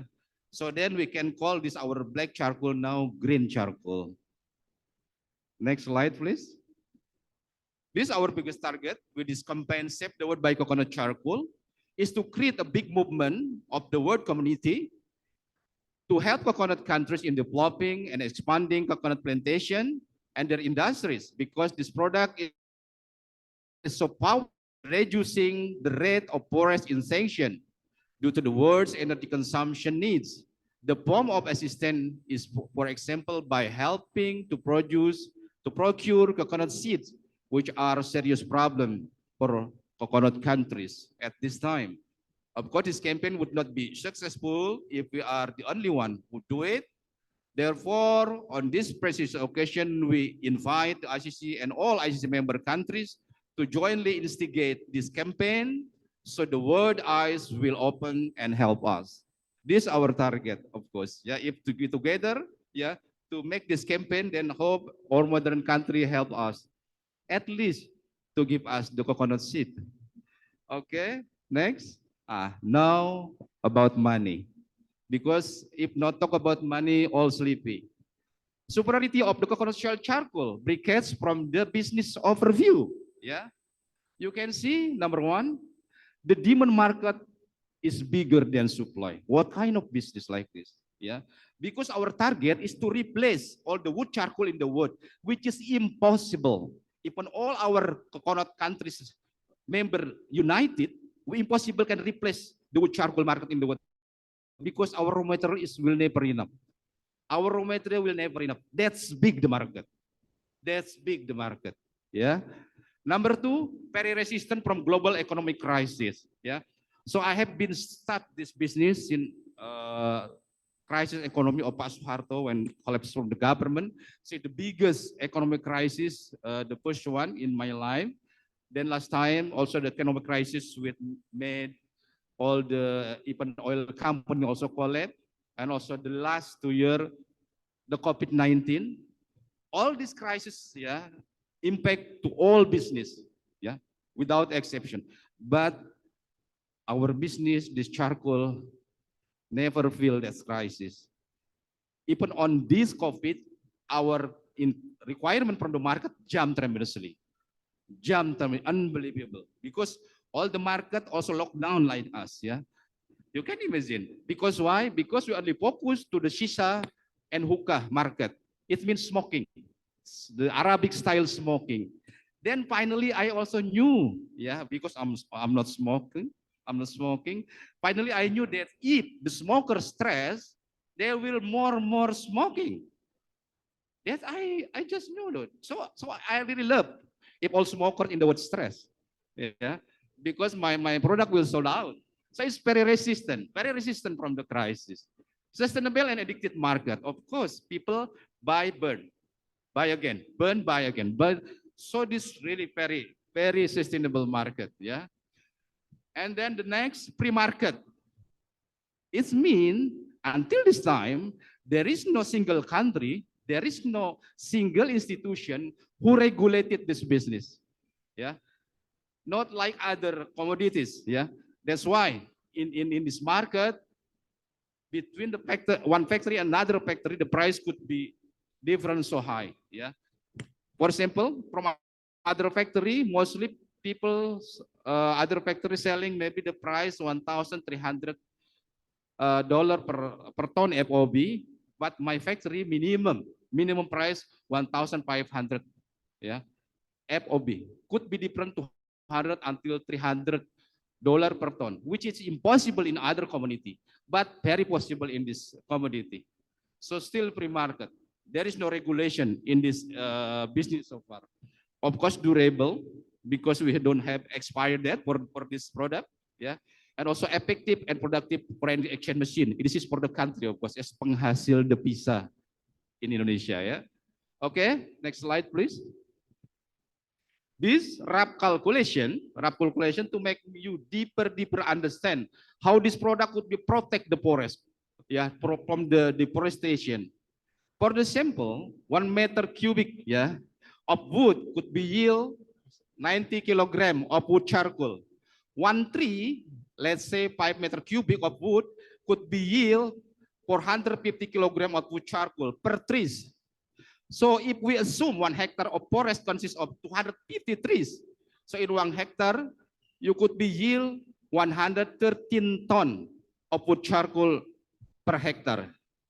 Now, Indonesia, only for hookah, export around 30,000 ton, yeah, per month. It mean we can save 265 hectare of forest every month from massive destruction. Yeah. This is the calculation, rough calculation, but mostly closely right. Okay, next slide, please. This potential rough calculation, destruction, I took one sample of the country, Germany, because Germany is the biggest market in Europe. So Germany every year for barbecue and sisa, they need around 270,000 ton per year. Yeah. Of course, the biggest is for barbecue, around 250,000 and 20,000 for sisa. If they keep use wood charcoal, there is potential forest destruction around 2,300 hectare every year. How big, yeah, the massive destruction from this consumption. Next, please.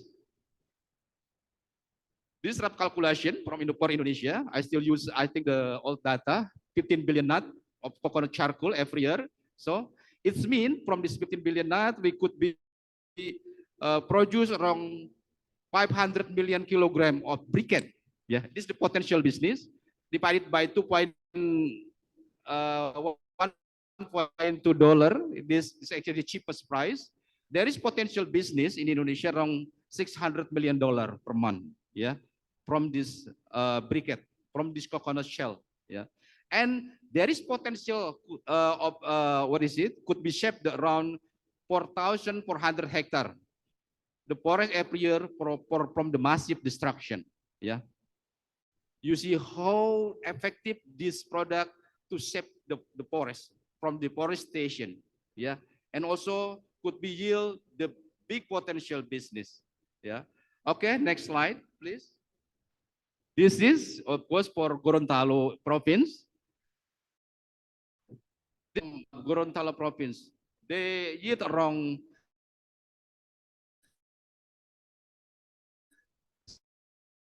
70,000 ton briquette every year. Yeah, so there is potential $21 million per year only for Gorontalo. Yeah, it's just not small; it's big business. Yeah, and there is potential to save the forest, to rescue the forest, 100 59 hectare of forest every year. Yeah. Next slide, please. This rough calculation, of course, for ICC countries. Yeah. ICC, I think every year yield about 10 million ton of copra. Yeah. So there is potential business from this product for all ICC member around 3 billion US dollar per year. It's not small. Yeah. 3 billion US dollar per year. And could be save the forest around 20,000, 21,000 hectare per year. It's really big. Yeah. How this product could be create the money, create the good business, and also save the environment. Next slide, please. This the table for all ICC members. I'm at the table for this. You can see where is your country. Yeah. Next slide, please. Okay, that is my presentation. Of course, these all numbers are not exactly right, but it means there is the number that we can fight on it, yeah, to save the world and create a new business. Thank you very much. Assalamualaikum warahmatullahi wabarakatuh.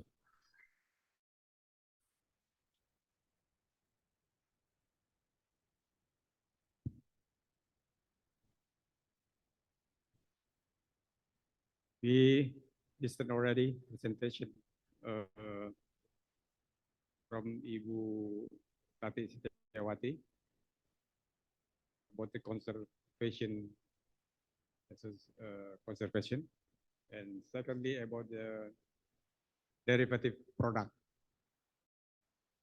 And the next will be presented by our young brother, Mas Ade Rizky Hermawan. Yeah. With respect to farmers crop practices, please.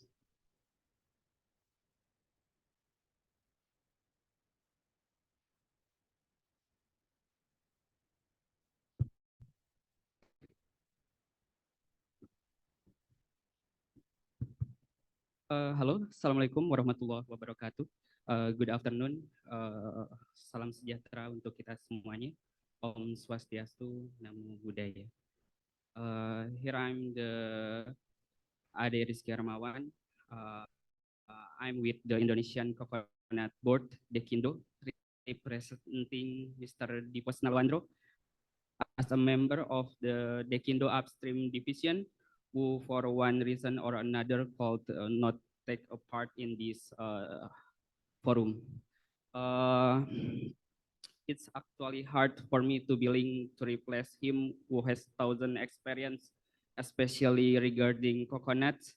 But as someone who exchange ideas and discussion with him a lot every day, I will try to convey this material as best as possible. Okay, I will try to explain this presentation material entitled Sustainable Coconut Farm Management, Listen Learn based on Smallholder Farmer Intercrop Model. Next slide, please. Okay, let's start with what and who is a smallholder farmer. Mr. Andro, with a wealth of experience, has worked with smallholder farmer for the success of his business for more than 10 years. Why did it happen? Because in the business model, we are very focused on community development in particular, and smallholder farmer are a way to empower them. So what is smallholder farmer? According to the Safrian definition, smallholder farmer are farmers who have small land where they grow subsistence crops and one or two commercial crops. The land are owned by smallholder farmer is usually no more than 2 hectares. In some areas, their smallholder farmer usually practice multi-crop and animal husbandry, especially cow and sheep. They almost entirely work as a smallholder farmer. Their motivation is farming is dedicated to supporting the family daily needs. They truly make a living from here and will continue to do smallholder farmer. From this understanding, we know that smallholder farmers are the most numerous entities in the rural environment. Next slide. But in progress to that, smallholder farmer have a standard of living that's a minimal when compared to other profession in rural. We tried to be thorough and try to explain that there were several things that caused a lag. First, about market access. Farmers still lack knowledge regarding access to market absorption for most of the product they grow. Then depends on intermediate or middleman or tengkulak in bahasa, means that farmer can only sell what the interest not use and just throw away. And second, about regarding financial access, we need to realize that existing condition in the field show that farmers are very dependent or intermediaries or tengkulak in bahasa. This relationship is more than just a lending borrowing transaction. It's even like brother and sister. The convenience provided by intermediaries as well as the lack of the access to financial institution is hampered by requirement and productivity uncertainties that make applying to financial institution to compete for the third relate to capacity limitation, lack of knowledge of good agricultural practice. This is why the farming process is mostly done according to instinct and experience. Although not everything is wrong, then it's relies to irregulate. That's the problem that we are moved in PT Mega Inovasi Organik, my company, to become a problem solver through the business model it's present. Next slide. Nah, let me introduce myself about our company, the profile of Mega Inovasi Organic Farmer in the island of Java. We in Wonogiri, Purworejo, Magelang, Kulon Progo, Kebumen, Purbalingga, Banjarnegara, Cilacap, Banyumas, Alor, and Tabanan. Our company, PT Mega Inovasi Organik, is a smallholder farmer-based company with multi-crop cultivation or intercrop, where the majority of our farmer is on the island of Java, especially in Central Java. Almost is 19% of the commodities we sell are organic coconut sugar. We continue to develop our other commodities on the land with the hope can also absorb by the market. Okay, next slide. Nah, our farmer in Java Island and average land area average 0.527. Average income if all the coconut are collected reach 7 million Indonesian rupiah. The productivity of one coconut tree reach 19 fruit per year. Average price per fruit 3,000 Indonesian rupiah. And we the average amount coconut trees of farmer is 25 trees.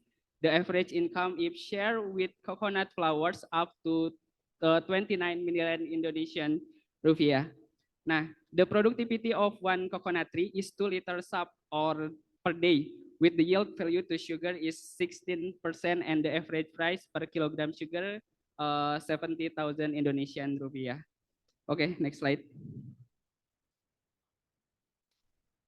Nah, the following is a schema of how we and our farmer apply the multi-crop concept. In the land of smallholder farmer, we grow coconut, fruit, and spice, roots, and herb. And are developed multi-product in one land side by side. Okay, next slide.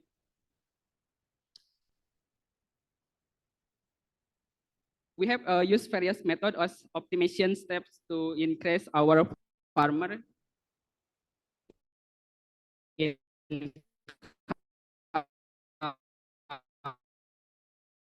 that we to become like this: export of coconut sugar, export of spice and rice fruit. The second market is the national market on Indonesia. We have and currently designing an online platform in Jabodetabek to be able to collect all the product farmer be to create market at the regional, city, or district level. Fourth, market between farmer groups, and finally, self-consumption. In its progress, we encourage farmers to move collectively, not alone. We directed into cooperative, where the cooperative is a collection of several farmer groups. So there are two important entities so that this business can run: cooperative and farmer group. We use the cooperative as a business management and the farmer group as a business operation. And the company is moving as trigger for both. Okay, next slide. Okay, to make it easier to imagine how smallholder farmer can increase farmer income in a certain amount of time, here I saw model where farmer income is formed. The first model is a scheme where coconut farmer with monocrop model. For your information, coconut trees in 1 hectare of land usually consists of 143 trees. Productivity for one coconut tree per year average in 18 or 19 coconut. Smallholder farmer have almost 0.5 hectare of land. Nah, coconut in farmer with monocrop model, income per year hanya kemungkinan hanya bisa mencapai sekitar 19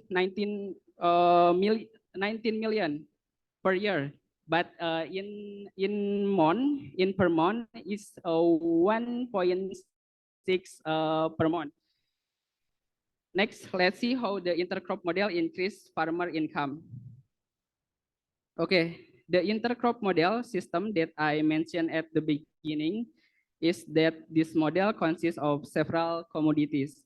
We can see the scheme in the table. There are coconut sugar, coconut, passion fruit, jackfruit, and curcuma. This example is real based on the experience of our farmer. By plotting the number of plants, their respective productivity and selling price that we have forecast from them, they will have an income of 58 million per year and 40.8 million per month if they do it optimally. I say maximum because, again, the model I explained at the beginning needs to be formed first. Okay, next slide. From this comparison table, we can see that the increase in income when implementing intercrop system will increase their income by 100%. Where at the same time in this table also show that when single crop farmer went to match the income of multi-crop farmer, there are two key things they need to increase, namely land area and number of trees, where this condition is very difficult to realize because of the various obstacles that I mentioned at the beginning, namely financial access, market, and capabilities. So with this, the intercrop system is a solution to increasing farmer income. And finally, I will convey how we can maximize to the use intercrop with the cooperative model and farmer group that would have formed in the next slide. Okay, when in the previous slide I said that income per farmer was 58 million per year. We combine this with the concept of farmer group, which on average consists of 25 members. We can see that the income value of this farmer group is 1.4. Then in terms of income, and if we look at in terms of net profit, a farmer group can produce as much as 6,500 kilogram product and average 25 group member. And in form of the price per kilogram, the farmer group makes a profit of only 400 Indonesian rupiah per kilogram. Farmer group will generate net profit of 81 million Indonesian rupiah per year. From here, I can say that when the management of coconut cultivation is carried out correctly, it will produce quite a lot of profit for farmer, one of which this intercrop model. That's all the material I can convey. Thank you for the attention. This is not the only way to increase the smallholder farmer welfare, but I say thank you. I can sharing in the moment. Thank you.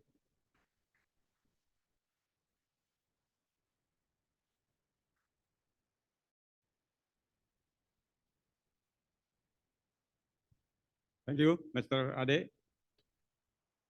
While waiting for Mr. Dida, you would like to listen the video from Dr. Daniel Manzera.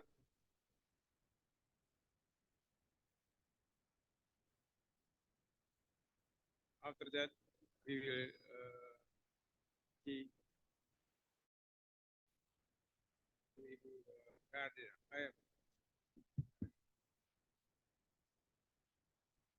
okay. Have a look at the video. Organization of the United Nations. My apologies first, and my apologies for not being able to join you today for this joyful event. My thanks go to the organizers who have accommodated this video recording. As you see from the slide, I'd like to entertain you for a few minutes on the current framework for international cognitive germplasm exchange, and more in particular on the ongoing partnership that we have with Cogent, the Coconut Genetic Resources Network, now under the administration of the international coconut community. As you see here in the slide, the revamped strategy for coconut conservation and exchange has as objectives the provision of a stable source of germplasm that reflects ecological, cultural, and socioeconomic values. I apologize. Germplasm that can be used, that can be characterized better for subsequent use in research and breeding. And in order to enable such research and breeding, the safe movement of germplasm represents one essential component of this updated vision by Cogent, of course, under the aegis of the international coconut community. Now, where does the international community come into play in this regard? And why are we having this partnership with Cogent and ICC? The so-called FAO Plan Treaty was successfully concluded in 2004 and entered into force in 2006. It has at the moment 150 contracting parties, state contracting parties, with the number constantly growing. The treaty sets a globally recognized framework to establish common rules and strategies for conservation, but also to enable the sharing of germplasm on an international basis, I would say on a global basis. The treaty also supports conservation and use in the field, so it doesn't just apply to collections that are ex situ in cold rooms, and it essentially promotes an harmonious framework for international cooperation on its objectives. The treaty offers a balanced solution for the conservation and exchange of germplasm, and you can already imagine how fine-tuned this is with the strategy of Cogent and with the strategy of ISIS. First of all, the treaty aims to essentially establish a networked gene pool encompassing various collections of germplasm, public collections, collections that are under the management of private entities, and collections which are granted, which achieve international status. So a diversified pool of germplasm, essentially caring for the different values that are embedded in the status of those collections. Again, public, private, international. Establishing this network essentially means promoting a robust, solid conservation network that again extends also to on-farm material that is managed on-farm, and a network that can benefit from specialized funding sources, as well as a network of technical partners able to sustain a rational system of conservation and a facilitated system of access and exchange of germplasm. And here comes another added value of the FAO Treaty, which is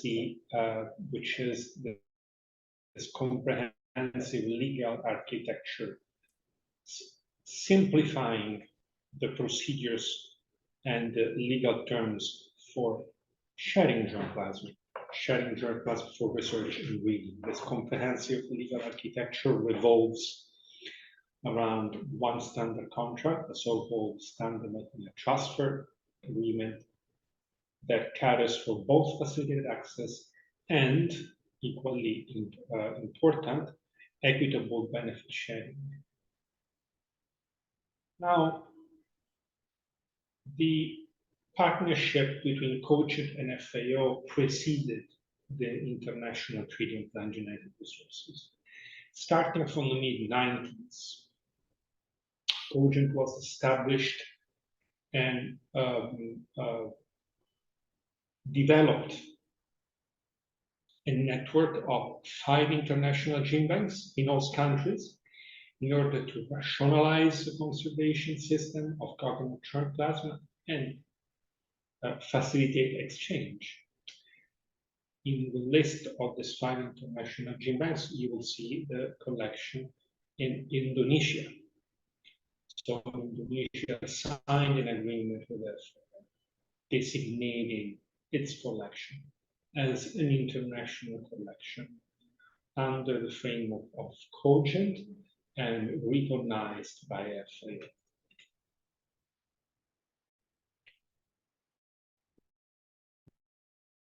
FAO. Actually, there was an effort to promote the transition of those international collections into the framework of the international treaty, and I will explain in a moment what the benefits of that transition were and still are. 2 of the 5 Cogent collections, of course, to the host countries, and the entity at that time representing Cogent, the International Plant Genetic Resources Institute, then Biodiversity International, and now the Alliance of SIA and Biodiversity as the JR Center, signed agreement with FAO on behalf of the governing body of International to essentially have those collections Article 15 of the international treaty. The other three collections, including the collection in Indonesia, still operate under the old agreements signed with FAO in the case of Indonesia in 1999. The main content of the agreements with the FAO and treaty, the so-called Article 15 agreements. Essentially, the host countries of the international collections have accepted to distribute the germplasm with the SMTA, the Standard Material Transfer Agreement, to anyone interested in research and reading on the materials that are accessed. The host countries, and more in particular the entities managing those collections, accept the general policy guidance by the governing body of the international treaty. They also make a commitment to maintain the facilities in accordance with international standards, facilities that remain under the authority of the host governments. Of course, there are not just obligations in these agreements, there are also benefits, there are also rights, if I may say so. And the main rights of the signatory institutions are to obtain technical support based on available financial and technical resources to essentially maintain and upgrade the conservation, the infrastructure of those collections. They also receive special support in the case of emergencies.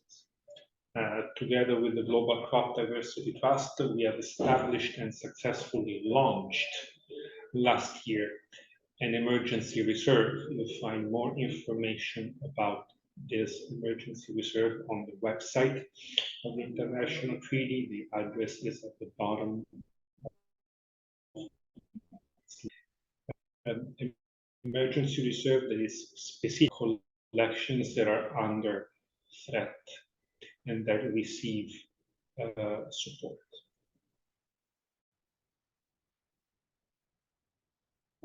Essentially, the main benefits of the agreements with the FAO and treaty, just to summarize what I've just expressed, are facilitating the use, the sharing of germplasm.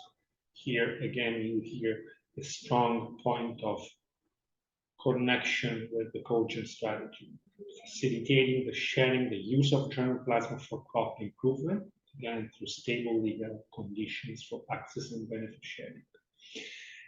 And the conservation aspect goes hand in hand, of course, with the facilitated use and the sharing.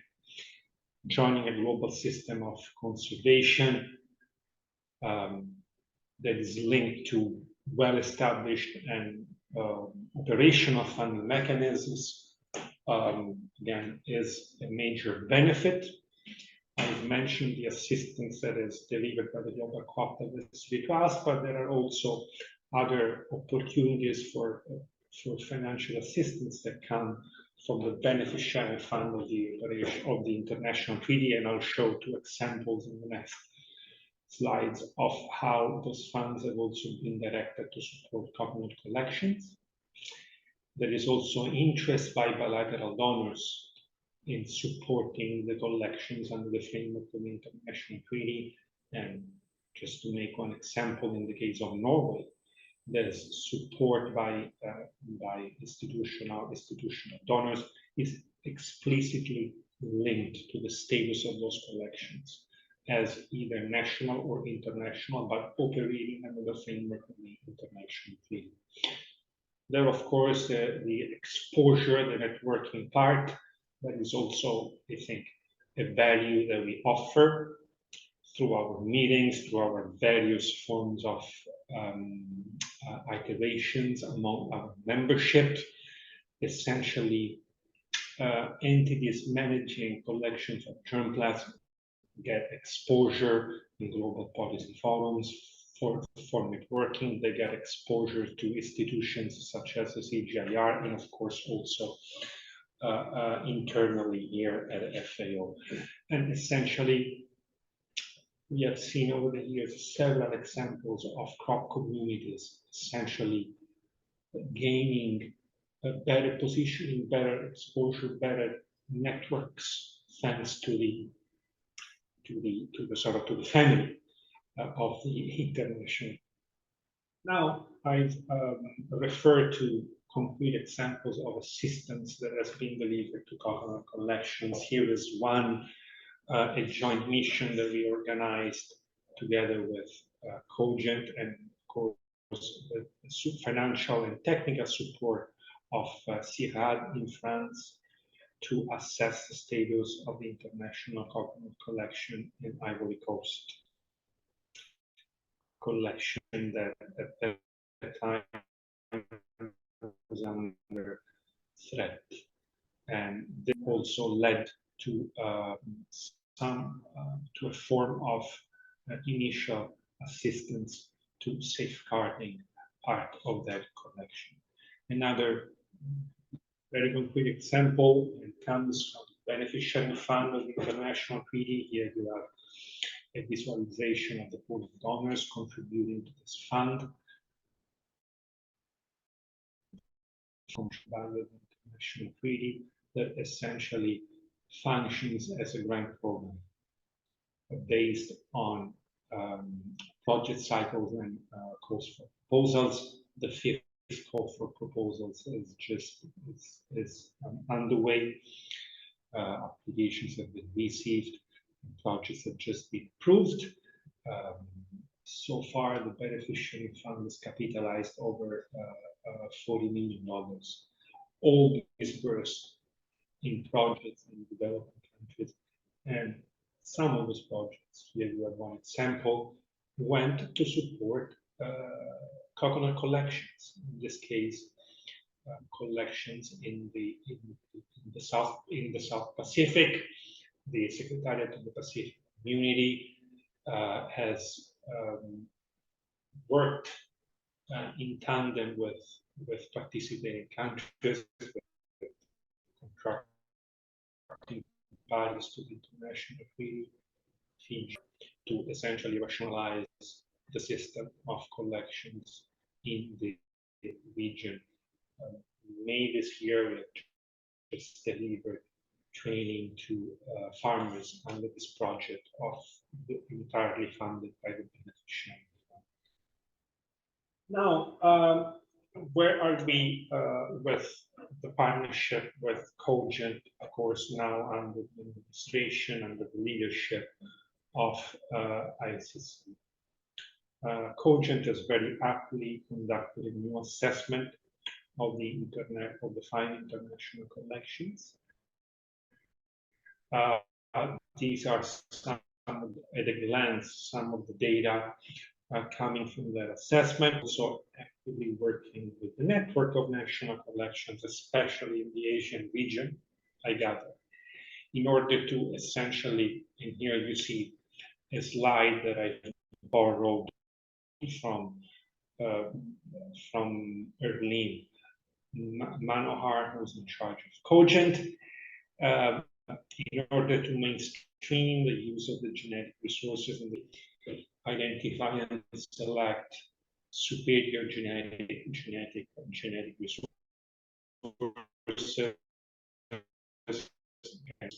to advanced technologies.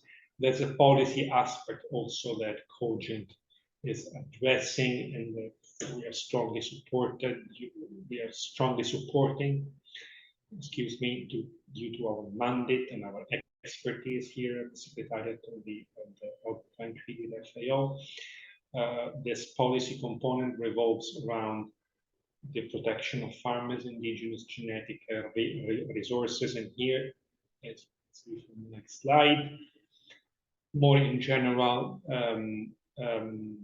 around the idea of revisiting the existing legal arrangements in the host countries in order to ease some of the difficulties, possibly eliminating the current legal uncertainties that make more difficult to manage the collections as international collections. This policy activity also goes hand in hand with the exploration of options in order to essentially revitalize the network by rationalizing the network through a reduction of the international collections. Maybe is one of the options. Through the expansion of the network of national collections, or also through the designation of national collections as international collections under the framework of COGENT. So this is what we are working on.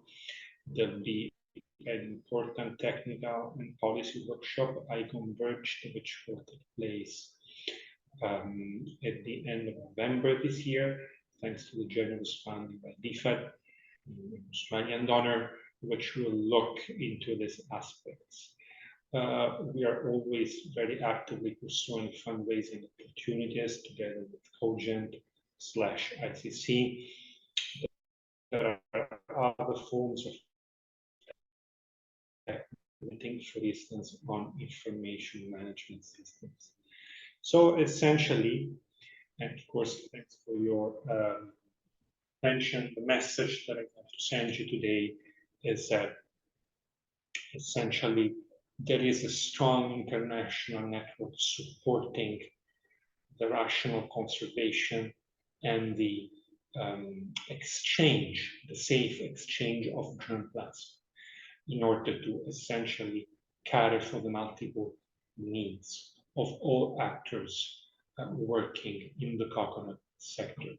Certainly, as Secretariat of the International Treaty and more in general as FAO, we are willing to continue firmly on our efforts to essentially modernize the network and make sure that the network stays active, and that all the participating countries in COGENT really have an opportunity to share resources, also to generate new value that again can be shared on an equitable basis. This is the intellectual foundation of our international treaty. It's also how the system is intended to operate at the practical level, again, to the standard material transfer agreement, through the benefit sharing fund, through the global crop diversity trust.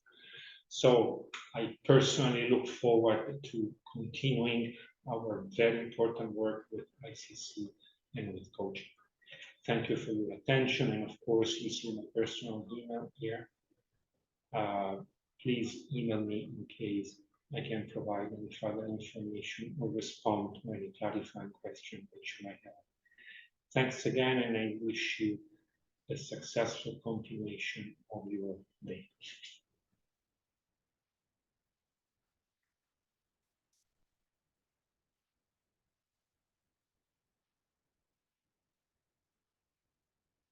All right. I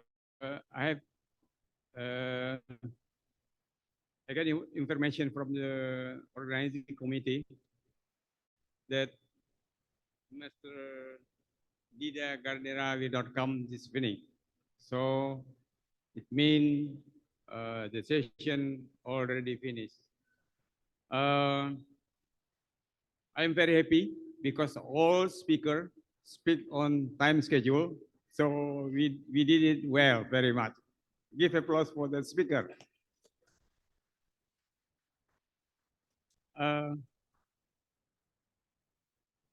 Ladies and gentlemen,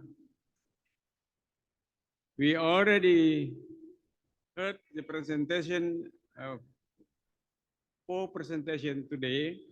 Now it's time we have for discussion around 15 minutes.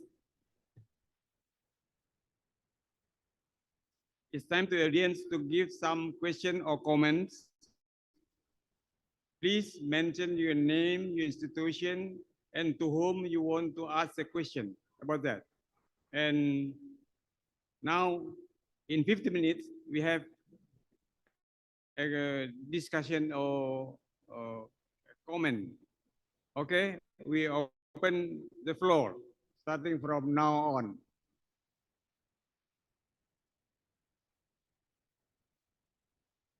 Any comment? Question? Yeah?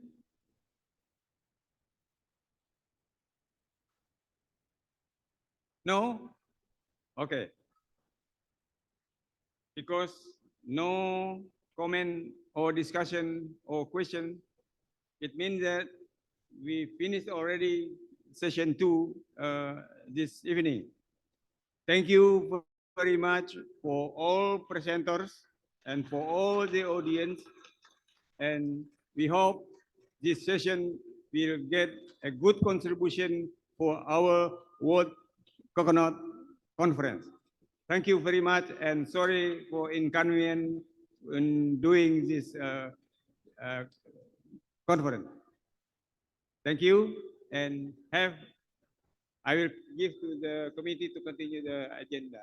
Okay.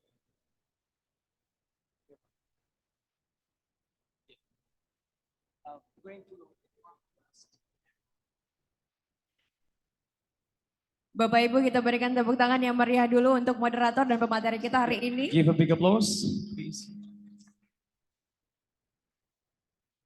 Dan Bapak Ibu, selanjutnya kita akan saksikan bersama penyerahan plakard dari ICC, dan kami mohon kepada yang kami hormati Ibu Jelvina Alo untuk bisa naik ke atas panggung memberikan plakard kepada moderator dan juga para pemateri hari ini.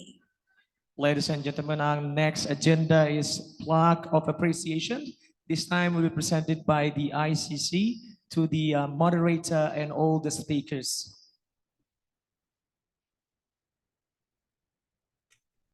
Kami juga mengucapkan terima kasih banyak kepada semua pihak yang telah terlibat untuk menyukseskan konferensi internasional pada hari ini.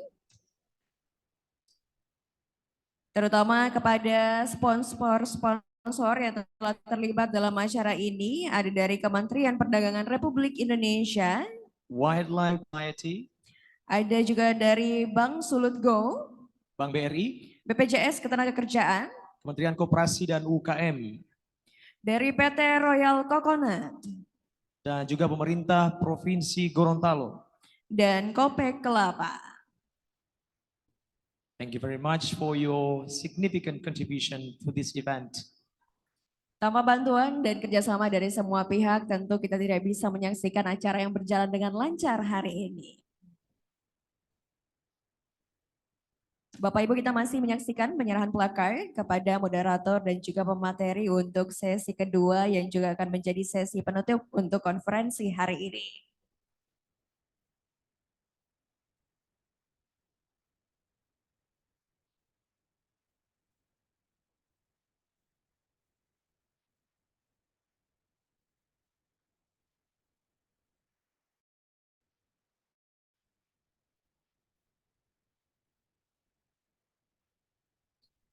Kami persilakan kepada teman-teman fotografer untuk bisa mengabadikan momen ini.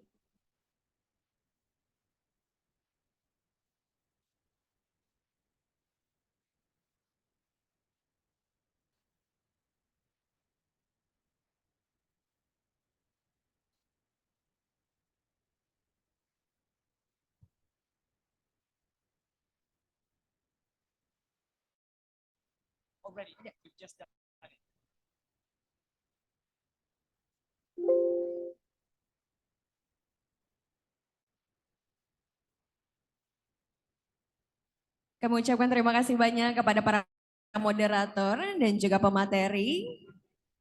Dan kami mohon kepada Ibu Jelvina Alo untuk tetap berada di tempat. Kita akan melaksanakan penandatanganan MOU. Thank you very much for the moderator and all the speakers. Can we give a big applause once again to all the speakers and moderator? Berikan tepuk tangan Bapak Ibu.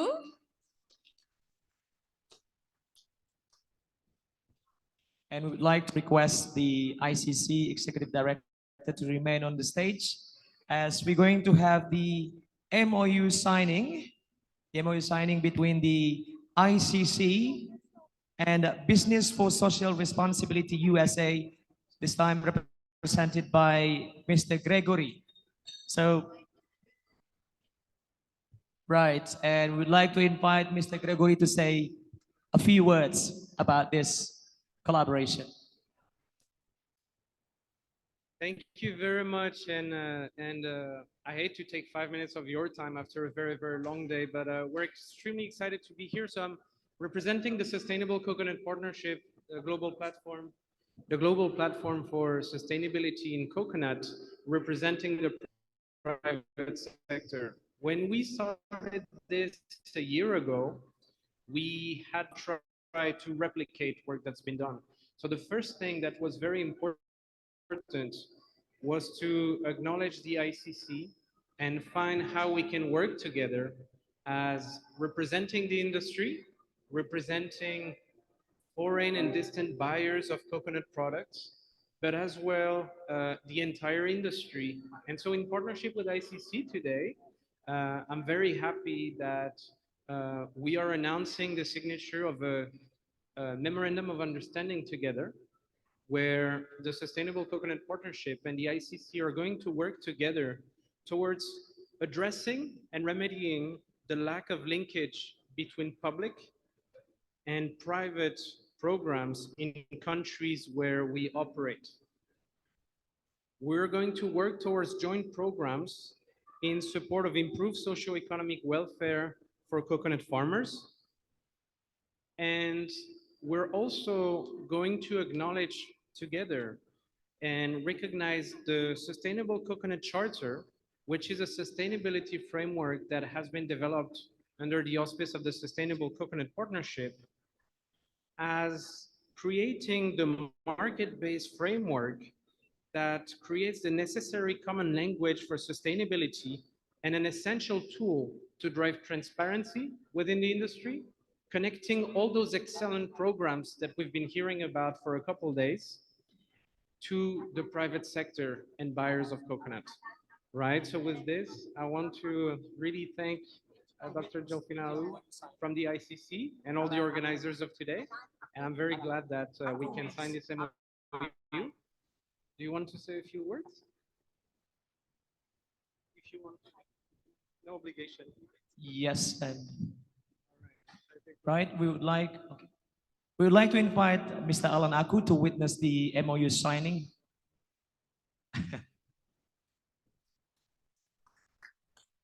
Boleh tepuk tangan yang meriah Bapak Ibu? Dan Bapak Ibu, kita sedang menyaksikan penandatanganan MOU dari perwakilan ICC dan Business for Social Responsibility yang diwakili oleh Bapak Gregory. Bapak Ibu, MOU ini akan fokus di bidang pengembangan kelapa berkelanjutan.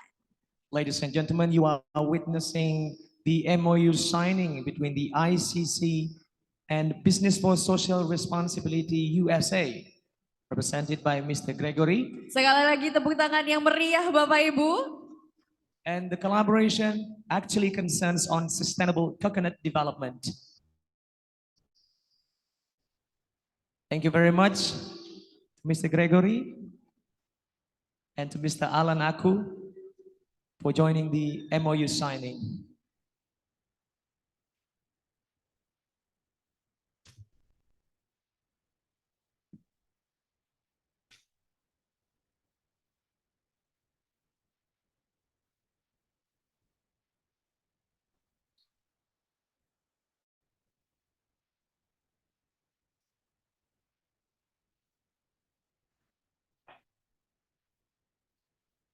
Bapak Ibu, tadi baru saja kita menyaksikan penandatanganan MOU yang dilakukan oleh perwakilan ICC dan juga Business for Social Responsibility. Dan sekali lagi kami berterima kasih kepada semua pihak yang telah terlibat untuk menyukseskan acara ini. Ada juga banyak sponsor yang telah terlibat untuk acara ini, diantaranya ada dari Bank Sulutgo, Bank BRI, juga dari Kementerian Perdagangan Republik Indonesia, ada dari BPJS Ketenagakerjaan, PT Royal Coconut, Kopek Kelapa, dan juga Kemen Koperasi dan UKM.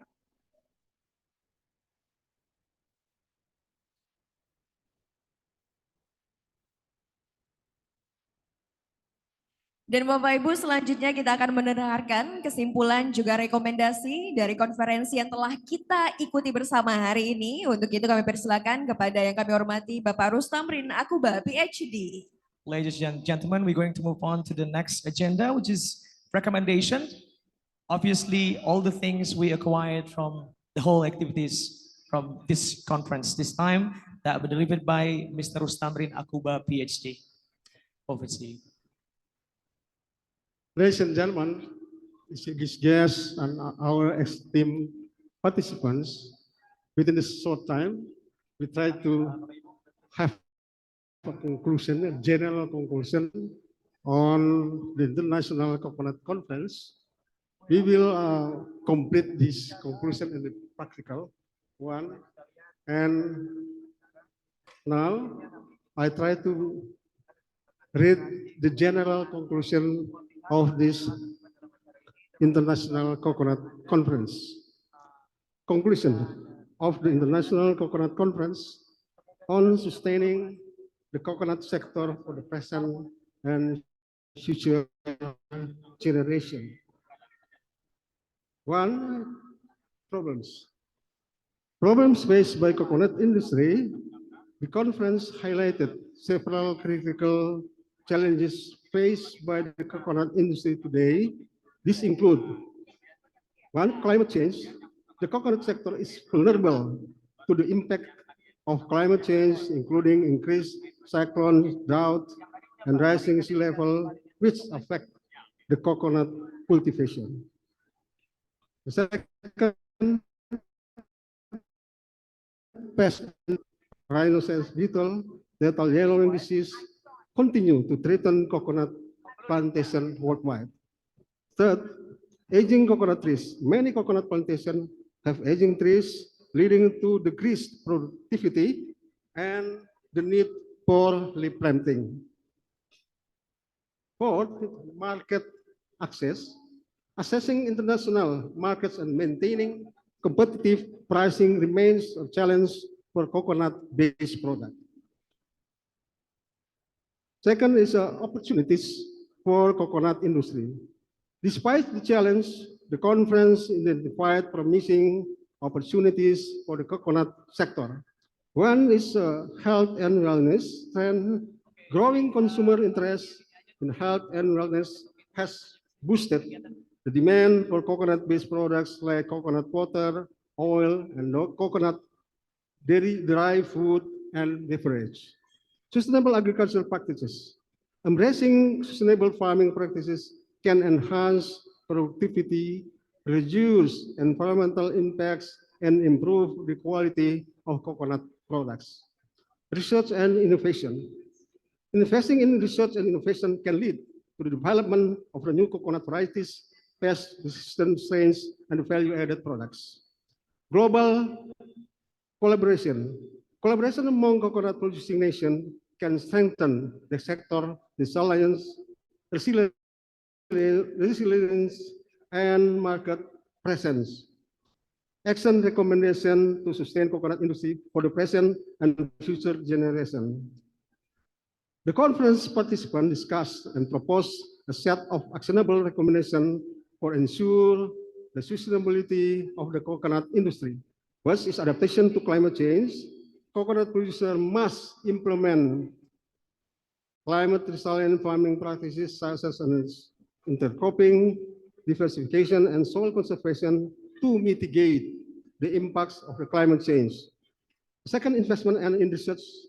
Governments, organizations, industry stakeholders should allocate resources for research and development to address pest and disease challenges and improve coconut cultivation practices. Market diversification. Encourage the development of innovative coconut-based products and explore new markets to reduce dependence on the few traditional coconut communities. Capacity building. Provide training and education to coconut farmers on the modern agricultural techniques, pest management, and value addition to enhance their livelihoods. Policy support.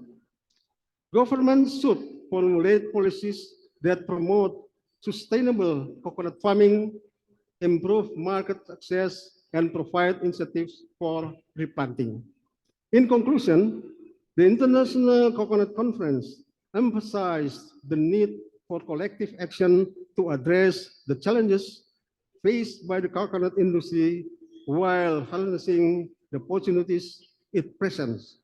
Through the innovation, sustainability, and collaboration, the coconut sector can thrive for the benefit of both present and future generations. That's all the temporary conclusion of this conference, and we will improve this based on your correction, and we will wait for response and comment. And please give your recommendation to improve or to add in our conclusion. It is the temporary conclusion. I think that's all. What can we do for the moment? And I think we wait for further recommendation and correction or response of this question. Thank you. Thank you very much.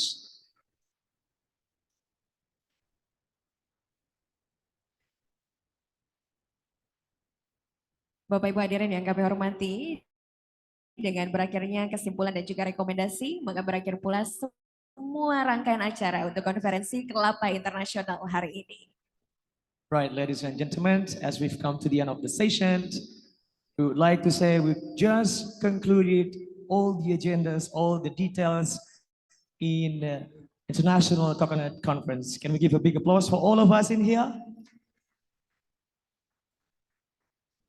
Sekali lagi kami mengucapkan terima kasih banyak atas kontribusi dan kehadiran Bapak dan Ibu, juga terutama para sponsor yang telah membantu mendukung acara pada hari ini.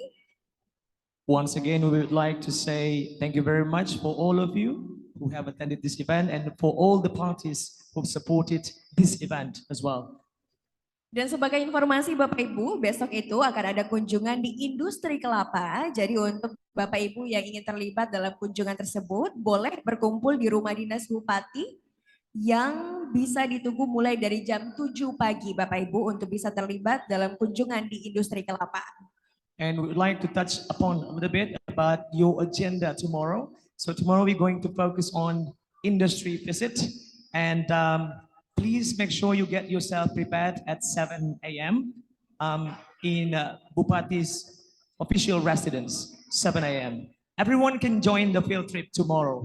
You don't need to register. This one is a different one to what we have explained before on Monday. On Monday field trip, you need to register yourself. But for tomorrow, everybody can actually join 7 a.m. at Bupati's house. That's it. Dan Bapak Ibu hadirin sekali lagi terima kasih atas kehadiran Bapak Ibu. Terima kasih banyak untuk sponsor. Akhir kata saya Ajeng Mawada. And I'm Arif. Pamit undur diri. Wassalamualaikum warahmatullahi wabarakatuh.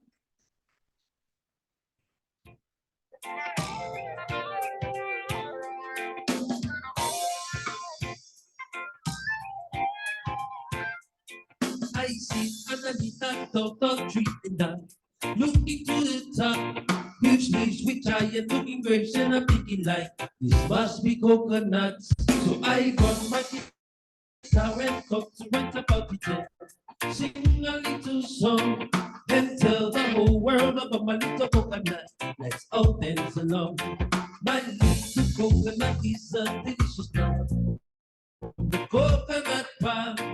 Break it open, give me a drink, let's drink it up. Everybody's screaming out. Scoop the coconut fresh and share it with everyone. And let's have some fun. Do the coconut dance, everybody get together and all sing along.